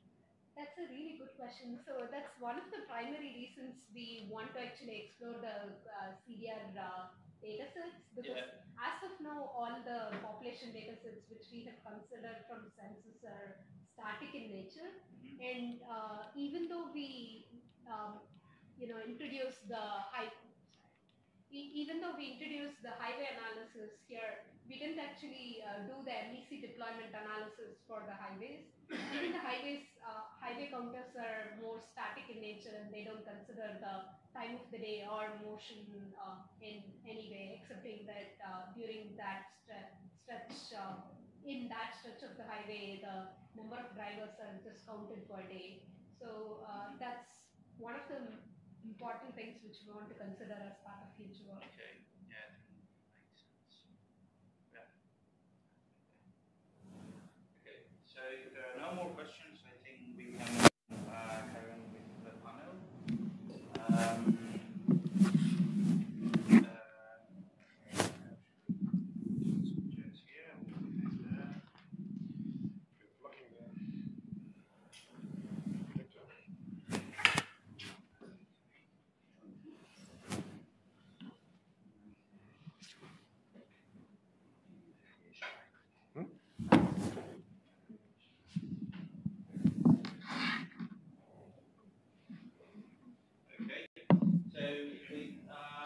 We've got 4 panelists. So it's George Polisos from IGB in Greece.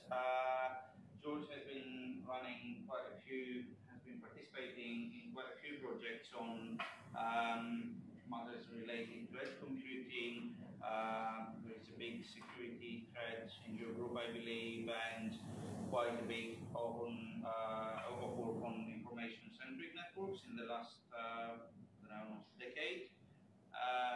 So quite a bit of experience in looking things through, another set of glasses, as I say. Then Jussi, you say your last name? Yep. Easy the way it's written. The way it's written, it's crazy. We've also got quite some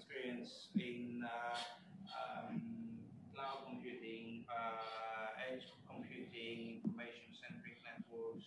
He's a professor there, and some papers in today's workshop as well. Derek Kutcher, who is principal investigator or something similar, leading the IoT and networking group in Huawei research in the German Research Center in Munich.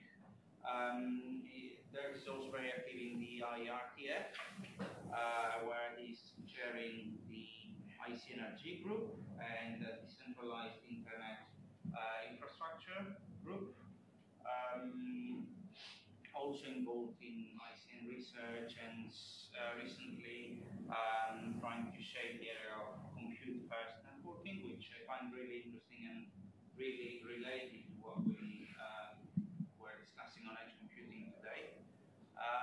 And finally, Paulo Mendes from CodeLabs in Lisbon, director of CodeLabs, involved in several EU projects. We've been working together with Paulo for quite a few years now they're developing very interesting applications for disaster scenarios and the networking requirements behind it, building on social networks, past research on social networks, disconnected environments, information-centric networks, and the like. So I think we can use this time. So I think every speaker is going to talk about 5–10 minutes with slides or without slides. It's up to each one of them. And we can use this time to raise questions that we didn't have time to discuss possibly even during the keynote. I guess the topics are going to be very similar. We've heard very interesting concepts from Victror. There were a few that I would like to stress on the management of edge computing infrastructure. That's something that Victror slightly touched, and there were some questions, but I think we didn't have time to address or to discuss further. On computation-centric architectures, like the network architecture, someone raised the question of DNS and how do you address all those instances and things like that. That's also something very central, at least in my opinion, and is a topic of discussion. There are issues related also to security, privacy, and trust that they were not mentioned a lot during the keynote today. But I think in an infrastructure, distributed and decentralized infrastructure running at the edge of the network, with millions and billions of devices providing computing, they're quite central, which is the case with centralized cloud computing, but I think it's becoming more challenging. Yeah, and many other issues that you're going to raise. Okay, so whoever wants to go first and give a 5–10 minute introduction or triggering discussion, and then we can carry on.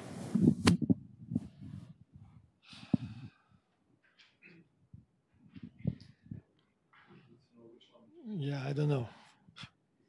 Maybe we'll have a random slides. So I'll go over that. I don't think I need a point. Oh, so for advancing. Okay. So,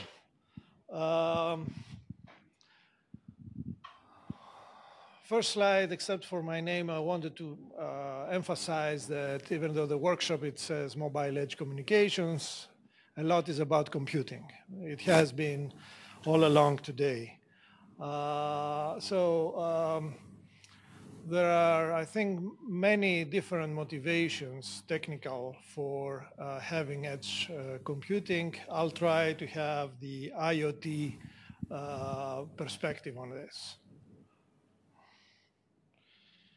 If I can make this.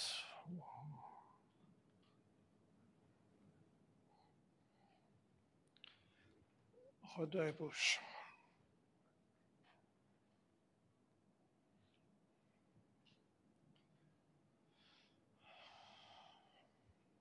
Just advance the next. I have few slides. So.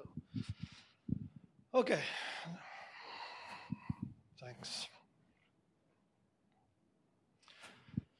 Okay, so Internet of Things means many things. A key point is that the boundaries between the cyber and the physical worlds are being blurred. And I think this is one of the reasons we might want to use computing closer to the edge, closer to where things are happening. I expect the trend to continue to have more and more smart things and to be more integrated in our everyday life. And that will include activation, and activation based on current sensing and computation. And I think the latency will be an important factor, and it might come to the point where it might be too long to go at the other side of the world to compute something and come back. So that's one of the main motivations. The second thing is that I want to stress here is traditionally the IoT has been many silos, separate applications, in control of everything, starting from devices to the type of computation, the type of application. And this is for many reasons, starting from simplicity and the way things have been built, but there are business reasons behind it. On the other hand, I think it will be really good for humanity and also for potential for new businesses to get data across the silos. And this is the main point of a project we are working on right now that is not focusing so much on the low-level communication aspects of how to get the data, but the higher-level aspects starting from business and security and trust issues for how to get data from somebody else's deployment. Okay, so this is our current project. It's called Secure Open Federation of Internet Everywhere. And the idea is to securely and openly federate IoT platforms. And we're looking mostly at the data. That is, we have different IoT systems, platforms. They have their data. Typically, they guard them within the silo. We want to have to give the opportunity and create trust between them and incentives for sharing those data, and there will be much benefit from actually sharing the data. Of course, there are lots of problems in sharing those data, and we're working on those, and let's not discuss them at this point. In general, I see IoT challenges in interoperability still. In sustainability, those things, you deploy them for a long time, and it's hard to essentially upgrade and keep track and have the right security, the right upgrades for them. The trust model, IoT is expected to be fully automated with very little human intervention. And that requires higher levels of trust because you have things there and you forget them. And you should be able to trust what they do, the data that they provide, to whom they provide them, and things they do, etc. Security, including the fact that now we're not only talking about sensing, but also actuators, and sometimes this becomes a matter of safety.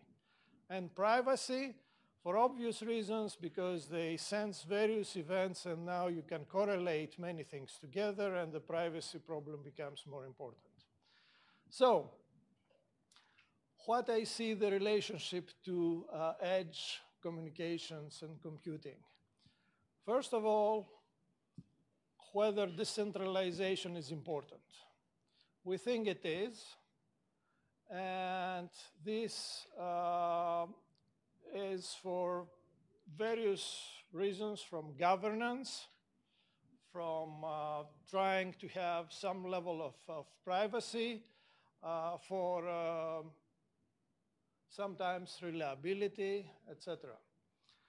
Second, the cyber-physical systems and the question of latency.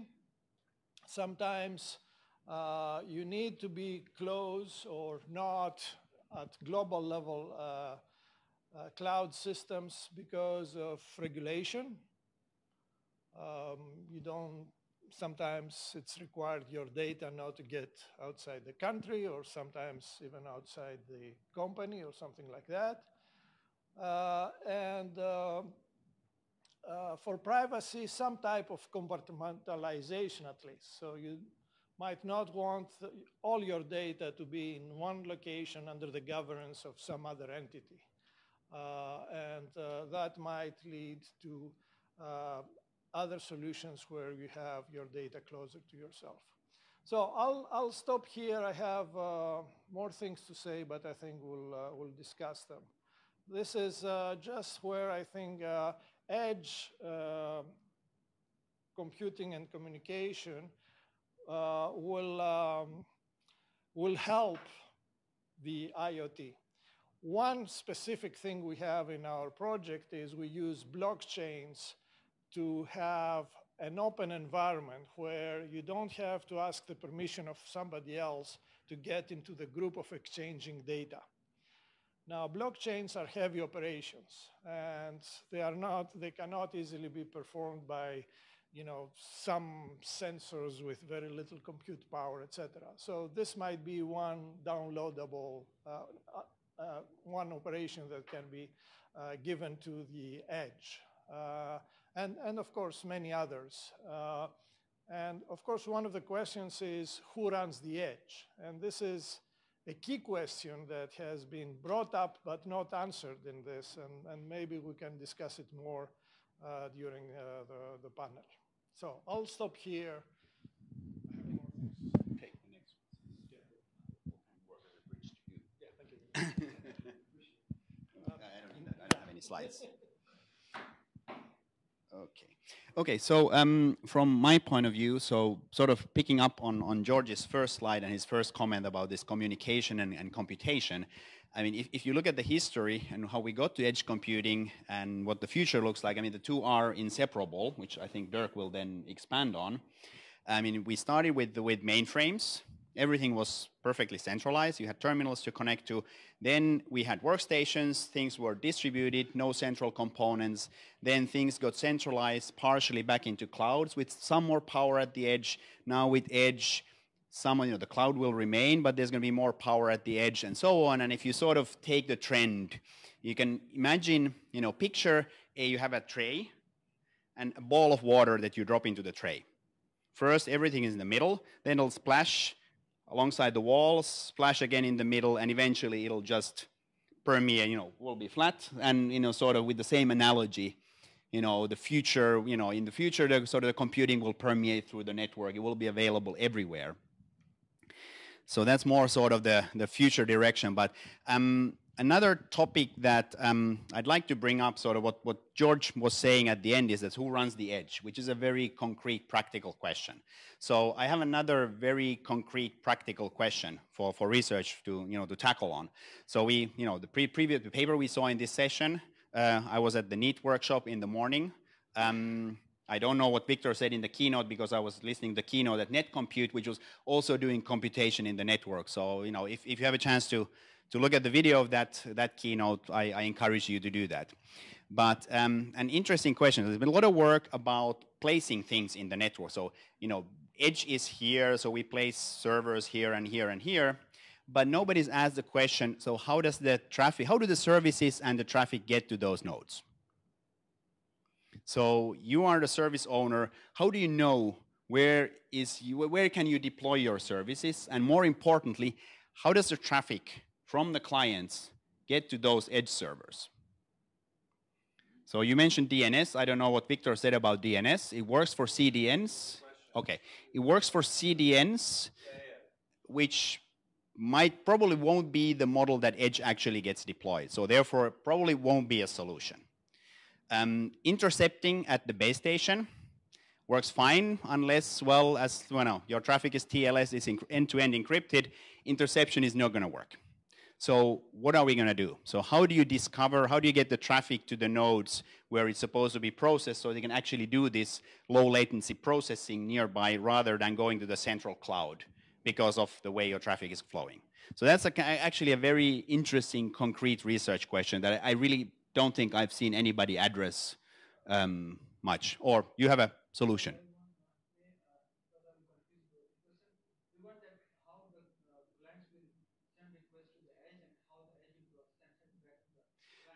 So primarily, I mean, yeah, I mean, primarily the question is how will the client know to send the traffic to the edge?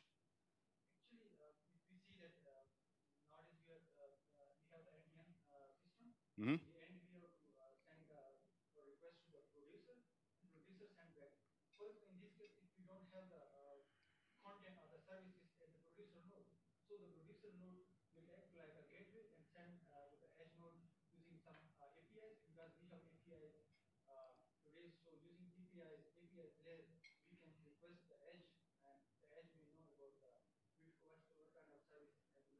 Yeah, I mean, sure. I mean, yeah, sort of ICN or NDN, these kinds of things, they are actually a potential solution candidate, but they are, you know, then you can make the question more challenging is saying something that you can deploy and make work today.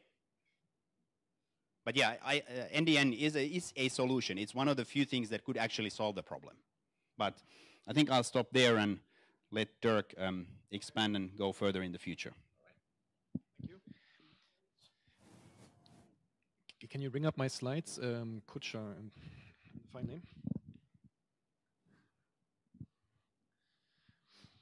Okay, so often, no, the other one. Often when we talk about edge computing, we try to kind of convey the vision which we kind of you know, have some virtual machines here and there, and then we use our existing protocol stacks like DNS for redirection, HTTP, and so on, and this gives us edge computing. So I think we really have to kind of take a step back, and so if we want to, you know, design the systems that Jussi mentioned, so like a more pervasive, say more powerful, more distributed computation functions in the network, you also really have to say rethink communication, and you have to kind of design the whole system considering so looking at computation and communication together. Can you find my slides?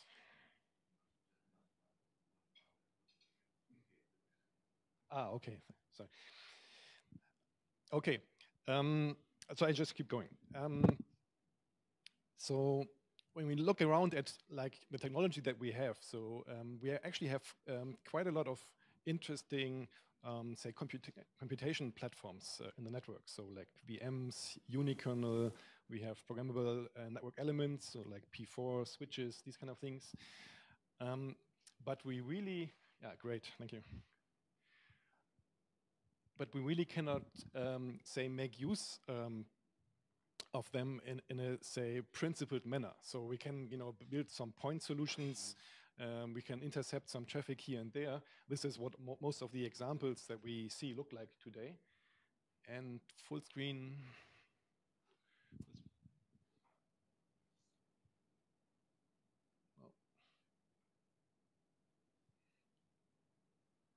So I can't, okay, right. Great. And so now with this new technology, so like microservices, unikernels, and so on, we are actually able to, you know, instantiate new compute functions really, really fast. So on the order of milliseconds. And so it turns out that like the traditional models that we inherit from CDN, so like DNS-based redirection, you know, TLS, HTTP, interception, they don't really work so well. So they can't really, you know, provide the necessary communication infrastructure for that. And so with all these significant advances that we have made, also, really flexible systems like, Amazon Lambda, for example, it turns out that our networking technology is really so lacking behind. So we have, stuff, for example, I picked here network service chaining. That's one, telco IETF technology, where you have the assumption that, oh, I can steer the flow of packets through some nodes in the network, and this enables me to do magic things on the application layer. Of course, totally unrealistic if you consider security requirements and so widely used protocols like TLS today. So, so what I'm saying is, you really have to understand not only, basically the virtualization or the execution platform things.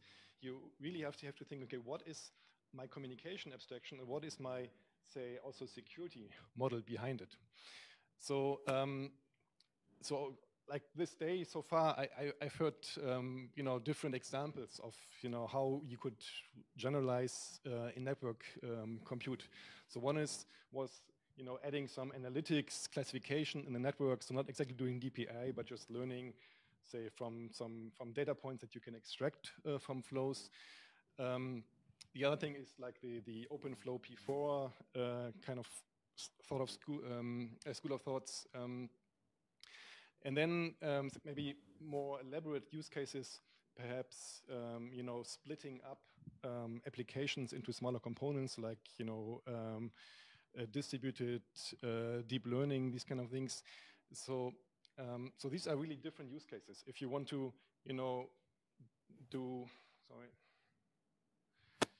split up applications in the network, you really, have to think about the new abstractions. You cannot just say, okay, I intercept traffics and do something magic. That doesn't work with most protocols, doesn't work with most expectations regarding security and privacy.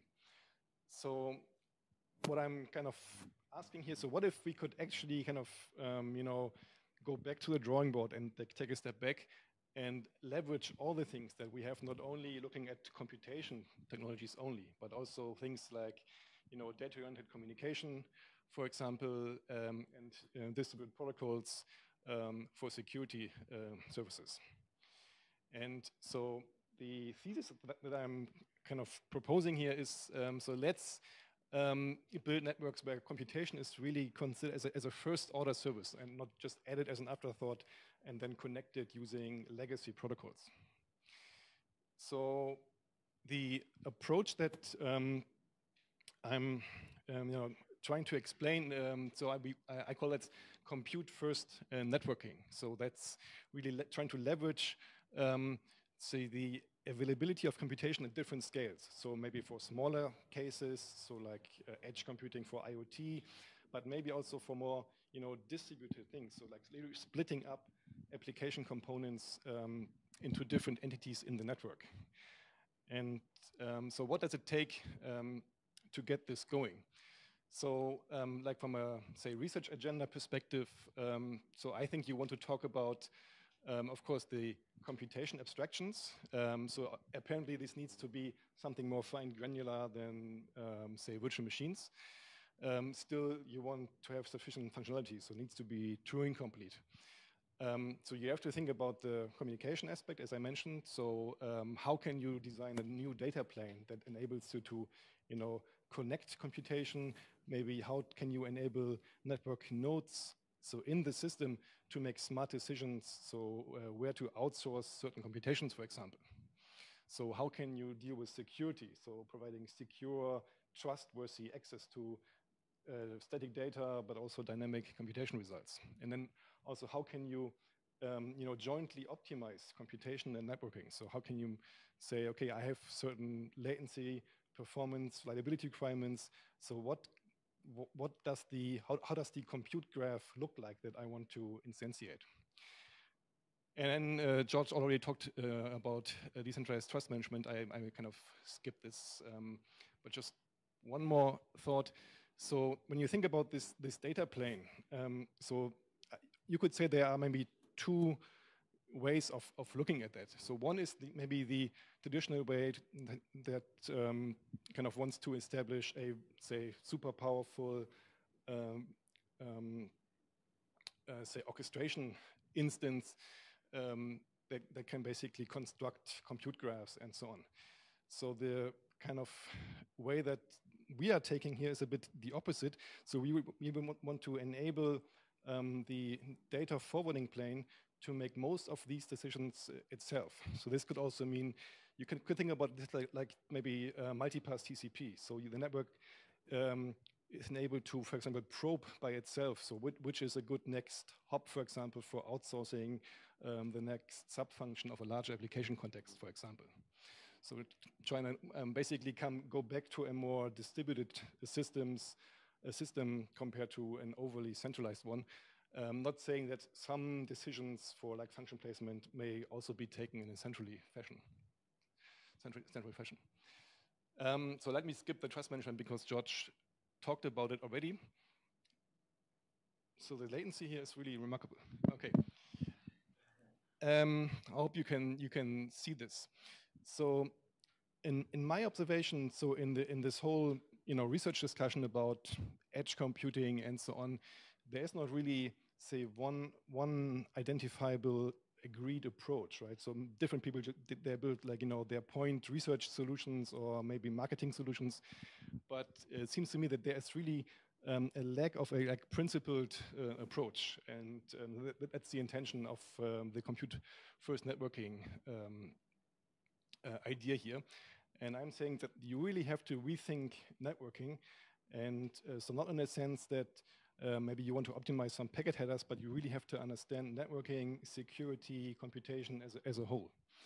And one interesting question is, so how should the data plane look like? To what extent do we want to empower it to enable this, distributed, maybe more self-organized way of working?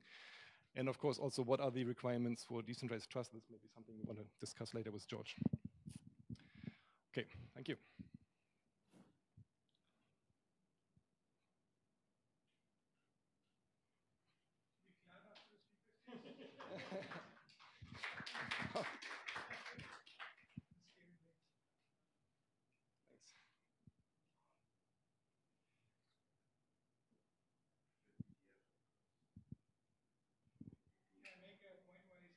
Sure. Yeah. So I think you did say this, but one of the trends in data center has been to also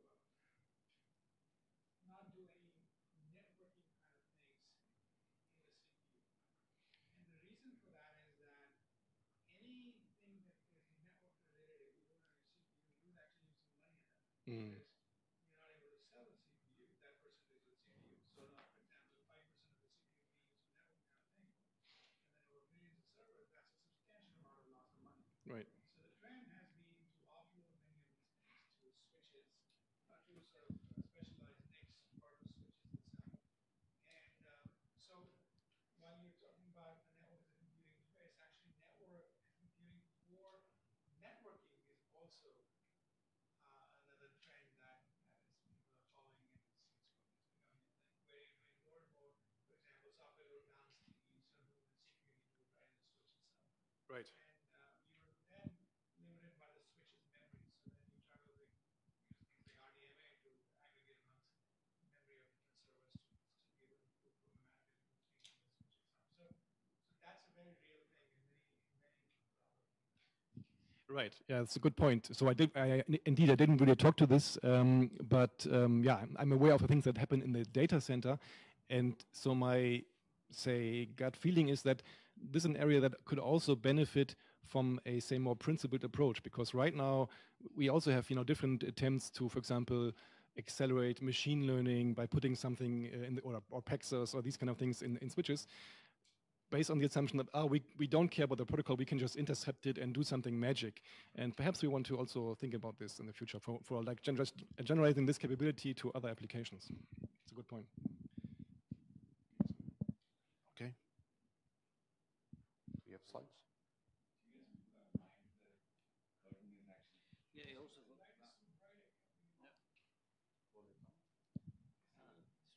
Not sure if it's going to be possible. No, it's stuck. That one. Cool.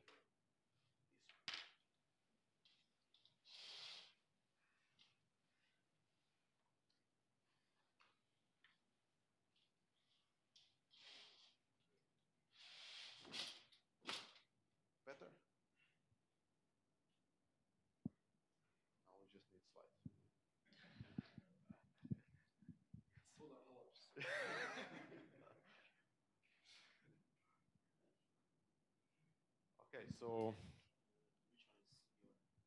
this one that has my name, Paulo. No. If you use that one, it's not going to work better. Do use the PDF. One is we have problems with the PowerPoint formatting between Macintosh and the old problem. So I prefer PDF. Okay, so I keep talking maybe. So I'm not going really into the future as Dirk did and quite well.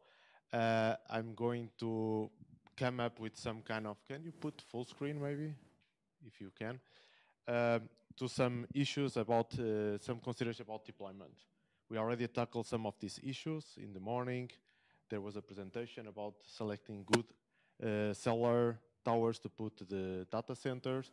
So it's some, yeah, that's fine.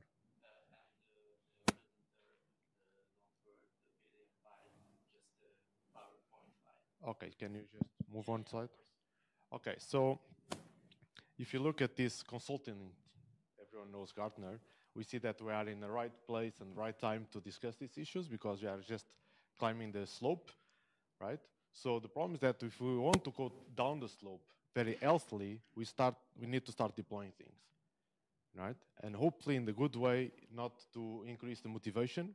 We would like edge computing just to go very healthily in this part in some couple of years. So I'm going to talk a little about some deployment considerations, another one. Okay, everyone knows this. Victor in the morning talked a lot about latency and the video. So I'm going to skip this one. Everyone knows that latency is a major requirement to have something in the edge, but we have others like increasing throughput, leverage locality. There was some talks about proximity service, etc. Okay, can you go further? Okay, so I think we are in the right track because if we did not have drivers and if we don't have clear use cases, so we have a problem. Okay, but I think we have clearly drivers, some things that we have for a long time, like CDNs. Now we have IoT gateways that are just computational devices that are not sometimes in the cloud, but are able to compute something.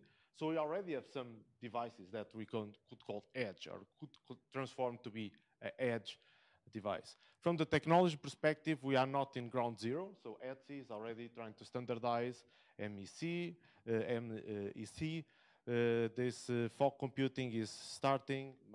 Victor mentioned the cloudlets, the micro data centers and cloudlets. So we have lots of things to work on. There are lots of use cases that people are working on. So of course, video analytics is, everyone thinks about that because video is really heavy to process. And if you want to do it fast, of course, it needs to be done closer to the device where you capture the video. Industry 4.0 in Europe and cyber physical systems, IoT is another scenario. Currently, I'm looking in a project that I have in intelligent traffic systems, right?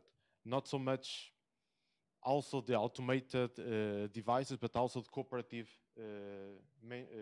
behavior between devices. Can be flying devices like drones, can be road devices, like to do perception of obstacles.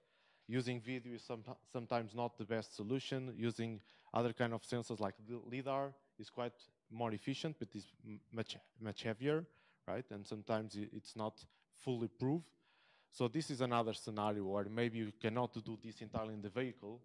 You don't carry a data center in your trunk, right? You have to maybe in 5 years you're going to have it. If you have it, you don't need edge, or the vehicle will be the edge, right? Mission critical network, something that we did in another project, U-Mobile. I think Yanis already mentioned that, where we try to export services towards the location where you just run out of connectivity. You don't have connectivity to the cloud, so you have to bring the service towards your location. And we also work a little about this intermittent connectivity, so connectivity as a service in this local area, okay? Another thing that I did a long time ago, while I was still at NTT Docomo, so it was 2004, is related to the RAN-aware contact optimization, where Docomo at the time wanted to place the intelligence in the edge of the network. And the edge was not the cellular, sometimes could be the cellular, could be the entry of the RAN, could be the entry of the core network.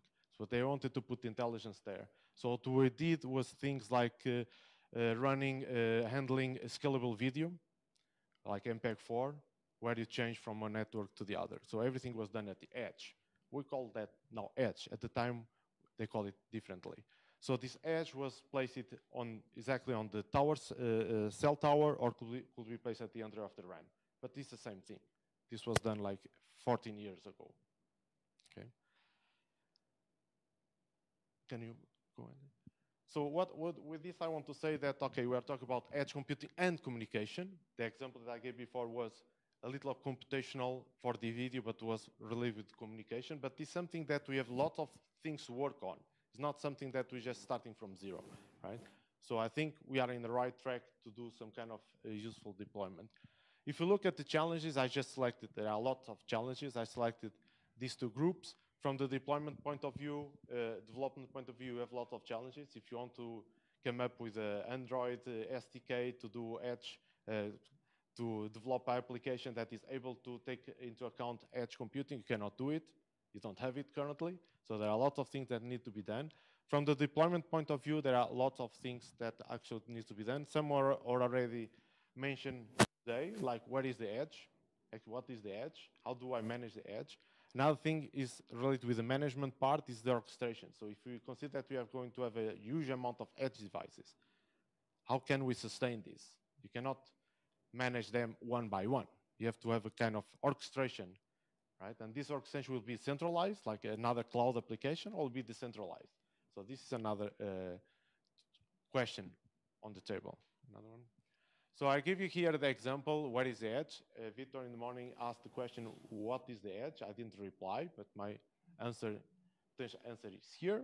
So an edge is one device or a set of network devices that have some kind of computational and storage power and can be accessed in a minimum amount of time. Can be in my trunk of my car, can be in a cell tower, can be on the other side of the radio access network. We don't know. But if I manage to access the other side of the RAN in a short amount of time, I will save money and avoid deploying that in all cell towers. So maybe if I was still working at NTT Docomo, I will check it out if the RAN was really good or not. Because if the latency over the RAN was really small, I will suggest to deploy the edge on the other side of the RAN. Not thousands of edges, but just some of them. Yeah, please.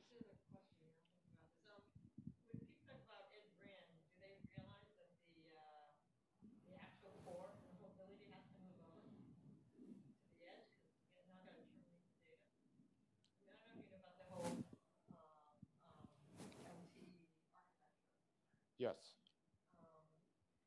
It's not, I mean, you just don't terminate data. Data goes all the way back to the gateway, Right. Right. And now that you're trying to do stuff at the edge, you literally now have to take part of that T4. I think that's the same question that we tried to answer before, right? How do you capture this connectivity, right? Do you just do a packet inspection and just do a detour, or do you just revisit the entire networking architecture, right? But, yeah. Sure, but at the time when I was doing that at NTT Docomo, they were doing the FOMA network. So at Europe was the 3G, right? So it was very difficult because it was full of pipes, right? Now it's getting easier. Not easier, but easier with 5G that everything is IP and we can just use a more intelligent solution. Right? But that's still a problem to be solved. Right.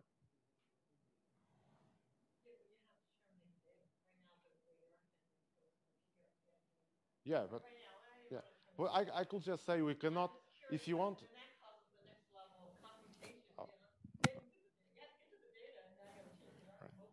If you want to do, like Jussi said, if we want to install it tomorrow, yeah, we have to deal with that problem. If we want to think in 5 years' time, that was the peak of that curve, we still have time to look at other solutions like NDN, like named data networking, that will not have exactly that problem. So you could just spend some time discussing that, and I think that's a good question, but that depends on your starting point. Okay. Right.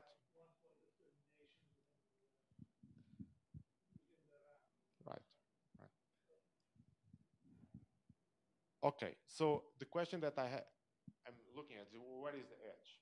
So here is a picture, it's not mine, it's from Vodafone, and they just put edge everywhere, right? You have the edge here in the cell tower, you have at the entry of the RAN, you have at the entry of the core. So I don't know what they are expecting, but they say that it's like a big soup where you have the MEC that is here on the cell tower, but then you have also the fog approach that is more or less everything around this area.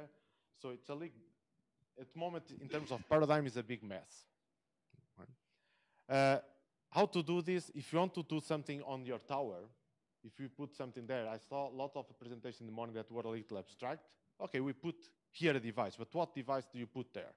Do you have the power there? Do you have the reliability? You have the storage there. So there are some companies that are starting to do things like this Vapor IO, that they have these containers that you just glue to your cell tower, and they provide this in kind of computational power, right? They have several racks, 4 to 5 racks. They put the power there, etc. But the problem is that, can you move that? You also have the problem. You start putting these containers in your towers. Are you going to manage them? So they say that they can take advantage of the fiber that goes to the tower and use that fiber to connect to other edge devices and to connect them. This is an example of a figure that they have with a several number of edges that cooperate between them. Okay? So that's what they say will be possible. But then we have a problem of power. If you take the power out of the antenna to put on the data center, okay, or you increase your bill, power bill, or you have a problem, right? So this is a main thing that I want to come up with the next slide. That is, if you look this from the power perspective, people are looking this from the latency perspective, from the cost, Shenker. If you look at the power perspective, then maybe things are not so clear, right? So for instance, if you look, we have kind of milliwatts power, if you look at smartphone, until gigawatts of power in the cloud. We are looking at something in the middle, so megawatts of power, right? If you look at, for instance, there is a startup called Kolos that wants to create a big data center in Norway, and the power consumption is 1,000 megawatts. It's a huge amount of power, right? So if you do your math, I just looked at some numbers, and you figure out that maybe rough, we are saying that the edge computing will have like 1% of all the aggregated computational power. If you consider the power consumption of racks, what you want to put on the cell tower, so it will be like a small percentage compared to the cloud. So we cannot do too much with that.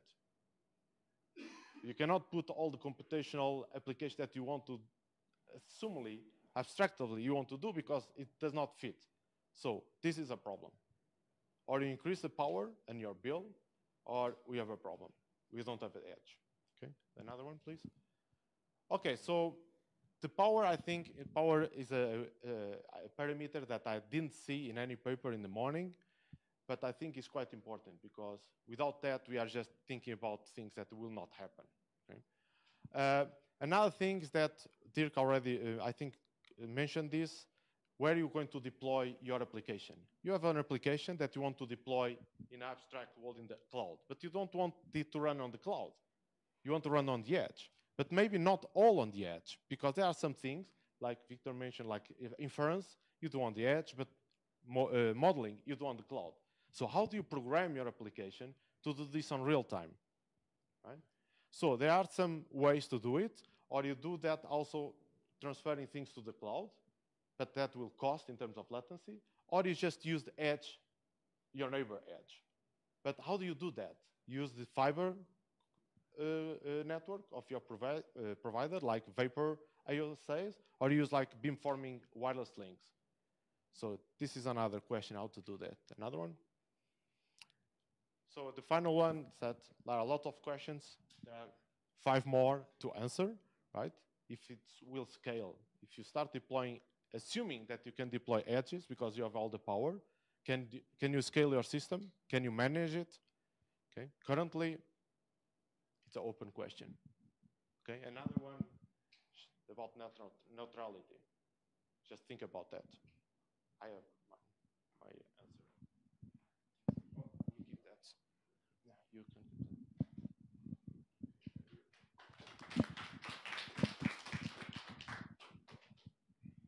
It's almost time for the gossip break. But no.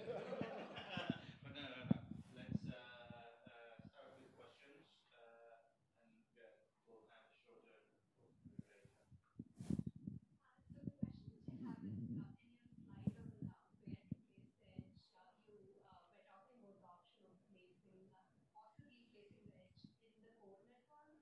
How is that any different from any of the current middle boxes or network caches deployment? Because once we go into the code, it's no longer purely just edge-based computing. It's more of like the internet that we're talking about. I didn't say that we need to go to the core.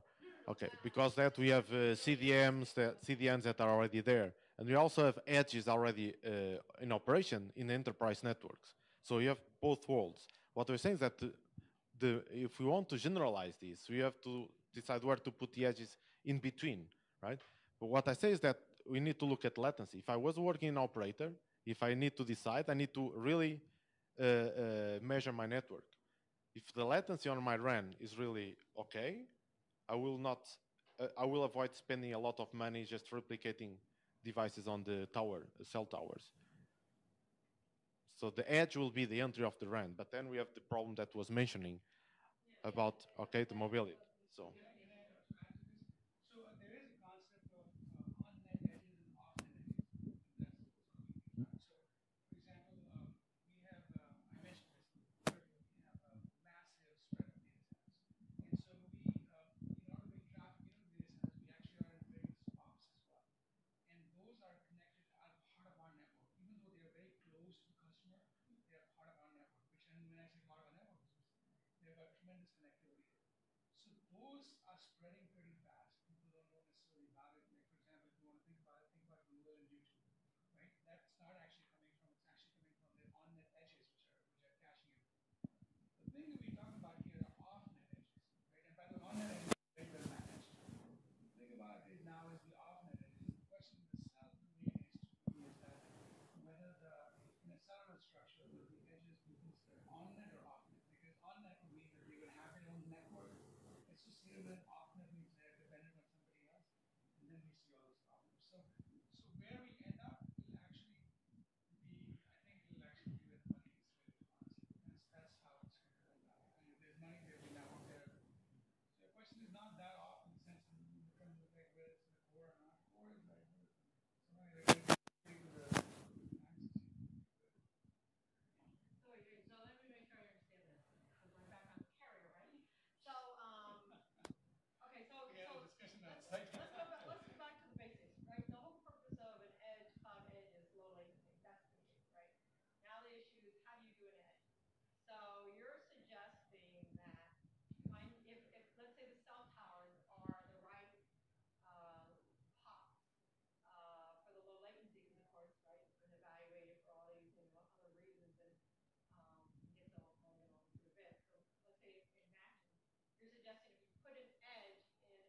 mobility phone, which is really outside somehow, to, and then you do this whole peer-to-peer stuff, right? And even though it's a different problem to solve, it might be an easier problem to solve. Whereas other things now called keep get back together so you can split. And of course, you got to deploy all these edges, which then causes the next problem that you and I were discussing of, how long does the hardware last in the edge? If it lasts for 10 years, fine, you do it.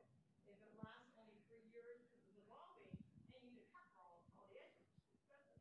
Versus if you have some mobility device where people are so used to throwing away these phones for a couple of years, and they can basically have higher use maybe that's the better way. I just want to kind of respond to this low latency argument. So that's certainly valid. So that's certainly a key motivation for many edge computing systems. On the other hand, I don't think it's the only motivation, to be honest. So you have low latency, but you also have high trust and decentralized operation.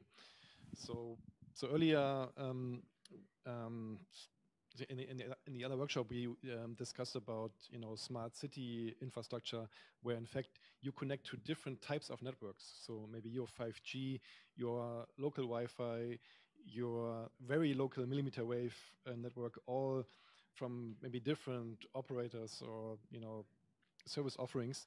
And so you may want to decide so how to make use of these networks in terms of not only communication but also outsourcing computation. And so this is then not only using low latency as an argument, but also really new ways to design applications. So how can I say benefit from resources in my environment, and how can I trust what I'm actually doing with those resources? So how can I trust the data?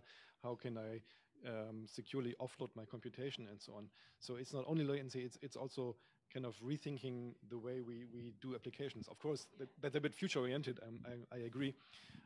So there are different timelines, but I just want to say it's not only low latency.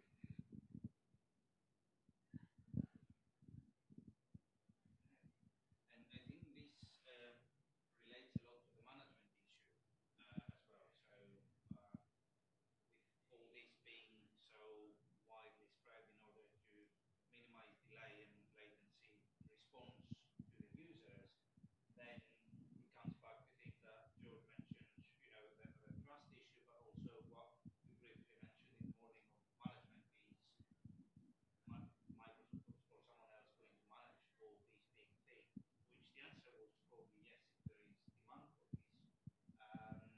But it seems to me quite a complicated platform, especially if we start putting application layer requirements inside that. So that's another issue that it's very complicated. For you're right, latency is not the only thing. But then as soon as you go to the kinds of things you're talking about, it just increases complexity a lot. In the sense that, what are you, again, goes back to who are you serving? How much state you're preserving? How many tenants are you allowing to service? Is it just a CDN? Is it a compute platform? And so who's going to do that? Yeah. Exactly. So I think that's something to be discussed. I mean, that's one of the questions. So I think one key issue, even though it might be futuristic, is really decentralization. So the thinking might be at this point a little bit constrained by I have one network provider or something like that, and he sets essentially the path through which I go to terminate here or there. Okay, but there are other solutions that are possible. Similarly, the management is similar. Okay, so YouTube wants to control exactly what you see for business reasons. Okay, others might also want to keep you in their walled garden. Okay, but we try to have a more rich environment, and I think Yanis has worked a little bit on that, where you make an offer for computation, maybe communication, or you have multiple communication paths, and you select maybe in real time which path you take, where you do your computation, and you pay for that.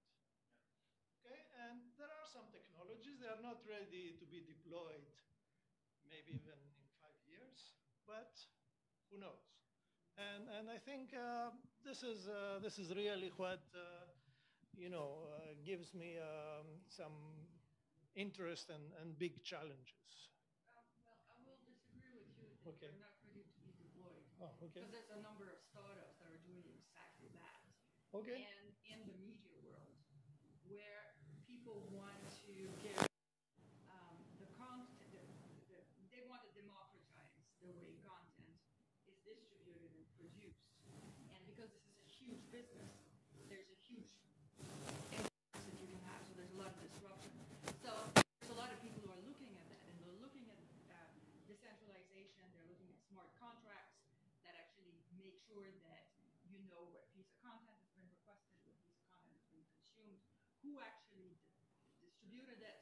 So it's startups. So probably none of these things are going to happen in the next 2 months, but stand by for next year because there's a lot of them who are looking at. And again, maybe not in exactly what you say.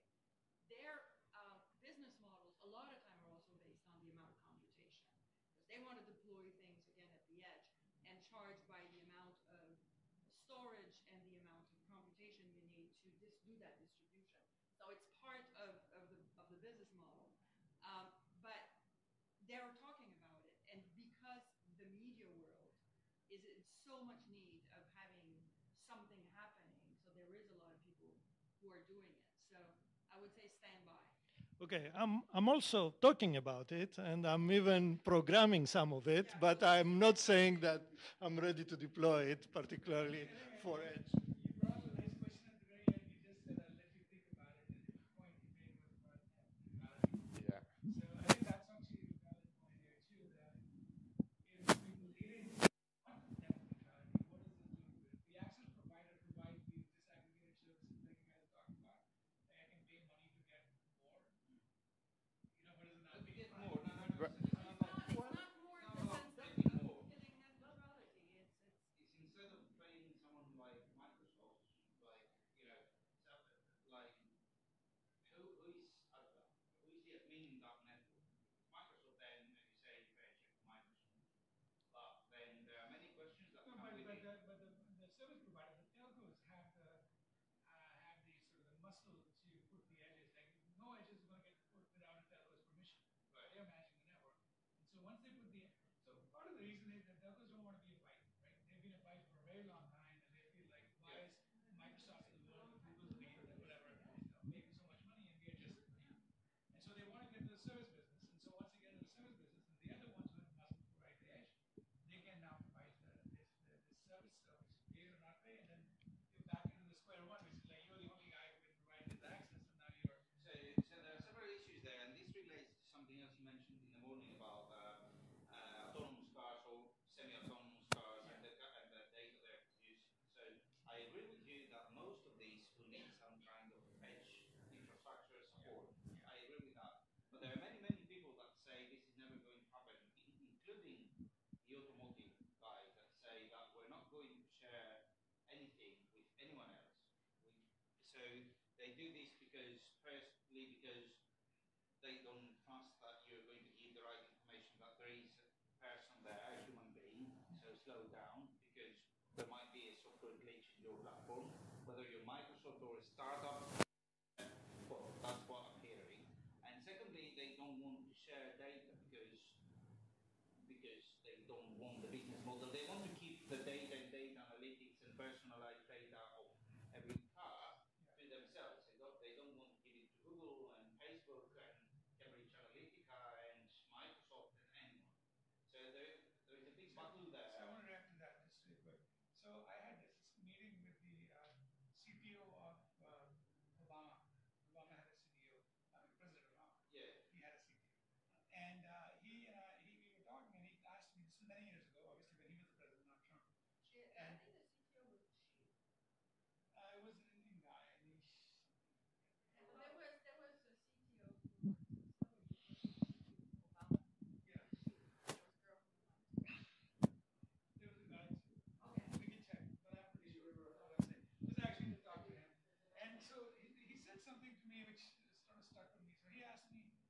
said, we were talking about DSRC. You guys know about DSRC, right? These are the radios. The frequency for DSRC had been allocated by the government in 1989. Okay, that far back. So even before your actually your 11 existed. And he asked me, so why is this not taking off? And I was giving him reasons, this and that, or whatever. And given so similar reasons here to it. Oh, for it to work, our manufacturers have to sort of coordinate with one another. And he said to me, what if we mandate it? So it's sort of like, it stuck with me that the government has a lot of power, right? So it could, for example, if they stepped in and said, mandate it, you have to do this because it is related to the safety of the people. And that's one of the line items for the government is to take care of the safety. Yeah. So in an infrastructure way, if this was was mandated that if you want to go with self-driving cars, if you're going to, it's going to remove congestion, it's going to improve safety, all that good stuff, and the government needs to step in, they could, in theory, mandate that you gotta have DCDs, RCD, traffic lights, have to talk to the car, all that kind of stuff. And they can worry about the privacy and what is necessary and what not. And you could get a system that does a lot of this stuff. So I think it's not completely out of the scope of what happened. Yeah, businesses don't know it, private companies say something. But when it comes to security and health and safety, it's an important project. Anyway, sorry. I think if you go that direction, that could be the solution for everything, or may run our life really difficult, like regulation or making obliging people to do something, right? That will solve maybe say if any government says or the European Union says currently everyone should or must keep their own data in their own facilities. Okay, that will be great because my edge devices will be my home. That will be a business model, lots of startups. So But this was not that discussion. yeah, yeah. So we could go down that path and we go into a completely different world. All I was saying was something very simple, which is that what I just had in mind, what we were discussing, what had nothing to do with PII and was just sort of impacting humans' privacy. It was all about saving lives. It was about making sure that Right. all pieces were In those cases, someone needs to regulate, maybe not them. Yeah, but just to add, that the big here was that somebody could mandate that they should change it. That's all I was just to add two things. One about the last question that I had about net neutrality. In my opinion, net neutrality will not be in danger with this, because when traffic flows from one edge to the other or from a device to the edge, should be treated the same way we envision to be treated with net neutrality. Should not be touched, should not be deviated. Okay, but of course the paradigm should tell us to which edge should my traffic be directed to, based on name data or just doing what we do currently with CDNs. Okay, but net neutrality, in my opinion, was just. But what do you think net neutrality was? Yeah, that's no, just to be very, I'm actually being very serious. Isn't that a given? No. Was exactly what he was saying. Basically, if you pay me money, I'll carry your packets better. So now this is saying, if you pay me money, I'll take your packets and process them faster. Same thing. Really. At the end of the day. Right. So to be honest, so I'm not arguing for giving up net neutrality, but I have a slightly more skeptical view, or at least I would say this is an important research challenge. So because, as Victor, I think, correctly mentioned, if we, say, project this idea of having more computation in the network, this will, necessarily cost resources. So, somebody has to put up this infrastructure. It's going to cost money. And so where does the money come from? And so it seems logical that the money would come from, those actors that benefit the most. And these are probably the application service providers. So, but if you start thinking in this direction, then you are on a slippery slope to giving up net neutrality, right? And we have to find ways where you cannot buy, the high priority computation resources, but still people want to make money. So that's I would say it's going to be a challenge. Yeah, yes, but I will say that the challenge for the operator, that maybe this is opportunity for them to come up with a new business model that will be difficult for them, right? Because they are complaining since Google's time that they are losing money because they are just carrying bits. Now is the opportunity for them to come up with a new business model. The one of carrying bits should be neutral, to not touch it. It should be as it is, but they will come up with a new business model that is selling capacity at the edges of their network. In this case, they will be the ones deploying what they want to deploy. At the enter of the RAN and the cell tower, they will do their math and they will sell the money, the service that they want with the quality. You can always pay for whatever service you want. Is whether you're going, whether the one that is paying more is going to get faster service. Right, but So the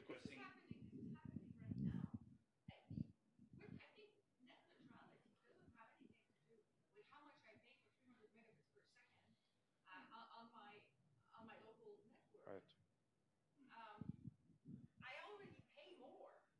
My neighbor who needs only 30 megabits per second, they probably pay $50 a month. I pay 129. The edge from the access point to our phones and our homes is already a commercial market. It's already a commercial marketplace.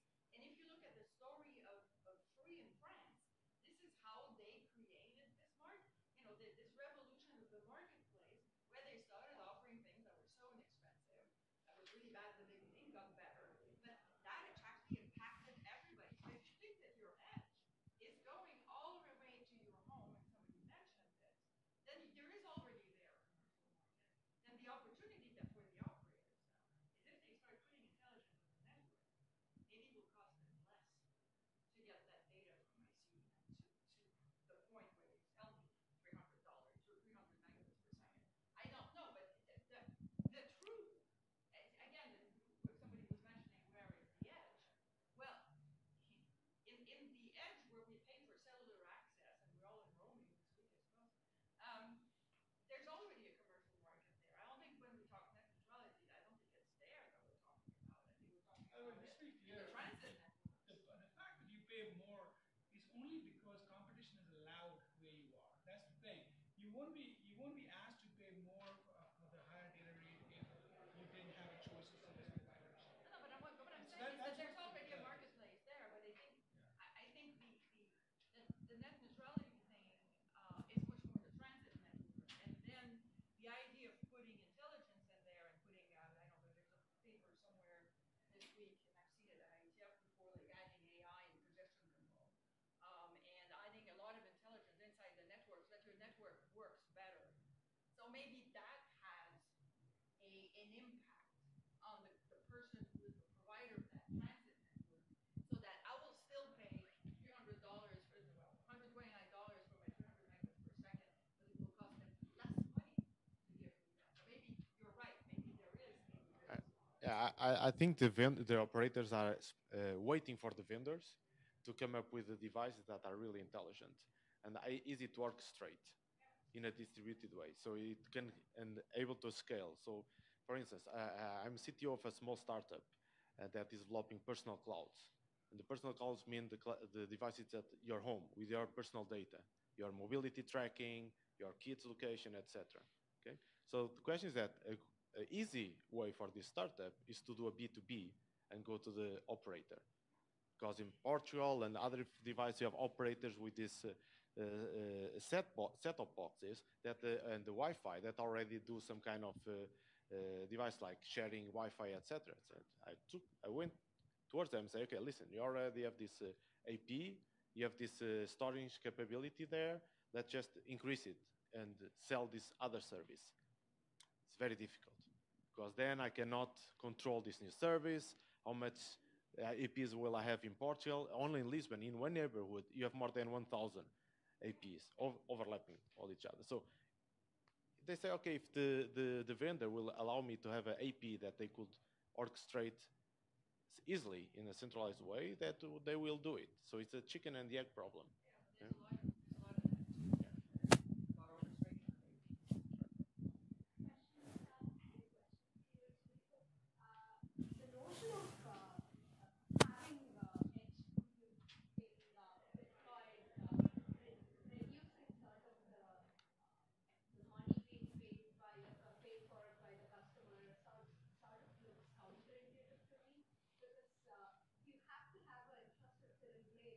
Somebody needs to pay for it, right?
they may do as a major disruption is changing business models. And if I think there is something about this whole panel, is what I heard is that there is a business model that is changing, and none of us here are business model experts. Like if you see the status of my bank account, you wouldn't want to talk to me about business. But what I can see though is that these technology disruptions have to have an impact on the way that current deployment, be it in operators, be it in suppliers, be it in the consumer market, are going to happen. And I think this is where the disruption is going to happen. Because we don't know how much these things are going to cost. You were mentioning power. There's some people in Montreal actually who are looking at, Canadians, we live, I'm Canadian, so we live where there's a lot of ice, right? So people say, oh, no problem, we're going to put all these data centers somewhere in the Cree territory in order to connect, and we'll just put tons of fiber and bring all the stuff to Montreal. Well, somebody said, well, yeah, but this has some environmental issues. So let's say instead of building these big data centers everywhere, we were pushing a lot of things at the edge and then creating federated edge. It's still cold in Montreal in the summer. So would that be an energy saving? And actually nobody has an answer. Because the first idea of people now is, we're going to build this in the free territory and then we're going to put fiber. But yeah, I think what I heard from everybody was that you guys are suggesting changes in the business models much more than, because the idea of pushing things to the edge, there was what, nano data center 10 years ago, and there was the thing you're talking about with federating set-top boxes. I did that in Motorola. I think a lot of this has been somewhere in there for a long time. I think now it's more there. The capabilities are much better, and now I think it is a disruption. Yeah, I'm happy to continue. It's just that the coffee break is finishing, so we need to go and get some coffee. And I'm sorry to have taken so much time. Yeah, but I'm happy to continue for a bit more, and then we can, the last session doesn't need to finish at 5. We can go to 5:15 or something, so we can be a bit flexible. Works for me. So, we keep up with this thing because I have another question. So if we are going to... Yeah, I think let's say that we can start the next session at 4 o'clock, right? And let's have another 5-10 minutes of discussion and a 5-minute quick break. Yeah, I wanted to push back a little bit on this business model, say, centric view. So, of course, business models are important, and there may be some substantial changes right now. On the other hand, I don't agree that all of these things have been already done in the past. So, right. So, but what you're saying is ducks are lining up. yeah, right. So so now so with some things I mentioned, like the advances in compute, our possibility to have softwareization of networks, so to invent protocols faster and so on. So this helps us to do things on a also more fine granular and more dynamic scale. And so I would say it's also important to really, because this is a academic conference, to say that there are really interesting research opportunities, not only business model questions. And so, for example, I have to come back to what Victor mentioned.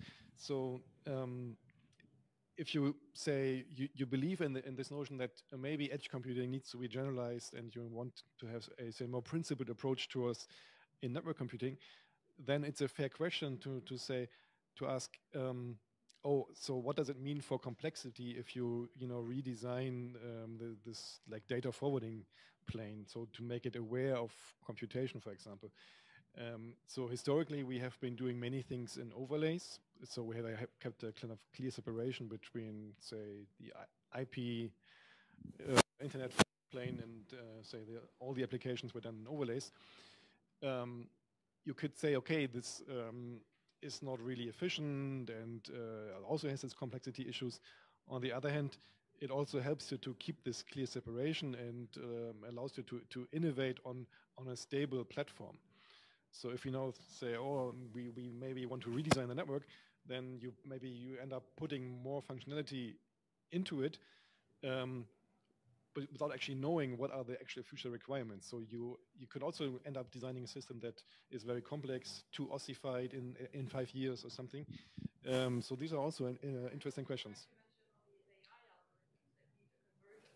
So it's kind of cool to put, I think there is another research topic here. Yeah. It's kind of cool to say, okay, we're going to put AI in the network, but these things need to converge at one point, and in the meantime, God knows what happens. Right. So I think there is also a lot of stuff. Yeah, so what I'm saying is, so I think it's super interesting to find the right balance between being able to do this joint optimization considering computation and networking versus overly complex systems.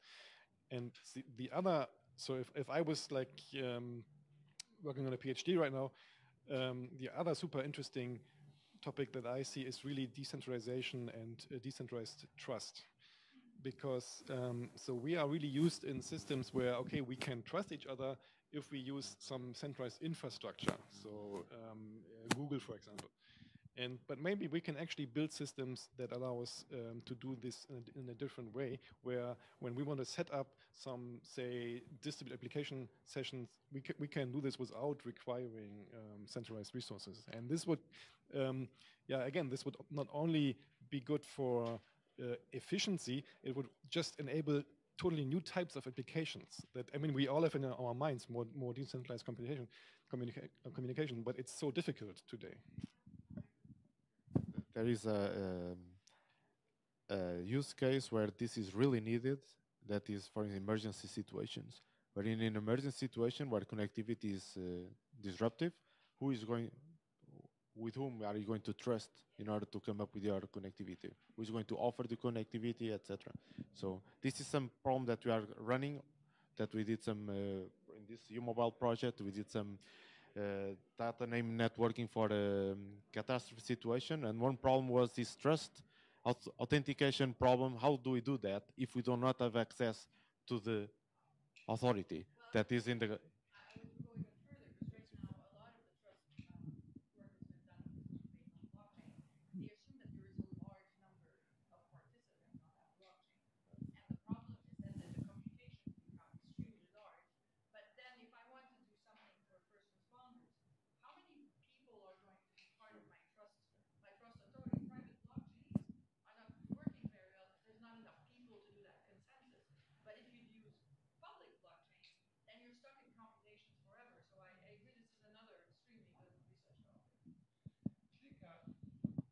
I think in terms of rollout, it's always been, for the many decades that I've done research and followed and done, it's always been the simplest thing to get a rollout of. Things that you're not even like considering at this point. Like if you think about what is happening today, it's just basically they have sensors and actuators. They go and take the value. They do some sort of small computation, nothing complex.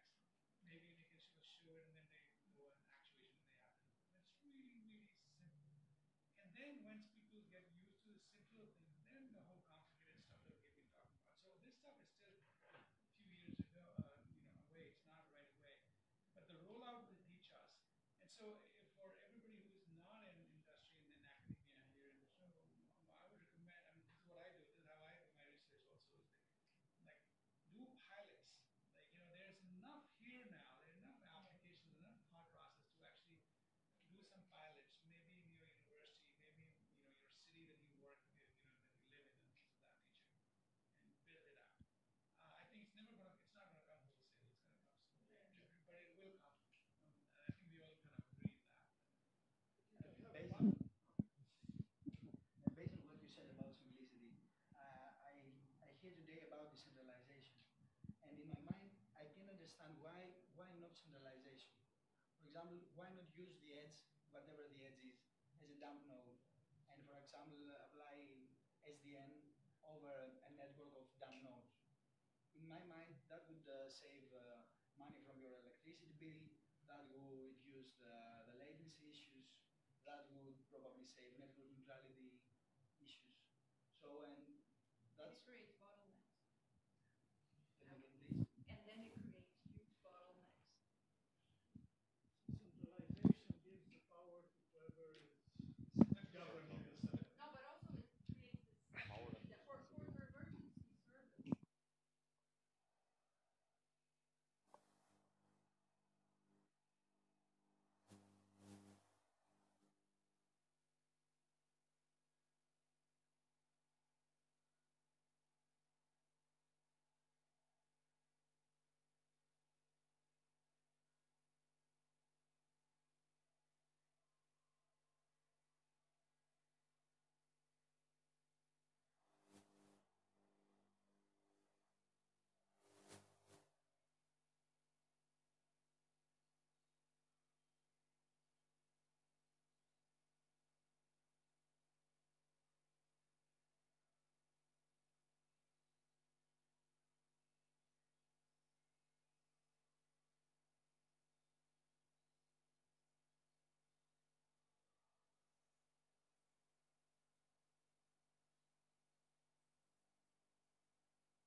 Does it work?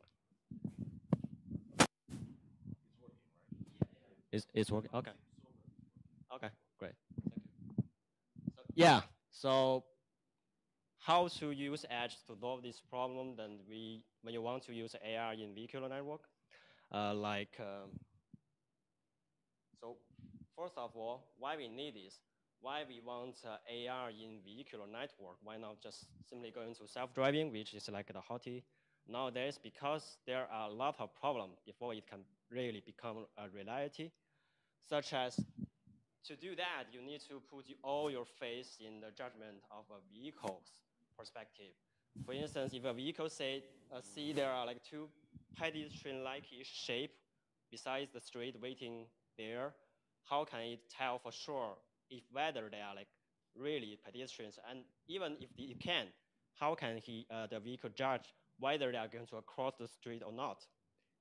So that kind of problem bring up a lot of like fatal accidents like this. So Uber have this, Tesla has this, other companies, they all have this.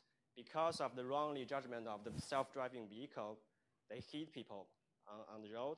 So that brings a lot of questions from the society that when can we really realize self-driving and whether we should actually do it for good or not. So a more realistic solution for this might be that we provide as many solutions as we can to facilitate driving as a driver's person. So like one of them is the AR HUD, which is essentially that you make this mini screen wherever in front of windshield, or it might be just on the windshield, so that you can render the objects or information that the driver needs to know in an AR fashion, so which is easier to learn, and it can provide more information. Yeah, and it's more realistic, as I say. So, like representative scenarios like this. So what there is let's say there's a pothole on the road, and there's two cars driving or several cars driving. The leading one can, of course, see that, but how about following cars? Their view is totally blocked by the leading one. So how to share that view among vehicles? Or even worse, let's say if we're using V2V to solve this, you just transfer your information, whatever you saw, to the nearby vehicles. How about if there's non-vehicles nearby when you identify something like emergency, like a pothole, but you want to share that with some vehicles, they come later? You can't.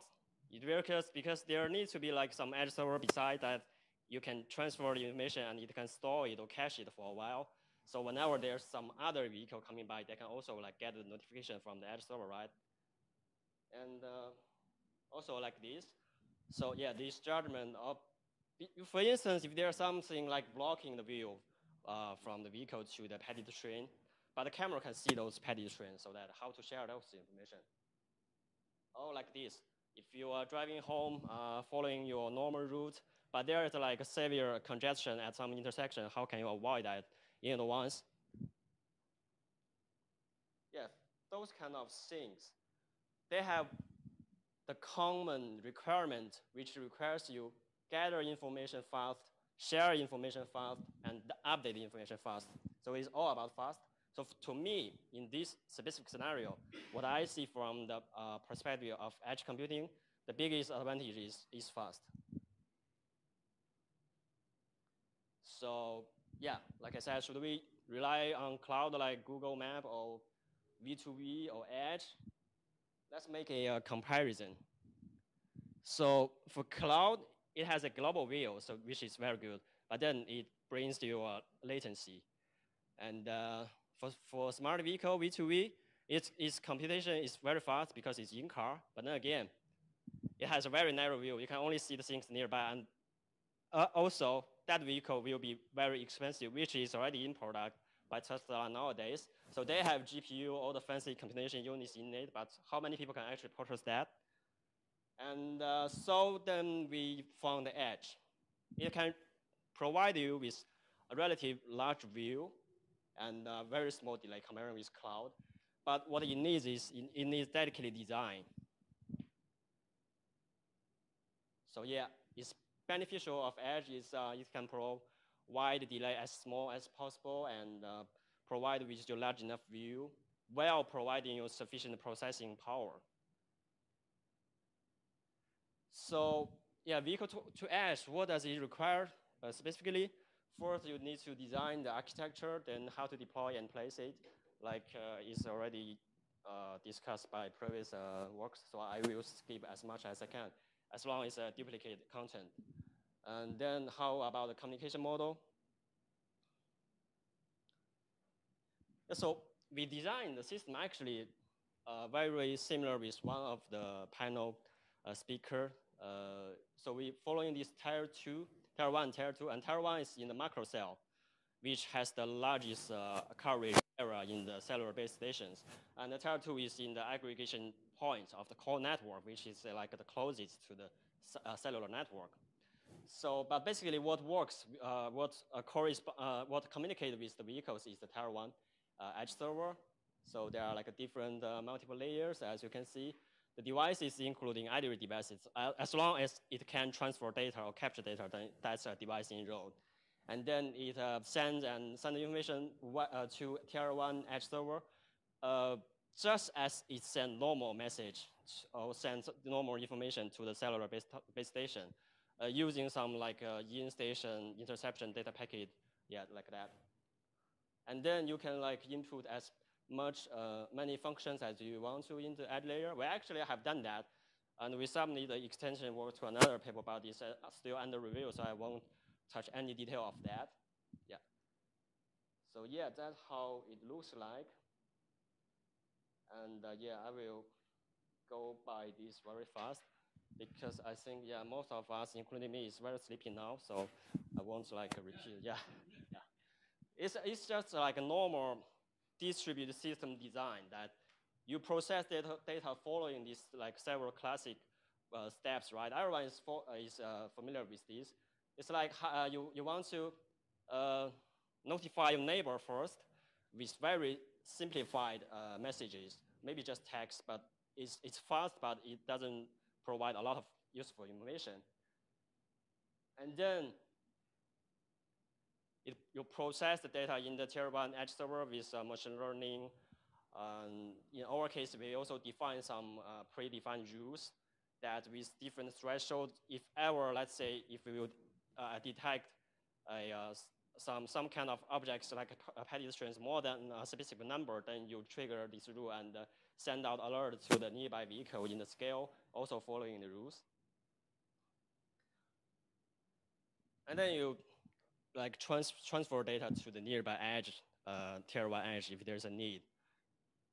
And thereafter, it sends out the notifications to nearby vehicles or roadside units. If there is like a large scale of emergency or accident, like a very severe congestion in a very central, in important area, then you need like large scales of this data dissemination. That's when you need to like aggregate data into the tier 2 edge server. And the cloud here is basically for like backup, data backup or synchronization, like a Google Map, right? You want to synchronize with the cloud data to maintain this global view of map data once a while, but it's not like the core of this work.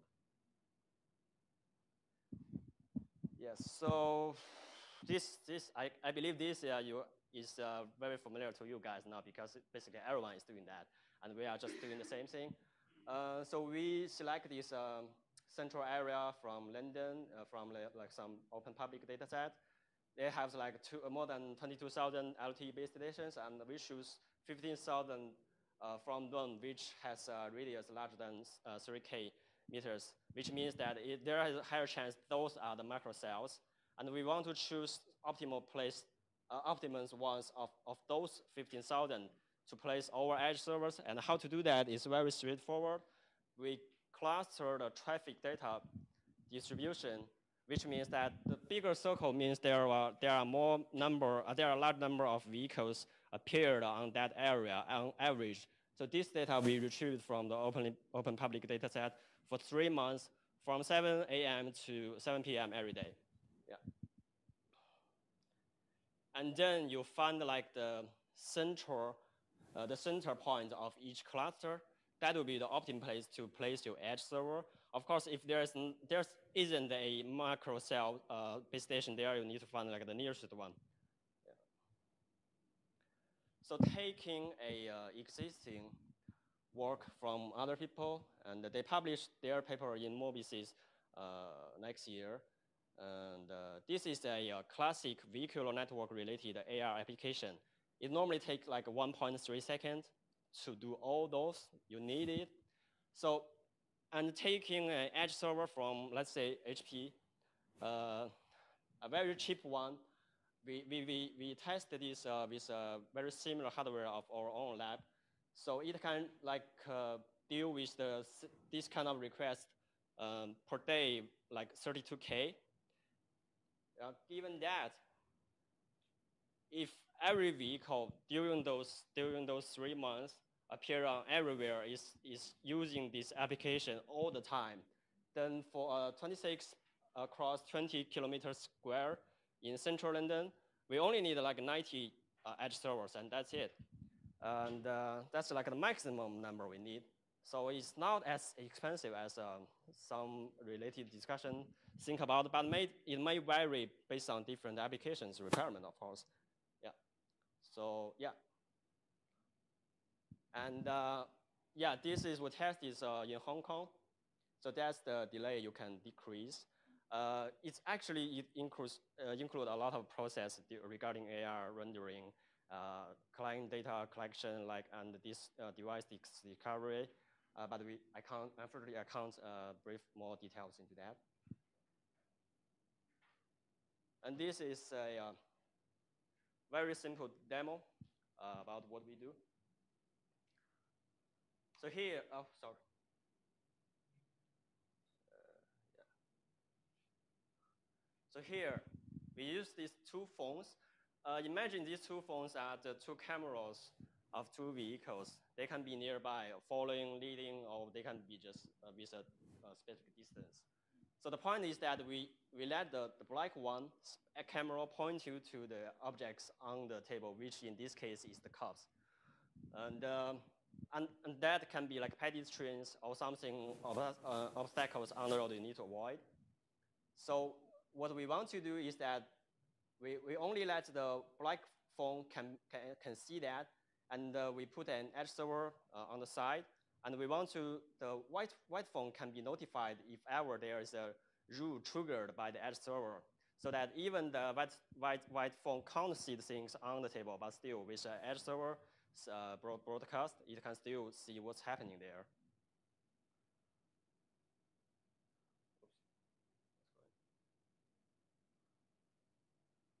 So yeah, we define the rule in the way that whenever there's more than 2 cops, you send off notification saying that, okay, too many cops, like too many pedestrians or too much traffic, you need to do something.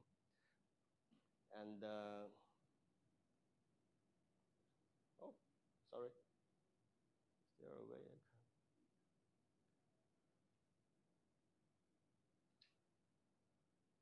Yeah, and when you take that out, there are like 2, the notification will be removed.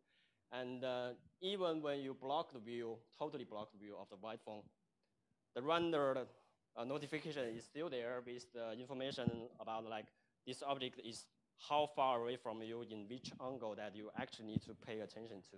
So this will be working in the same way how 2 vehicles or multiple vehicles share their view via the edge server and get notification based on the rules defined in the edge server, that kind of thing. Yeah, thank you for your attention. This is, yeah, thank you. Any questions?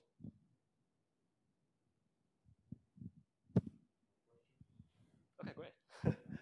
So why did you decide to use video information to do object to obstacles recognition? No, actually, yeah, please, if there's more. Okay, so we have, in the extension work, we have 2 functions based on machine learning in the edge server. One is video analysis, and one is figure analysis, which is doing the object detection. The video, this just is a showing case. So the white phone is a video clip, right? It's recording video clip. but what it sends to the edge server is actually 1 figure frame per second. So it's based on figure. But we also have a video-based analysis, but that's for like accident detection based on some machine learning program algorithm. So that maybe I can say a little bit about this. We let the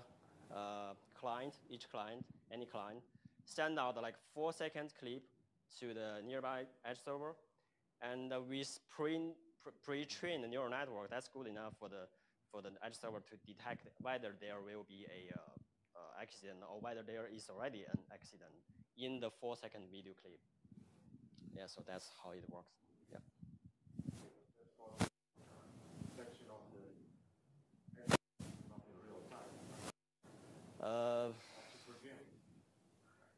It's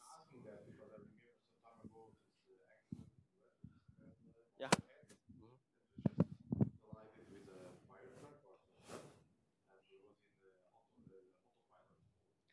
I mean, yeah, that, yeah. Everyone is complaining because the model that they are using to detect objects did not work. Yeah. So the Tesla really notifies you that if you're driving faster than 50 miles per hour, you should not trust the system. And a lot of car makers now are using other kind of technology like LiDAR. So my question was that why not use, for instance, LiDAR? The problem of using edge would be the same. Yeah. You need to do the same kind of computation, but I did not understand why you use the visual image object recognition or, for instance, other kind of sensor technologies like LiDAR. Because edge can have much more function than that, and this is only one of them. That's one of the reasons. And okay, I'm now familiar with LiDAR. So is that like a cloud centralized solution or something in car? It's kind of a radar. Okay, yeah. So if Information that it seems to be more efficient for object recognition than video, and maybe don't need to offload everything you can do it on the car. But that was the question. Okay. Yeah. Any other questions? Okay. Thank you.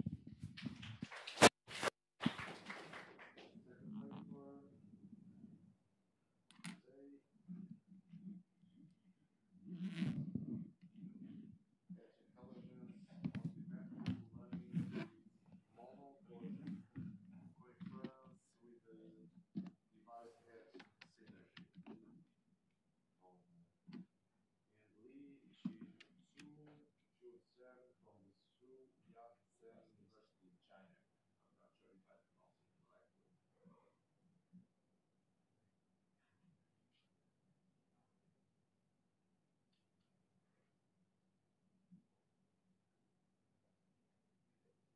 correctly.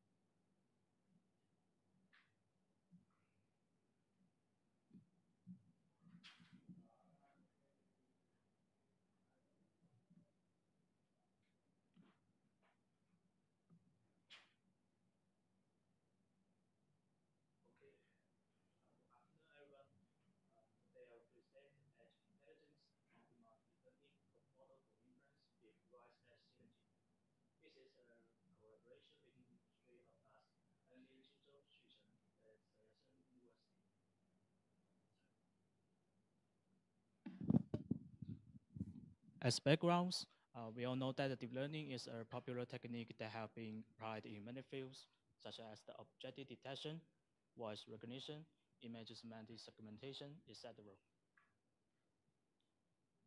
One important reason for the success of the neural network is the use of the neural network. As we can see in this fig, a typical deep neural network can be described as a directed graph, which includes a series of inner connected layers. And each layer consists of some nodes. A node is a neuron that applies certain operation to its input and generate an output. However, the deep learning application cannot be well supported by today's mobile device due to the large volume of computation.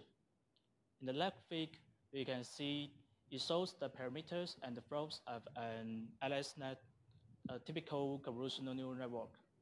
to deploy such an computational intensive model to some resource constrained device like a Raspberry Pi, it is difficult. We record the ASNet layer latency on the Raspberry Pi and the layer output data side, and it's shown on the right fig. We can see the second convolutional layer. It takes more than 1 second to execute on a Raspberry Pi.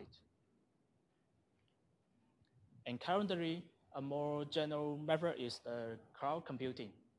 But under a cloud-centric approach, large amount of data are uploaded to the remote clouds, result in a high end-to-end latency and energy consumption. So, under a cloud-centric approach, the performance of the deep learning model inference depends on the network condition. When we deploy an AlexNet in the cloud data center, we can see that in the right fig, the performance varies greatly with the network condition. Then, a better solution is the exploiting of edge computing. Under edge computing paradigm, by pushing the cloud capacity from the network core to the network sites, like the base station and the Wi-Fi access points in close to devices, edge computing enables low latency and energy efficiency performance. If we can combine deep learning with the edge computing, we can develop an edge intelligence system. And here are some existing efforts of the edge intelligence system.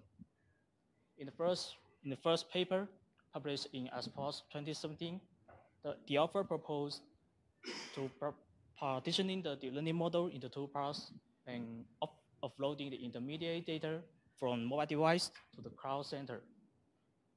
And in the second paper, published in the last SIGCOMM via AR network, the author proposed uploading video input data to the edge server according to the network condition. Then in the DeepX framework, the deep learning models are partitioned into several submodels, and these submodels are deployed on several local processors.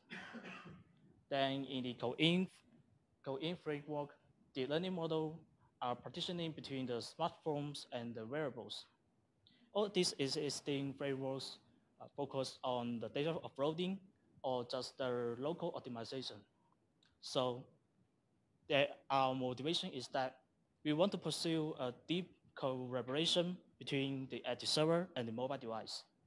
So the goal of our system is that with the collaboration between edge server and the mobile device, we want to tune the latency of our deep learning model inference. And we introduce 2 denied nodes in our framework. They are the learning model partition and the learning model right side. For the model partition, as mentioned before, we know that it is hard for a resource-constrained device like Raspberry Pi to execute some computational intensive layers. So an intuitive idea is that we can offload this computational intensive layer to the edge server and partitioning our deep learning model into 2 parts, and first to reduce the end-to-end latency. Another is model right-sizing. For further reduction of the inference latency, we combine model partition with model right-sizing. The model right-sizing can accelerate model inference through an early access mechanism. That is, if we choose an early access point, that means we select the learning model with smaller size, and first the inference latency is reduced. And here is a branch net structure published in the ICPR 2017. But the branch net structure comes with a trade-off. That is, if we choose an early access point, although we get a smaller size model and the latency is reduced, while the accuracy is lower because the process is slower. So the problem to be solved in our system is that for the mission critical application that typically have a predefined latency requirement, our framework maximizes accuracy without violating the latency requirement. That is, in a branch net structure, we try our best to select the access point with higher accuracy and find the partition point of the access point to make the co-inference latency meet the latency requirement. And here is our system design. Our system runtime can be divided into 3 stages. There are offline training stage, online optimization stage, and the co-inference stage. At the offline training stage, we got 2 tasks to be done. One is that we're training the regression models for layer runtime prediction. That is, for the model partition, we have to locate the partition point of the access point. So we train the regression models for the old types of layers in the learning model and use it to estimate the latency of the inference and find out at which point we can make the co-inference latency can meet latency requirement. And the second task is training the learning model with branch net structure. And the regression models and the learning model with branch net structure will be called in the online optimization stage. At the online optimization stage, the main task is to searching for access point and the partition point. And here is our isolation of the search process. As we mentioned just now, we want to maximize accuracy without violating the latency requirement. So, for example, if we get a branch net with 2 access points, we will select the longest access point 2, to estimate the latency to find out whether there exists a partition point to make the co-inference latency can meet the latency requirement. If we can find out the partition point of the access point 2, then we return the search process will stop and the results will send to the edge server and the mobile device. If we cannot find out the suitable partition point, then we move to the next access point and repeat the estimated process until all the access points are estimated. Then if we can find out an access point and a partition point, then at the co-inference stage, the edge server and the mobile device will execute the learning model according to the access point and the partition point. And here is our experimental setup. For the deep learning model, we train an AlexNet with 5 access points based on the CIFAR10 dataset and using a powerful GPU server. And the Raspberry Pi 3B serves as our local device, and a desktop PC serves as our edge server. For the regression models, here are the independent variables of our regression models. In our experiment, we trained 7 types of regression models for the latency estimation. And here are the final results.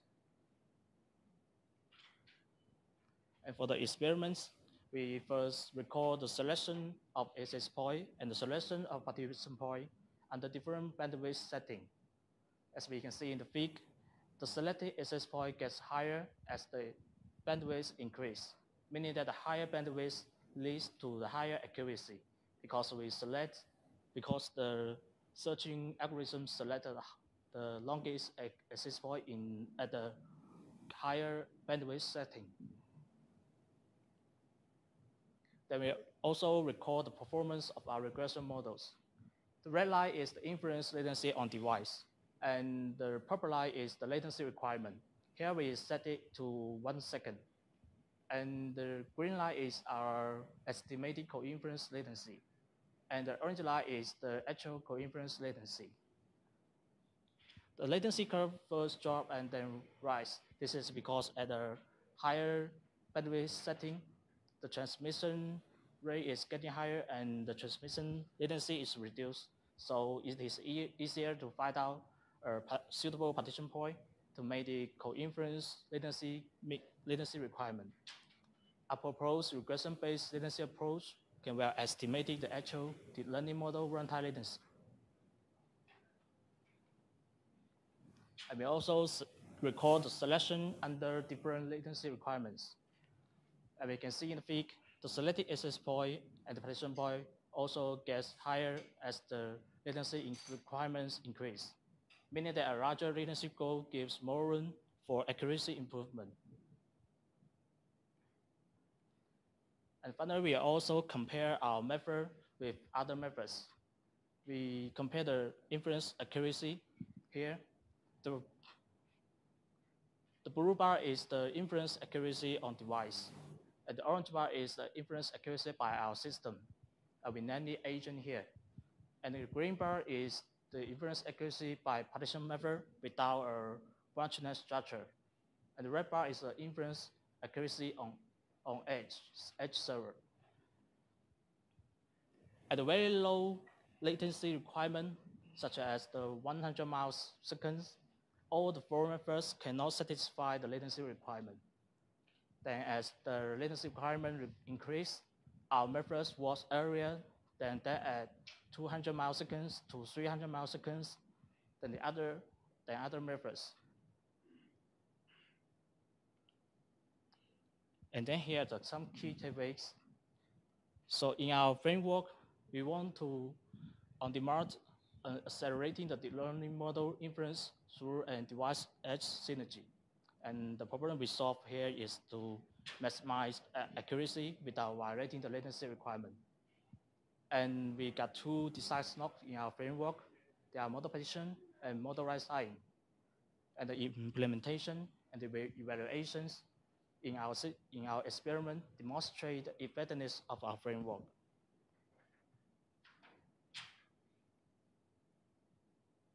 And finally, I want to share some ideas about the future work. First is more devices. Currently in our experiments, we just do the model partition and the model right sizing on one single Raspberry Pi. But in a realistic world, it is usually that more different devices are connected to one edge server, or even more devices are connected to several edge servers. So how to dynamically do model partition for different devices is the main problem in the realistic world. And the second is the energy consumption. And currently, our experiment is focused on the latency requirement. And in the future, we have to take the energy consumption requirement into our consideration. And the fifth is the reinforcement learning technique. In our current experiment, we use regression models to do the inference estimation. However, using regression models to estimate the inference latency is a verbose process because we have to train the regression models for all kinds of layers in the learning model.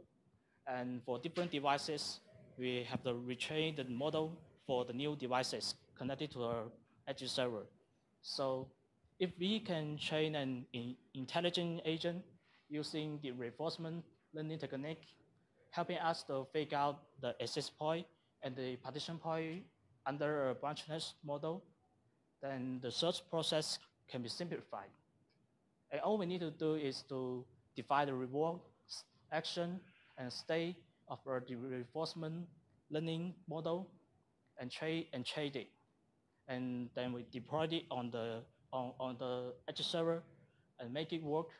Then we can get a more simplified system.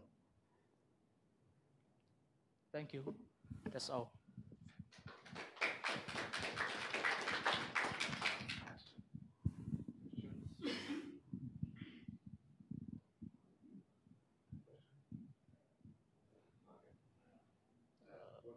Okay. When we do the model that you have to do the inference in the device, which model is that? Because the result you mentioned the inference being done in the device, which model are you using? The model using the search process is finished at the edge server, And at first, the mobile device will send the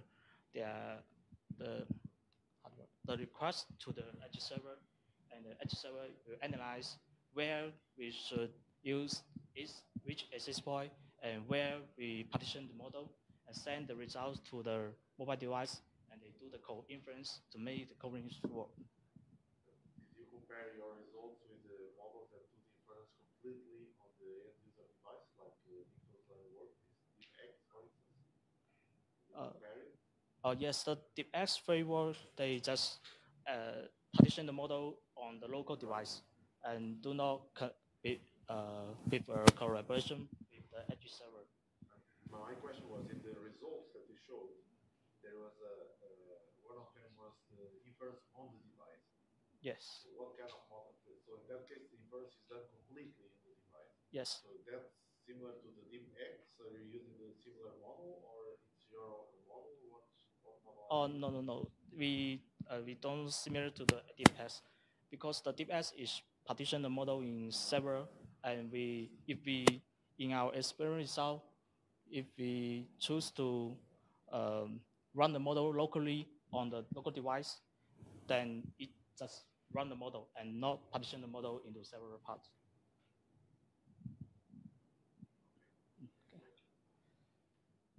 Another question? No? Okay, so we can proceed to the final presentation today. For Harchol, Edge Assisted Traffic Engineering and Applications, IoT.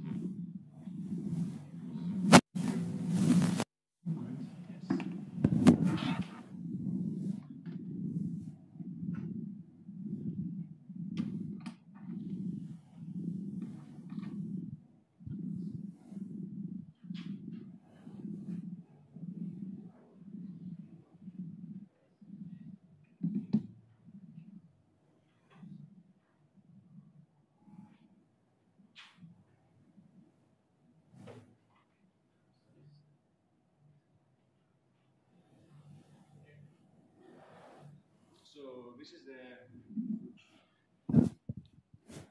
this is the last presentation for today, so thank you for staying. There are also some friends watching the YouTube stream, so hello guys. I'm Nikos Fotiu, and this is a joint work with Dimitris Mendrinos and George Polizos. And our work is about enabling applications running on end users' devices to take advantage of advanced communication patterns like Anycast, multicast, and patterns like this. So our motivating example is group communication in the Internet of Things. So let me begin my presentation by discussing group communication in the IoT context and its challenges. So this figure illustrates the network of a smart city. So these black squares are buildings. So yes, this is not a city, it's a neighborhood. And inside each building, there are smart devices. And the functionality of each device is color-coded. So the devices that have the same color implement the same functionality. For example, the green triangles may be temperature sensors. The yellow triangles, light switches, and so forth. And at the left part of this picture, there is a blue square, and this represents the computer of the network manager. And between this computer and the buildings, there is a network of switches. So these gray boxes are switches that interconnect all these entities. Suppose now that the network management wants to read a value out of the green devices located at the first building, at the topmost building. And there are many ways to do that. In this work, we are concerned with the CAP protocol. So CAP protocol, it's like the HTTP for the Internet of Things.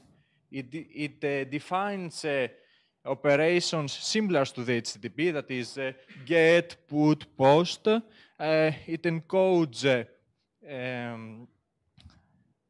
servers identifiers into a URI. It is very lightweight. It can be implemented very easily, and as a matter of fact, it is included in many IoT devices.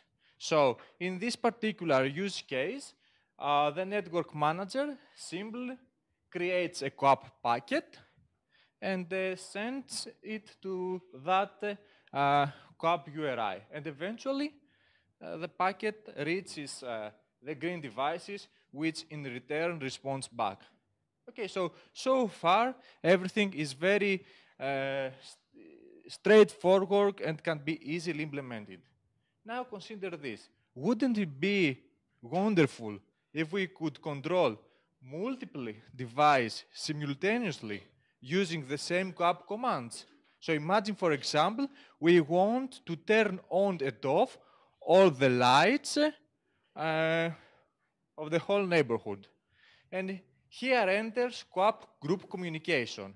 Okay, so this is another standard, which is very similar to the CAB standard, with one exception. Here, a CAB URI is mapped to multiple devices.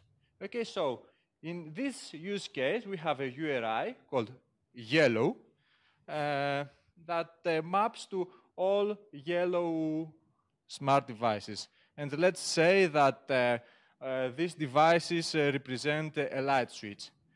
The network manager can send this command, put to all yellow devices on, and hopefully this command will reach all yellow devices, and all lights will be turned on. Okay, so in theory, this is a very nice and useful concept. But when it comes to reality, this is very hard to implement. So what the RFC recommends as an implementation strategy is that for each CAB group to create an IP multicast address, then have each device join the appropriate IP multicast addresses, and then create mappings in DNS, create records in DNS servers that maps multicast group names into IP multicast addresses. Okay, so in this use case, all yellow devices must join the same IP multicast address, and the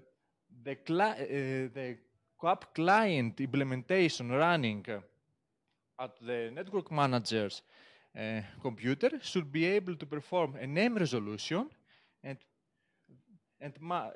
learn that the yellow name maps to an IP multicast address. So in this work, we want to propose an alternative approach. We want to leverage edge and SDN technology to create a solution which is more lightweight from the things perspective.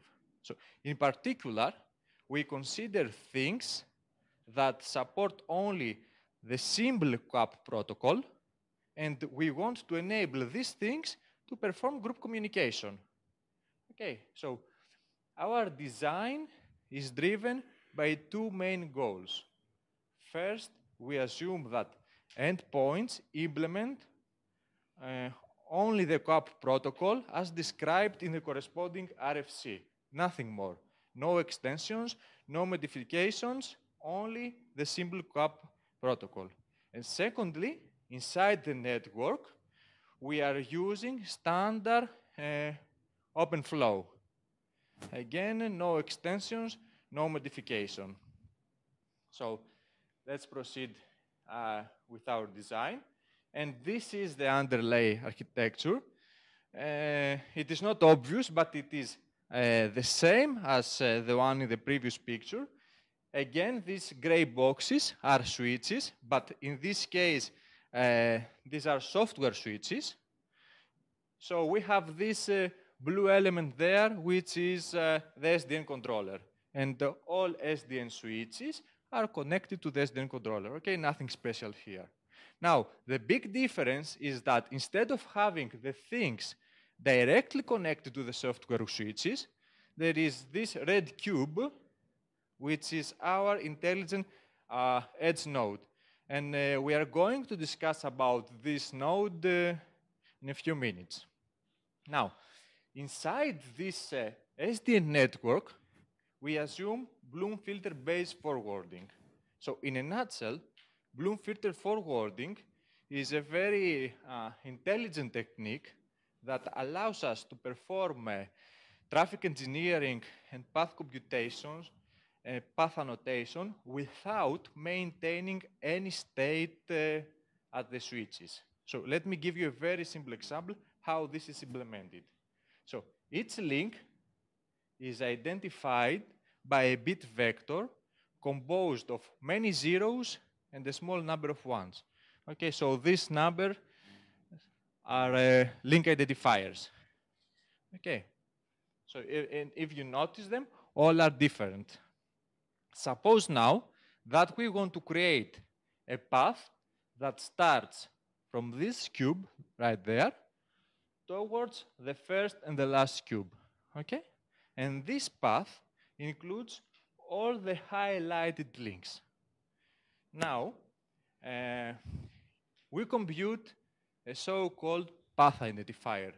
And what is this path identifier? Simply, we take all link identifiers and we perform an OR operation. And this is the path identifier, okay, the red thing. Now, suppose that the switch, and this path identifier is included in the packet header. Suppose now that the switch receives a packet that has this header. So how does it proceed? For its outgoing link, it examines if the outgoing link identifier and the packet header contain ones at the same position. For example, here, this link identifier contains number 1 at the second position. The packet identifier contains 1 at the second position as well. So the packet will be forwarding from this outgoing link. The same goes for the other link. This link contains number 1 at the third position. The packet identifier contains number 1 also at the third position. So the packet will be forwarding from this link as well. Okay, so at a first glance, this does not seem a very standard SDN. But it turns out that it is possible to implement this functionality by including the path identifier in the IPv6 header fields and by performing at the switches matching operations using arbitrary network masks. Okay, I'm not going to go into details about how this is done. We have a pointer in our paper for these solutions, but I'm going to say only this, that the rules required to perform Bloom filter-based forwarding can be installed in the network switchings during the network bootstrap.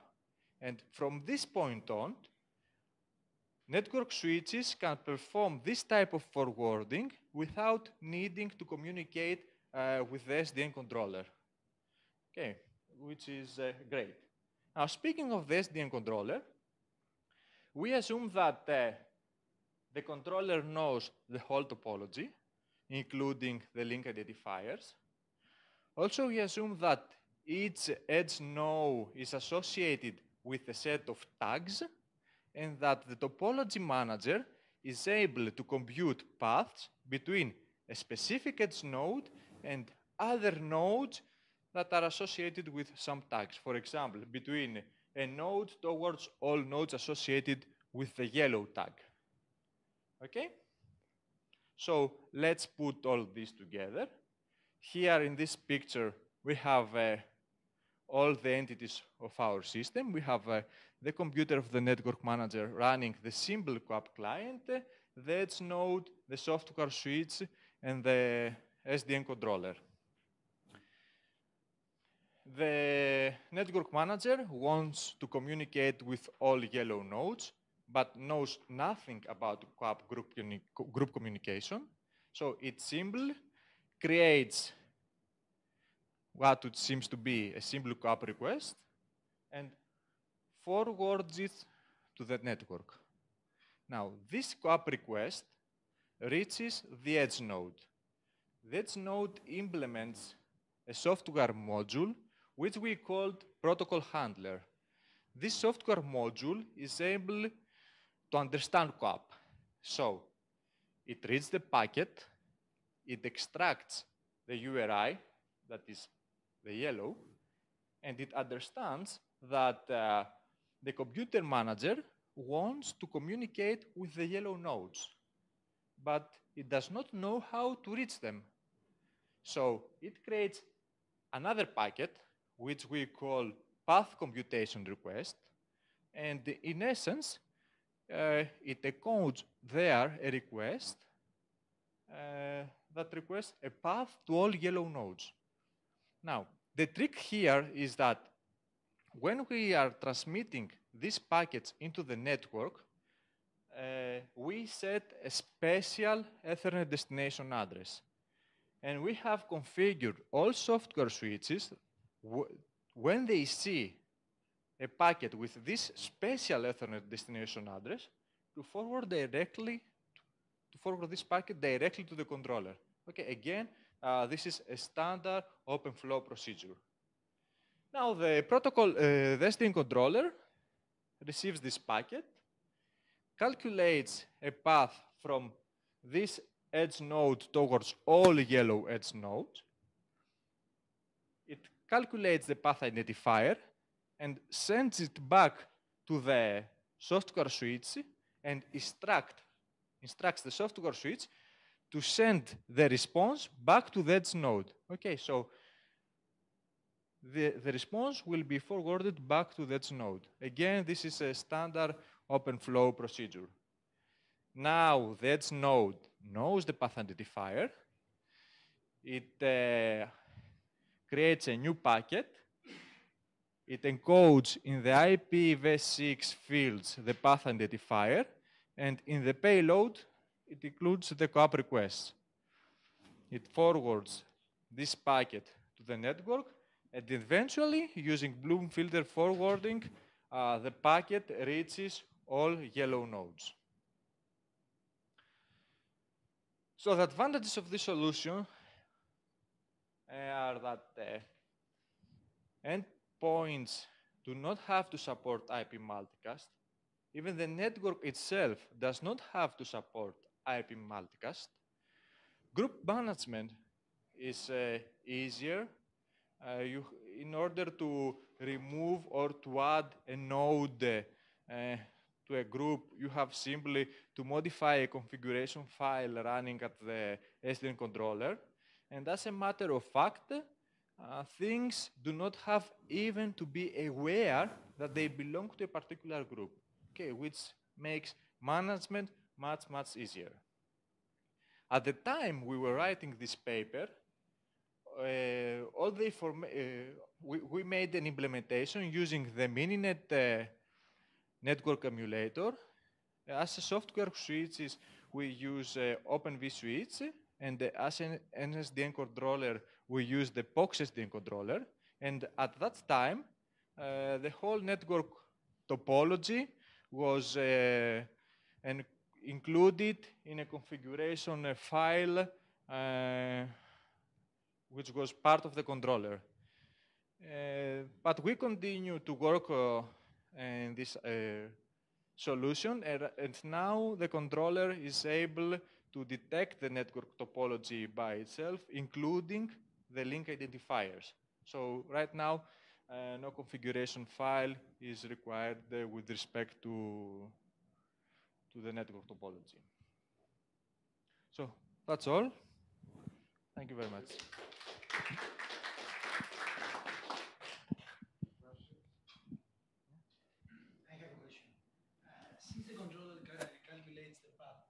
why do you need the bloom filtering for?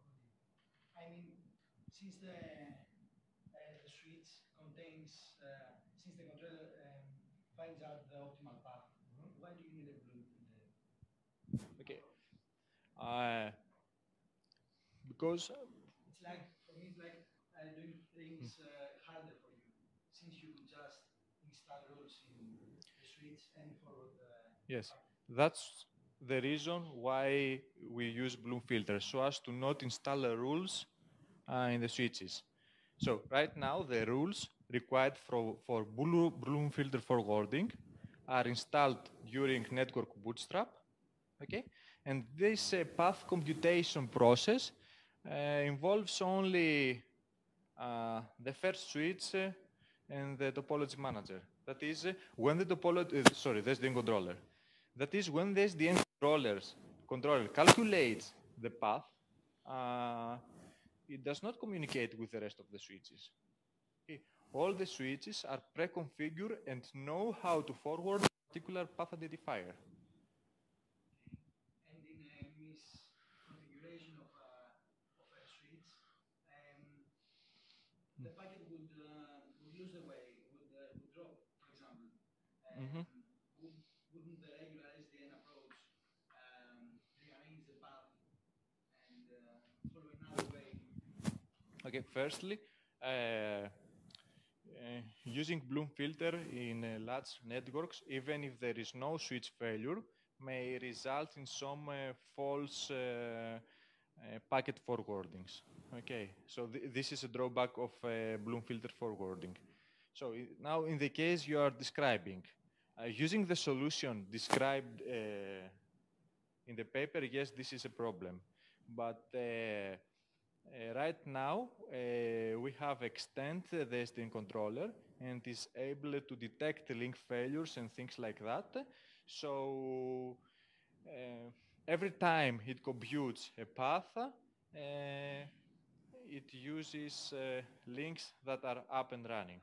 Okay, but of course, an edge node communicates with the controller only the first time it needs a path identifier.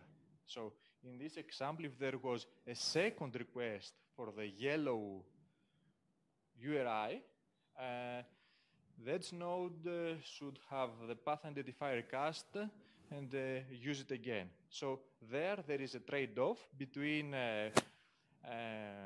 saving some time from communicating with the topology controller and detecting failures like the one you described. Okay. Yeah. So beginning of the talk, you mentioned this one example of multiple data user. Can you comment on I see scalability problems of this kind of one wafer addressing scheme. So how do you measure the neighborhood? You can be multiple thousands of link devices in that database for paths. So how do you see what limitations of such a solution? Okay, yes.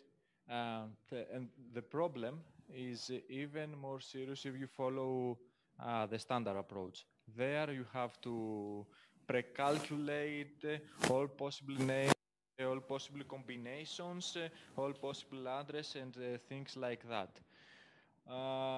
When our solution is used, we have the advantage that a path is only computed when required. So if you have multiple devices but nobody communicates with them, it's no problem.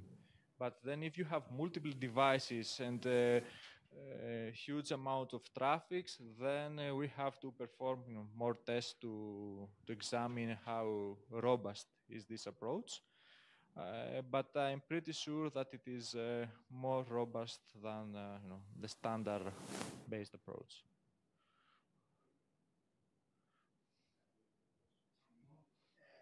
How does the controller, you said in the last slide, how does the controller calculate the topology?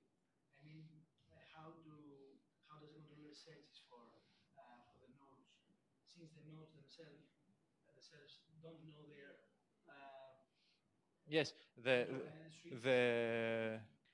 you mean okay? The end nodes do not know their tags, the groups they belong, but edge nodes know.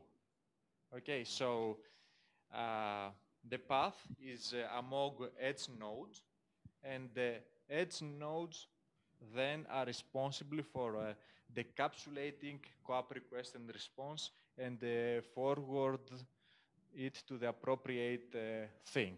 Okay, so there was some details they are hidden, but inside the edge nodes there is a mapping from a tag to a thing network locator.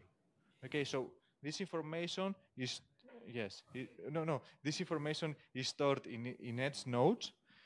The SDN controller calculate paths among edge nodes, and then edge nodes take care of the rest. Okay.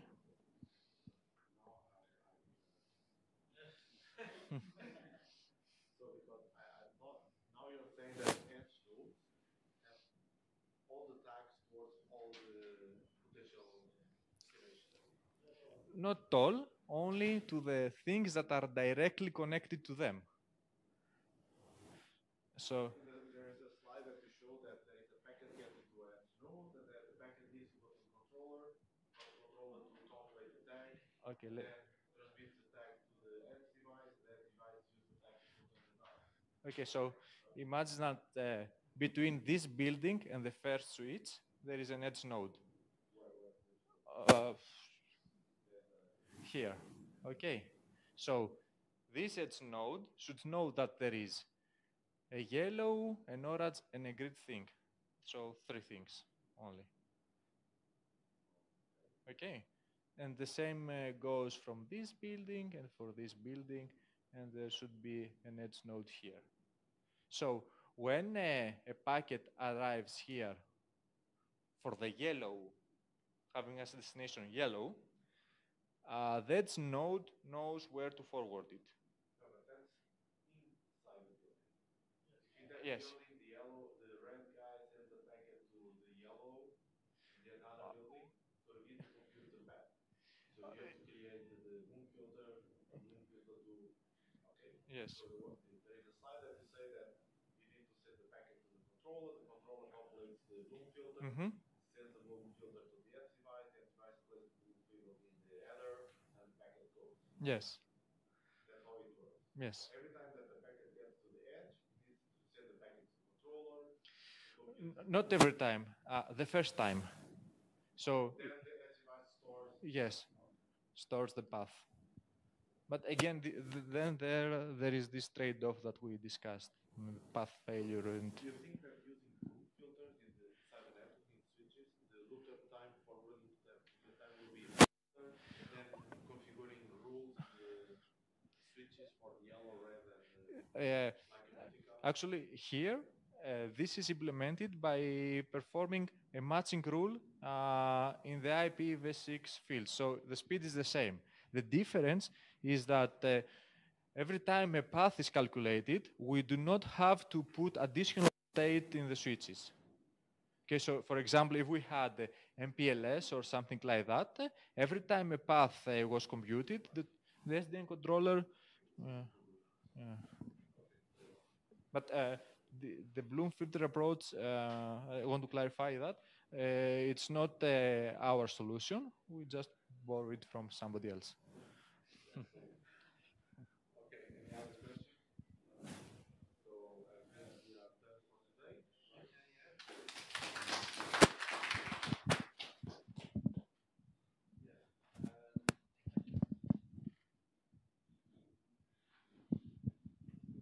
Okay, thanks everyone. Yeah, I don't have too much to say. Thanks for joining. Thanks for especially the authors and the presentations and the panelists and keynote speaker. Hope you enjoyed. We'll make the slides available on the website. So whoever is here and is an author, please send me your slides. And I'll notify the rest of the authors to send over the slides. And yeah, enjoy the rest and happy fireworks.